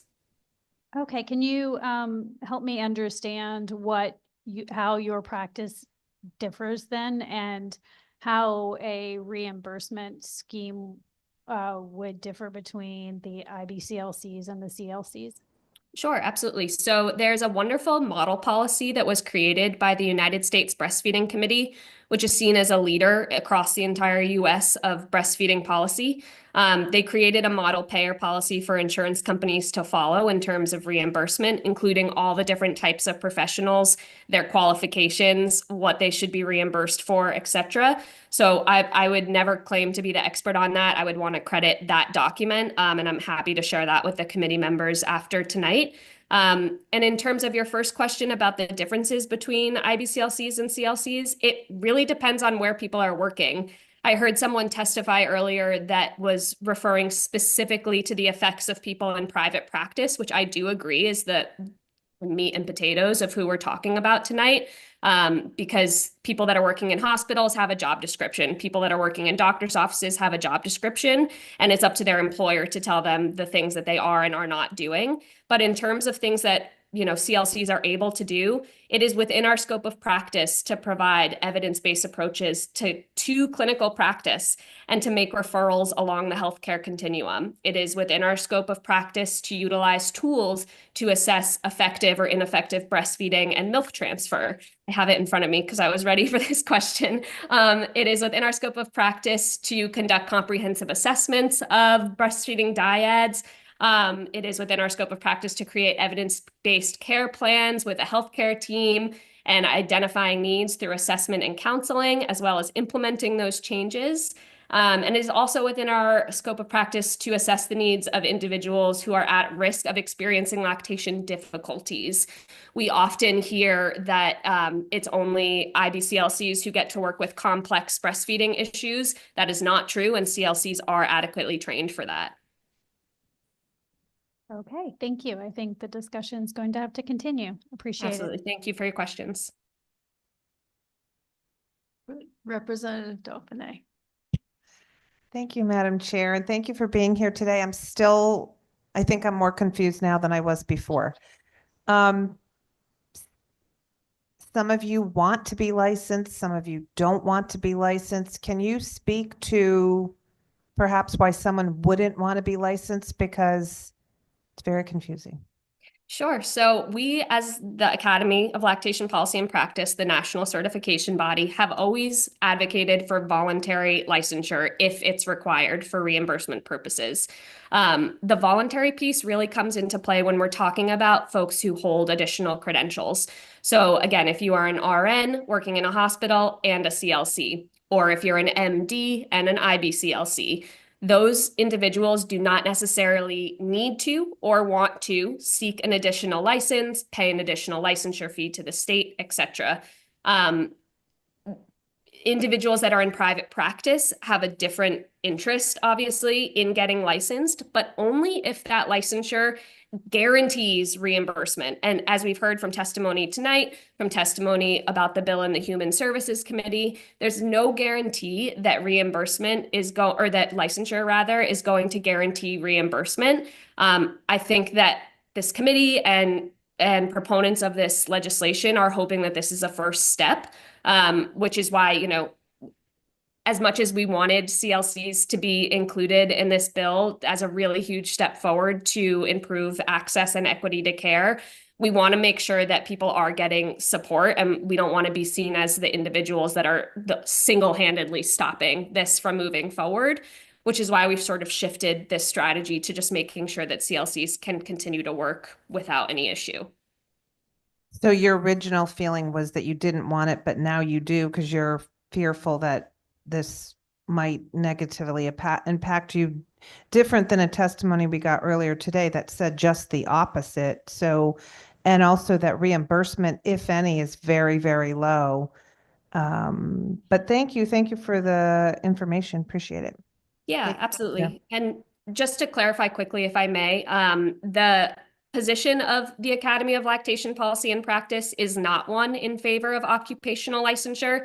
There's actually a lot of research from the Federal Trade Commission that shows negative impacts of occupational licensure on patient costs. So we're usually not in favor of that. However, through conversations with insurance companies, including Husky, which we did have a meeting with, we were told that a license would be necessary in order to reimburse. As to the reimbursement rates, I would really hope that those go up for such a critical service and helping the public health of communities. I may, but right now they're not up. And so people. No, they're not. They're not. Okay, thank you. Absolutely. Thank you, Ellie. Thank you for adding that at the end, that you were told that licensure would be necessary for reimbursement in some cases. And I do think, and for acknowledging that that is part of the conversation here, is that the licensure piece is related to reimbursement, or the hope, and certainly it's not a guarantee, but that is one of the motivating pieces of the conversation. And just in terms of the certification process for CLCs versus the IBCLCs, the IBCLCs have an independent accrediting body. Is there a parallel process for you all, or is it the certification through your organization or through other organizations? Because I know that you're not the only organization. Yep. So we also, our certification program to become a CLC is also independently accredited through a third-party accreditation body. That's the American National Accreditation Board. It was formerly referred to as ANSI, and they just went through a name change to ANAB. And the IBCLC, which is the IBCLE, which is the certification body for IBCLCs, is accredited by the National Commission on Certifying Agencies. So we are parallel almost to a T on that measure. We both go through the same auditing processes every single year. Thank you. Seeing and hearing no other questions, have a wonderful evening. Thank you. Thank you for your time. And next, we will go to Linda Blick.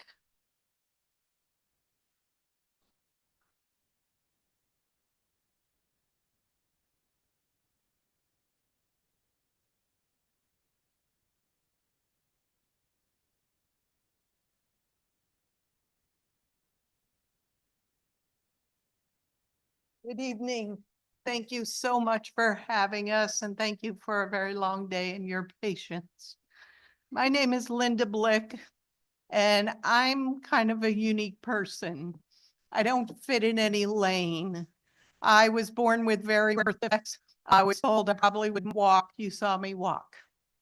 I've also been a 50-year trauma specialist, and I've worked with the full spectrum of our society, from the United States military, law enforcement, judiciary, medicine, and mental health. Earlier in my career, I was invited by President Reagan. Now I'm really aging myself. President Reagan's staff, in fact, Elizabeth Dole, to speak before Congress, and I guess I did a pretty good job because the Assistant Attorney General of the United States presented me with the Victim Service Award for the United States Victim Rights Law. I'm here today because I want to talk to you about our heroes. I want to tell you about two stories. We're told that suicide is very impactful. I think suicide is one of those issues that we abhor in the abstract and we tolerate in reality. 22 veterans kill themselves a day, and here is one. Tech Sergeant David Simpson shot himself at home with 3 little kids outside the door of his bathroom, his wife, and his dedicated military working dog. You can read about David's amazing history in my uploaded testimony, or Chairman Sherry Vogt can pass it out to you. David was security forces. He guarded the President of the United States, the Vice President of the United States, and many other folks. I want to tie together what you've been hearing today about a House Bill 7080.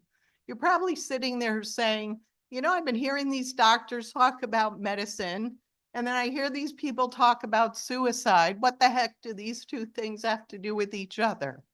Well, let me tell you about 2 soldiers. David was 35 when he killed himself. He was in such chronic pain, he couldn't stand it anymore. Despite every effort to help, he won and we didn't.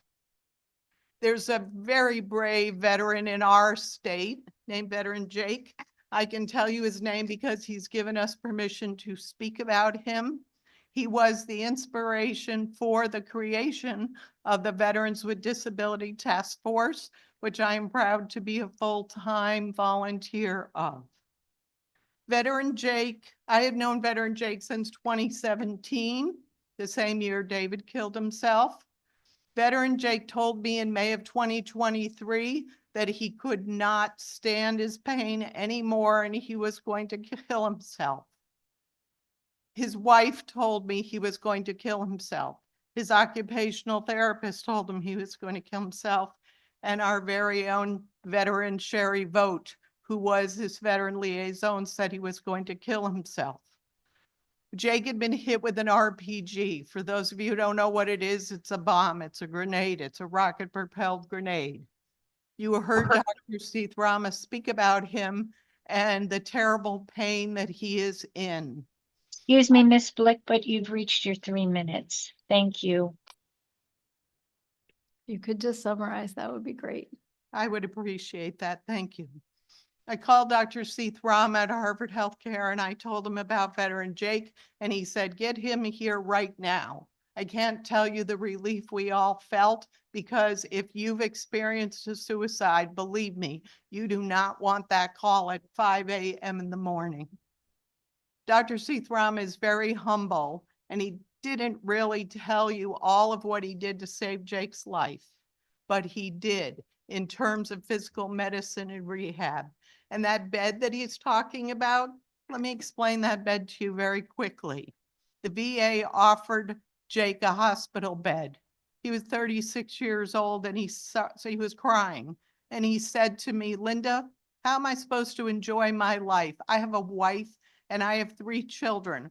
Am I doomed to never sleep next to my wife again?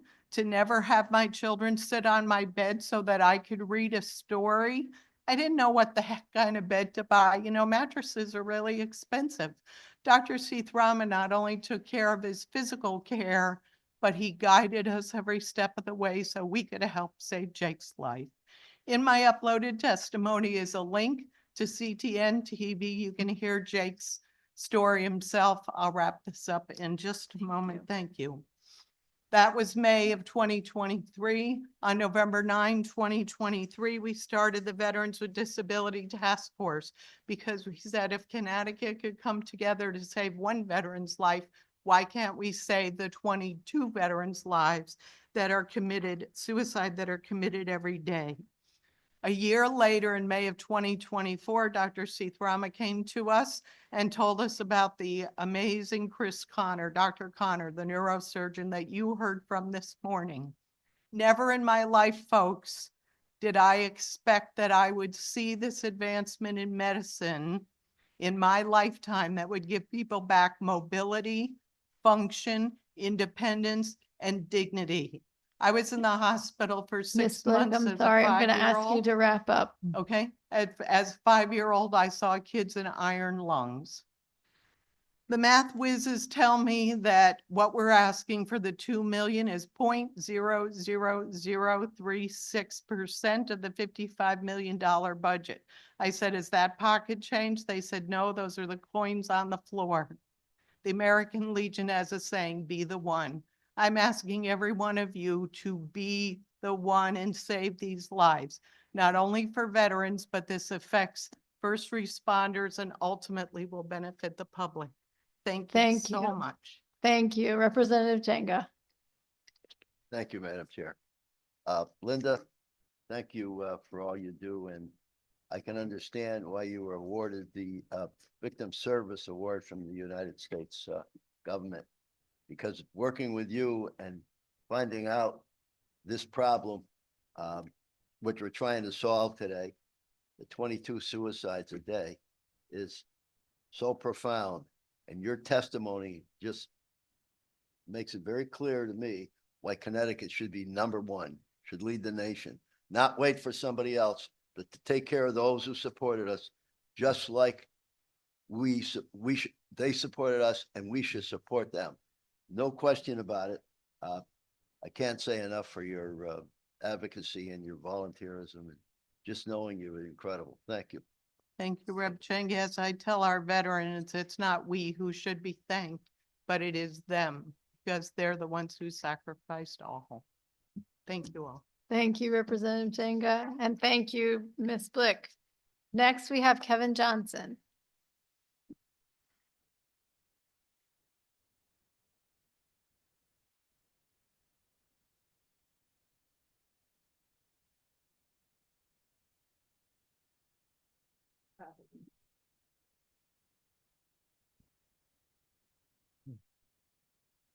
Good evening. Good evening. My name is Kevin Johnson, and I serve as the legislative liaison at Gaylord Hospital. I appreciate the opportunity to testify in support of Bill number 1395, an act establishing licensure for long-term acute care hospitals and requiring the Department of Public Health to study the designation of long-term care facilities and chronic disease hospitals.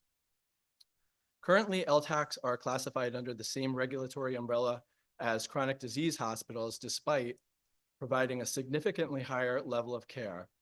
We are not an acute care hospital and we're not a nursing home, but we're often regulated as if we were. This misclassification creates unnecessary barriers for patients, providers, and insurers. For example, Gaylord must fingerprint every new employee, a requirement for skilled nursing facilities, but not for acute care hospitals. This adds cost, delays hiring, and strains our workforce pipeline. And while we already conduct comprehensive background checks like acute care hospitals do, this outdated regulation places an undue burden on LTACs. More critically, insurance coverage and reimbursement policies are often misaligned with the level of care that we provide. Many commercial insurance plans allocate separate benefit periods for hospital care and rehab SNF care. Because LTACs are misclassified, our patients are forced to use their rehab days rather than their hospital days, and that limits their long-term recovery options. Medicare Advantage plans frequently deny LTAC authorization because Gaylord is classified as a chronic disease hospital. This forces us into lengthy peer-to-peer reviews, and in some cases leads the incorrect classification as an inpatient rehab facility, resulting in lower reimbursement for treating the sickest, most medically complex patients. Beyond regulatory and insurance issues, the misclassification also creates confusion for patients and families. Many assume that Gaylord is a long-term care facility rather than a hospital specializing in short-term intensive medical rehabilitation. This misconception can delay access to the critical care that they need, and other states have already recognized this issue and have established distinct licensure for LTACs. Connecticut is one of the few states that has not, leaving hospitals like Gaylord in an unnecessary regulatory and financial gray area. Also, conversations with the Department of Social Services indicate that this change in classification would not impede Medicaid program. It's seen as a technical fix, one that simply aligns Connecticut's policies with how LTACs are defined at the federal level and in other states. Since we are in an independent hospital, we don't have the same resources as larger healthcare systems, but we play a critical role in caring for Connecticut's most medically complex patients. This change would make a meaningful difference in our ability to continue providing the specialized care that so many rely on. And I hope that you guys support this much needed change. I truly appreciate your time and consideration, and I can answer any questions you need.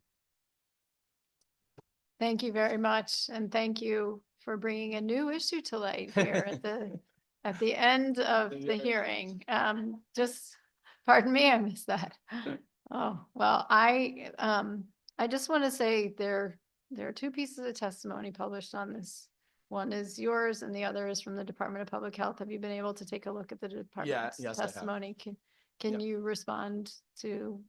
Well, I know that I think that they're really concerned about that Medicaid portion, but I'll read this note again because I think it's the best part. But I think we had conversations with them, and it's seen as a technical fix, and it aligns with Connecticut's policies on how LTACs are defined at the federal level in other states. So I don't think that concern, it shouldn't be that's not what we're looking for. We're not looking for a reform of the Medicaid program at all. Okay, so from your perspective, it's a technical fix. Yes. The Department of Public Health has said otherwise. You have mentioned that the Department of Social Services in conversation has said to you Yes. that it would not impede issues with Medicaid. Yep. This really helps with the misconception of what Gaylord is and what Hospital for Special Care is, what LTACs are in the state. And I think that this would really help a lot with that, the confusion of patients, insurers. Everybody seems to be confused with exactly what we are. And I think that, I know that we're small, but I think we're really important too. So I think that something like this could really help us. You certainly are very important to many people who are served. The last question I have, and then Senator Elmore has questions. How is this done in other states? Are you looking to move to what's done similarly in other states, or is this unique? Yes, no, we would be looking to do what most other states are, which is what the federal designation is. The federal designation for LTAC is what they use. Here, for some reason, we've just been lumped into that chronic disease hospital bucket. So we're kind of hoping to do what the other state, Connecticut's a rare state in that respect. So we are rare. I like In a lot of that. We're respects, special. right. But I think what you're trying to be consistent with the federal definitions, and Correct. it's also in line with other Yes. states. Okay, thank you. My good co-chair, Senator Elmore. Thank you, Madam Co-Chair. Thank you so much for your testimony. I think this fix is necessary because we know that the patient population that goes to the long-term acute care facilities are completely different than the ones that go for rehab at a nursing care facility. Yes. The severity and involvement and many of these patients are on ventilators who actually can wean off. They're not like chronic vent patients, but they can wean off, but it takes a long time. It's very significant. There's traumatic brain injury with hope of healing and improving with time, need a very intense level of care. So this is a completely different situation where you're almost running intensive care unit, except these are severely ill people who are stable while severely ill. Yes. And that's a completely different situation. And the level of care is very different than what is in a nursing care facility. So I was surprised when we heard about this, that this was how we were looking at classifying Gaylord and Hospital for Special Care. So hopefully people will understand that this needs to be done, because otherwise we are setting you up for failure, and we have just very few of such facilities. We have probably 3, including one in Massachusetts, probably. There's a couple in Massachusetts, but they're much different than we are. We're Yeah. very similar to Hospital for Special Care in that we provide rehab and LTAC. Yeah. Kind of all in one. So we need to make sure that we create sustainability around the work that you're doing. So just wanted to say that. Thank you. Thank you, Madam Co-Chair. Thank you, Senator Elmore. And again, for all of us, LTAC is long-term Acute care hospital. Yes, thank you. Representative Claridis Detria. Thank you, Madam Chair. Thank you for being here today. I just wanted to double check what you said. Are there any other states that are having the same issue that Gaylord is having? I don't know exactly which states are, but I was just told that it's rare for a state to not follow the federal designation of what an LTAC is. Okay, So thank you. I don't know which states they are, though. Okay, thank you for your testimony. Thank you, Madam Chair. Thank you very much, Representative. Let me just double check online. Nope, we're good. Thank you for being here with us. Thank you. And for committee members and those listening at home, there are 3 more people here to testify with us. So we're in the home stretch. Next, Janice Parker. Yay, welcome, Janice. Hello, hello, hello. Just up a little. Good evening, everyone. Geez, it's been a long day, right? I represent, I'm here to definitely represent Bill 1394. And if you could say your name to start, And my please. name is Janice Farker, and I'm here to represent Bill SB 1394. As a former returning citizen at York CI Women's Institute, 2007, I was on a strict diet at York CI. And York CI couldn't really provide for me. The meals that were served had a lot of bread, sugar, starches, and pellets. Pellets are to fatten you up. Look up the word pellet. Is often given to fish, rabbits, and guinea pigs. The commissary store also had a lot of the same choices, just in a different packaging. I recently looked at the commissary sheet, And it's the same. And that is one of the reasons why I've been fighting for 2 years to become a health and wellness product vendor. My experience with the health provides and the care of the state approves for you to get, excuse me. My experience with the health providers and the care that the state approves for you to get when you are a returning citizen is based on who is in charge. The prison system needs to set a standard and set a standard presence for everyone. Example, I was diagnosed with a black image on my breast when I had an annual breast exam that took 1 year to give when I was there. Now, instead of giving me a follow-up ASAP, knowing that they knew my family history, that I had 3 aunts that passed away from breast cancer and a sister who had also had cancer as well, I didn't get another visit to be seen for 6 months. Please, I feel my heart. I felt like I was dying slowly in there. It took a lot out of me. I didn't want to tell my mother, who was elderly, nor my son what was going on. It worried me. I lost weight. My mental was everywhere. I wasn't able to focus on anything, but I read a lot of books about what could be happening to me, what I should be looking for in my body. And my last question to myself, will I die in here? 6 months felt like a lifetime to me, only to find out that the cheap bra that they had given me had a very big plastic holding, and that was the impression. But during the time that I sat there and thought that I actually had a mass on my breast, is somebody else's story that's sitting there now, worried and can't be seen. Today, I advocate for Yale mammogram bus to get granted access to help with the women's prison at York CI with mammograms. They have denied the bus to go in there several times. Yale mammogram bus was accepted at the federal prison in Danbury, where we were able to see approximately close to 50 women in 3 days. Kudos to Yale. Now they have an even more updated bus. Excuse me, Ms. Parker, but you've reached your 3 minutes. Thank you. Thank you. They have an even more updated bus today, and they are still waiting to be accepted inside of York CI. Thank So you. that bus can really help a lot of women. When I was there, I had to be taken to Lincoln Hospital. And like they said, if 3 women were going today and the CO didn't show up, we didn't go anywhere. So that put our appointments on the back burner. And so with Yale being able to come to the prison, go to the prison where they don't even have to transport them, they're willing to take that nice updated bus up to York CI and sit there and do as many women as they can, as many times per week as they're allowed to be there. So I'm hoping that you will support them and let them in very soon. Thank you so much for spending your day here with us and for waiting. Your persistence is very admirable, and we're grateful for your advocacy. It's very important to me that that I was heard to fight for some of the ladies that's on the inside. Well, thank you. And I know if Senator Summers were here, she would be also saying thank you as well. So from all of us, and Senator Anwar. And it was very important for us to hear you. So thank you. Back to you. Thank you. Seeing and hearing no other comments or questions, we'll hear next from Bill Polifka.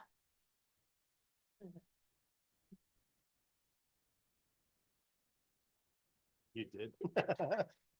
Oh, hello, how is everybody today? Thank you, everyone.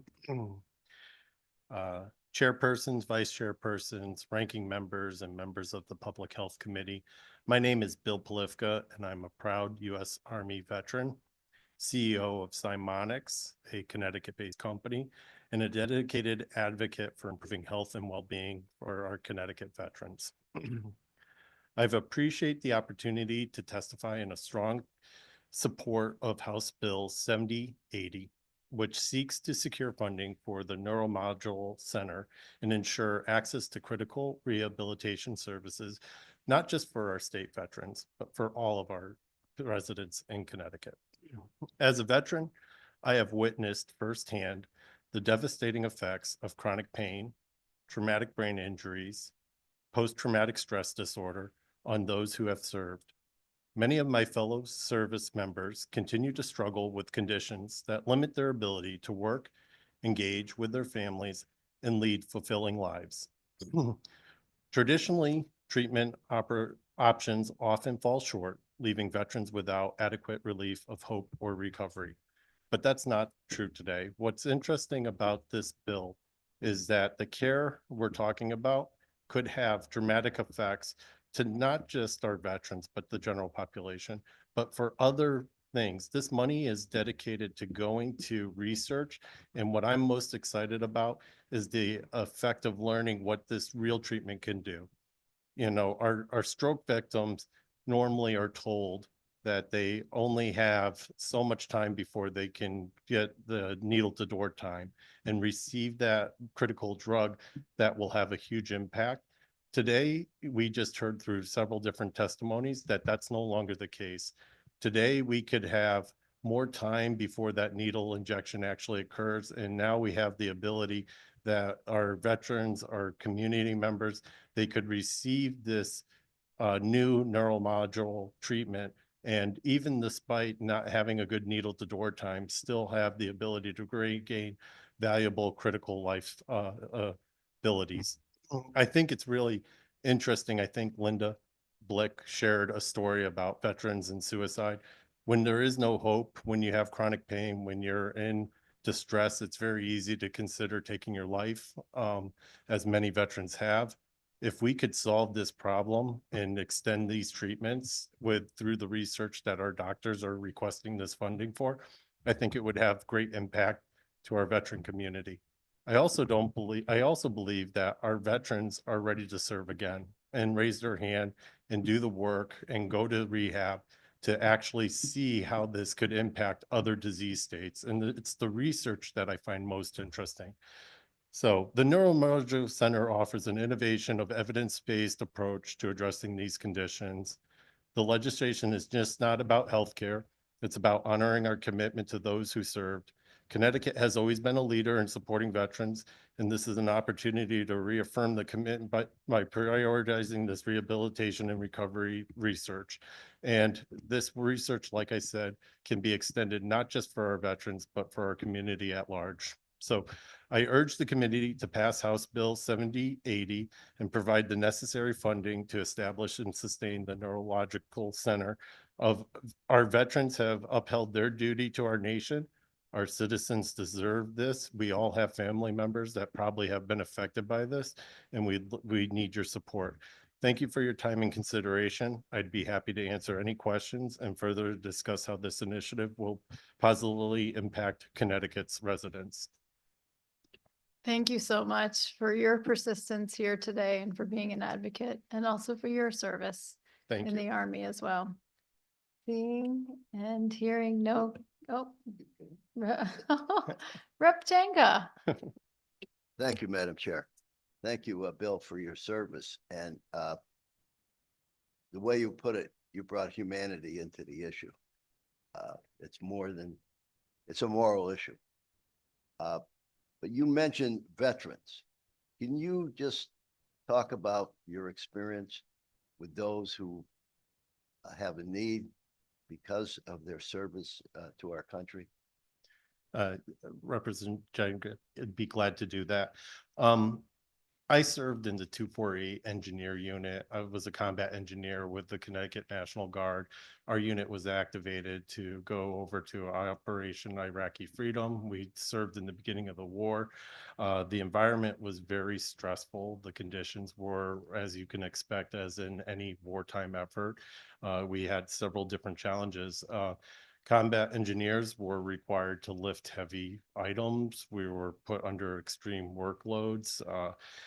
You know, our bodies were put through the paces, as you could say.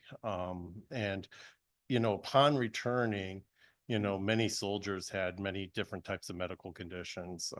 You know, I had members that were driving through places like Baghdad, Ramadi, Fallujah. IEDs were a known threat. It wasn't uncommon for soldiers to, be driving along, performing a mission, and then hit a roadside bomb, and then have excuse me, apologize for that, a traumatic brain injury occur. These things had life-changing effect to our soldiers. And, if there's a chance that we could alleviate their pain, but also community members at large, I think this would be a really much needed thing. Thank you. As you were talking, you remind me of a person who lives the motto that we tell our soldiers and all of our veterans: we will never forget. Thank you. Thank you. Thank you, Representative Tenga. Thank you again for being here with us tonight and through the day. Our batting cleanup is Beth Connolly, for all you baseball fans out there. Is Beth? Oh, okay. Okay. Well, so Mr. Polifka, it looks like you were our cleanup hitter. So with that, we again want to thank everyone who spent their day with us, and for all of you committee members, as well as everyone behind the scenes supporting our hearing today. We are officially ending today's public hearing.